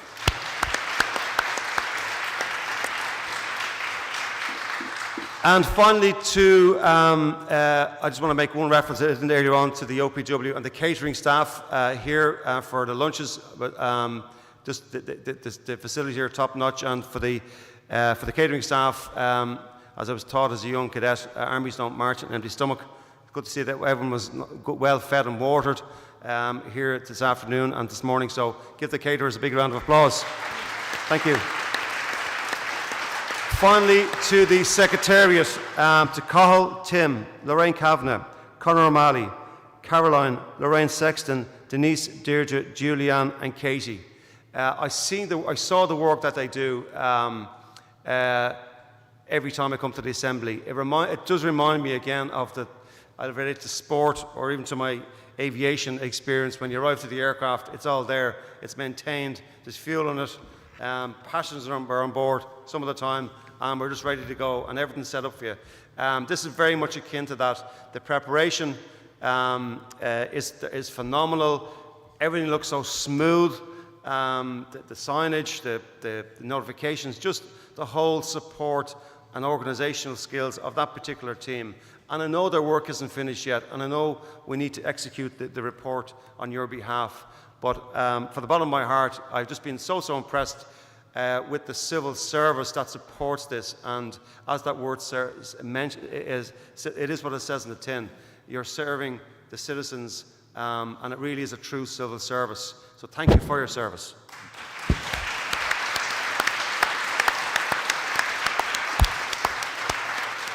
And finally, to our Secretariat General, Mr. Art O'Leary. I got an email from Art at 3 o'clock in the morning, like a couple of hours ago. Get out of bed. Yeah. And I got a shiver up my spine when I woke up this morning early and looked at my text. I thought I was back in the Dublin football team, getting ready for a big game, because that's the mindset of the man, Art O'Leary. And I saw, like, he was up where we met yesterday afternoon. I knew, with most of a lot of the secretaries are here on that call, making those final preparations. There was emails coming in, which is great to see, and it's an important part of it from the Assembly members. Preparation for the day, and preparation is 9/10 performance law. If you prepare really well for something, if we prepare a really good report for our House of Oireachtas, I would expect a lot of action from our politicians, and they should be motivated and driven and excited to get the report. Like what Art does, his preparation is phenomenal. He's got a lot of balls in the air. He was up last week with the biodiversity group, doing phenomenal work. We had a good chat about it earlier on. Some of it actually scary, what's down our tracks if we don't pay attention to our environment. But all of the Secretariat team were on the go last weekend. The time that they give for the deliberative democracy process is really, really impressive. You're travelling soon, Art, I know, as Art looks after you. Some of you might know the electorate reform, and that's what he'll be doing after these citizens' assemblies. So he is very busy. It doesn't come across that way. Certainly when I speak to him, he always has time for me. Always gives me a lot of attention. And again, another huge link in the chain, but one that if it broke, we'd all fall. So big build bus for Art.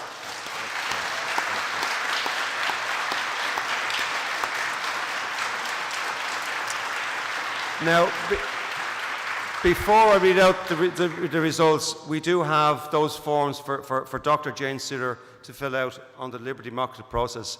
And I want them filled out. But before I do, I just jotted down some words about what it meant to be partaking in deliberative democracy. And for me, it's about getting people closer to government, owning decisions. It's about accurately informing our Dáil. It's about different views. It's about fact-based and balanced discourse. It's about conscientious weighting of arguments. It's about equal consideration of arguments. It's about clarification of positions and coming to a consensus and coming to an outcome. It's ultimately, deliberative democracy is about us, the citizens, shaping politics. You did it really well. Well done. Please fill out the forms, and I'll come back to you with the results. Thank you.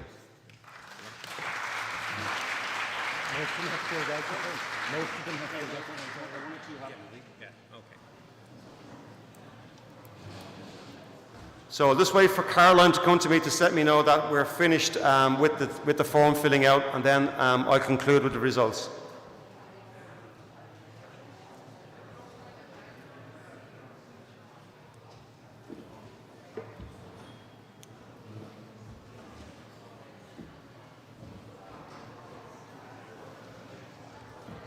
kind of you, Jim.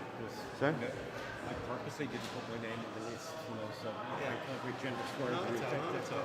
Thank you so much. Thank you so much. I couldn't say it. It's great. Phenomenal. There you go. There you go. Sorry tonight, Matt. But there are no problems that we can't solve by simply working a bit harder. You know, I mean, these are words to live by. I'm sure to find out what else there is.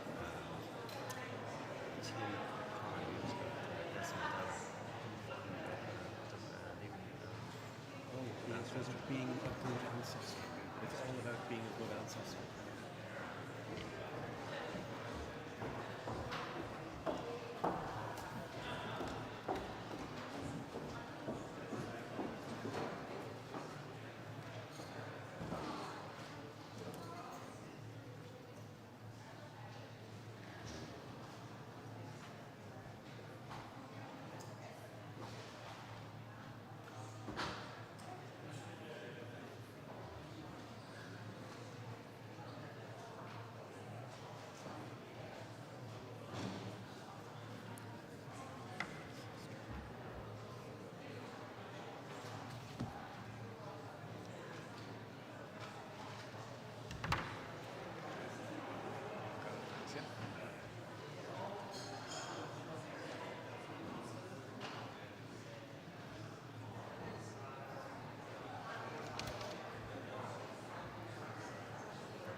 If you have a couple minutes, there's Nolan's draft press release. I think we need to beef up, you know.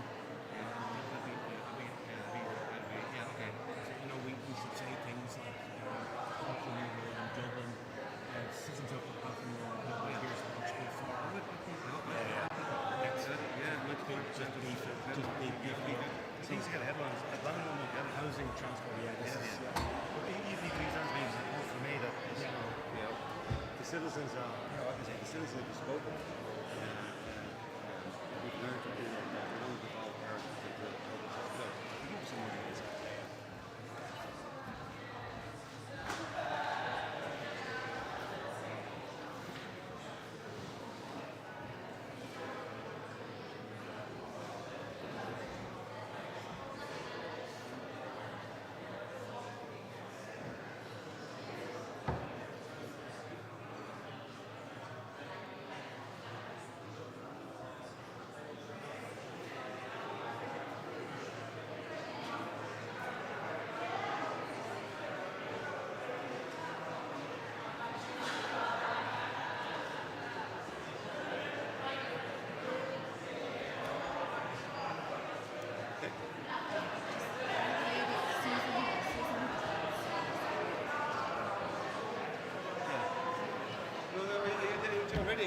Yeah.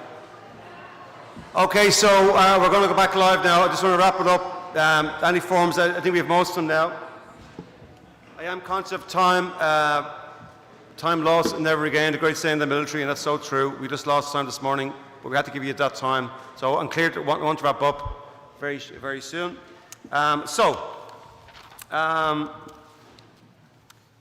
We're going now to move to the results of ballot paper number 4, please. Ballot paper number 4. So question number 1. Deputy Mayor, 73% said yes, 27% said no. On a cabinet, 90% said yes, 10% said no. On a Dublin City and Council Assembly, 74% said yes, 26% said no. On a Citizen Assembly, 78% said yes, 22% said no. On a plenary session, 63% said yes, 37% said no. On the three options for that were given to you, 57% voted to maintain the four current local authority models, which included the existing local area committees.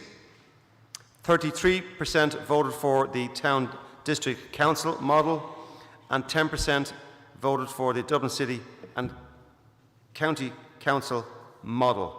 That's ballot paper 4. Ballot paper number 5. The first question was, should there be a referendum for the Irish people to enshrine the concept of a directly elected mayor in the Constitution? 58% said no, 42% said yes. If the Citizens' Assembly voted yes on question 1, read a deputy mayor. Should a deputy mayor be chosen? That's irrelevant now because it's no, but let's go through it. 44% said elected on a directly elected, excuse me, got that wrong, I'll read it again. If the Citizens' Assembly voted yes on question 1 on ballot paper number 4, reference to deputy mayor. Should the deputy mayor be chosen by? 44% said elected on a directly elected mayor ticket. 20% said the people of Dublin, and 18% said councillors, and 18% said the mayor. If the Citizens' Assembly voted yes on question 2, ballot paper 4, read the cabinet. Should the cabinet be chosen by? 55% of 50-50 combination of the councillors and the mayor, 37% said the mayor, and 7% said the councillors alone. A question on should the membership of the cabinet be made up of a majority of elected councillors? 88% said yes, 12% said no. The question, if the Citizens' Assembly voted yes to question 3, read the Assembly. Should the Assembly members be chosen by? 37% said a combination of the people of Dublin and the councillors. 33% said the councillors alone. 30% said the people of Dublin alone. If the question, if the Citizens' Assembly votes yes on question 4, read the Citizens' Assembly on ballot paper number 4. The question is, should the council's Citizens' Assembly be a permanent feature with randomly selected membership rotated every year? 55% said it should, and 45% said it's established as required. On the Citizens' Assembly report, how long should the government take to respond in detail to the Citizens' Assembly report? 49% said 6 months. 26% said 1 year.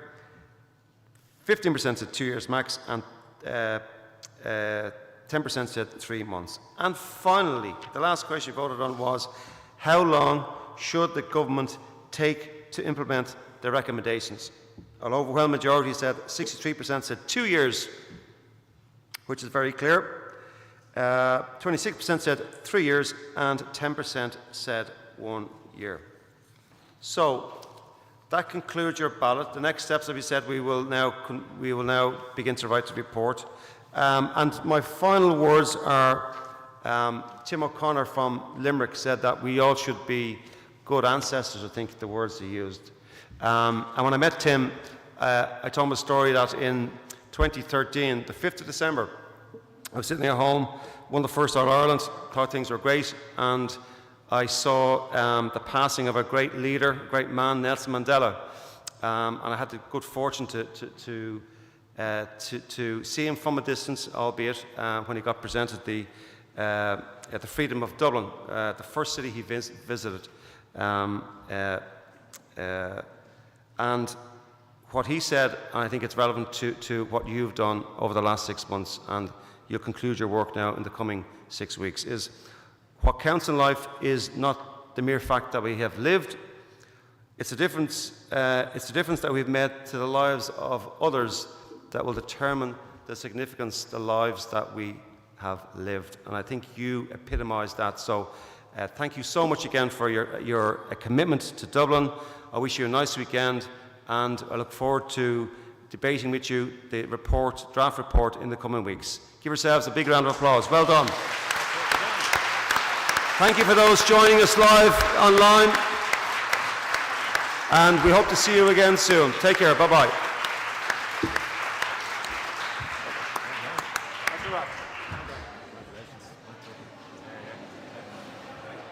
I scarcely would have thought it was possible. Yeah. At 3 o'clock this morning. Here we are. At 3 o'clock this morning.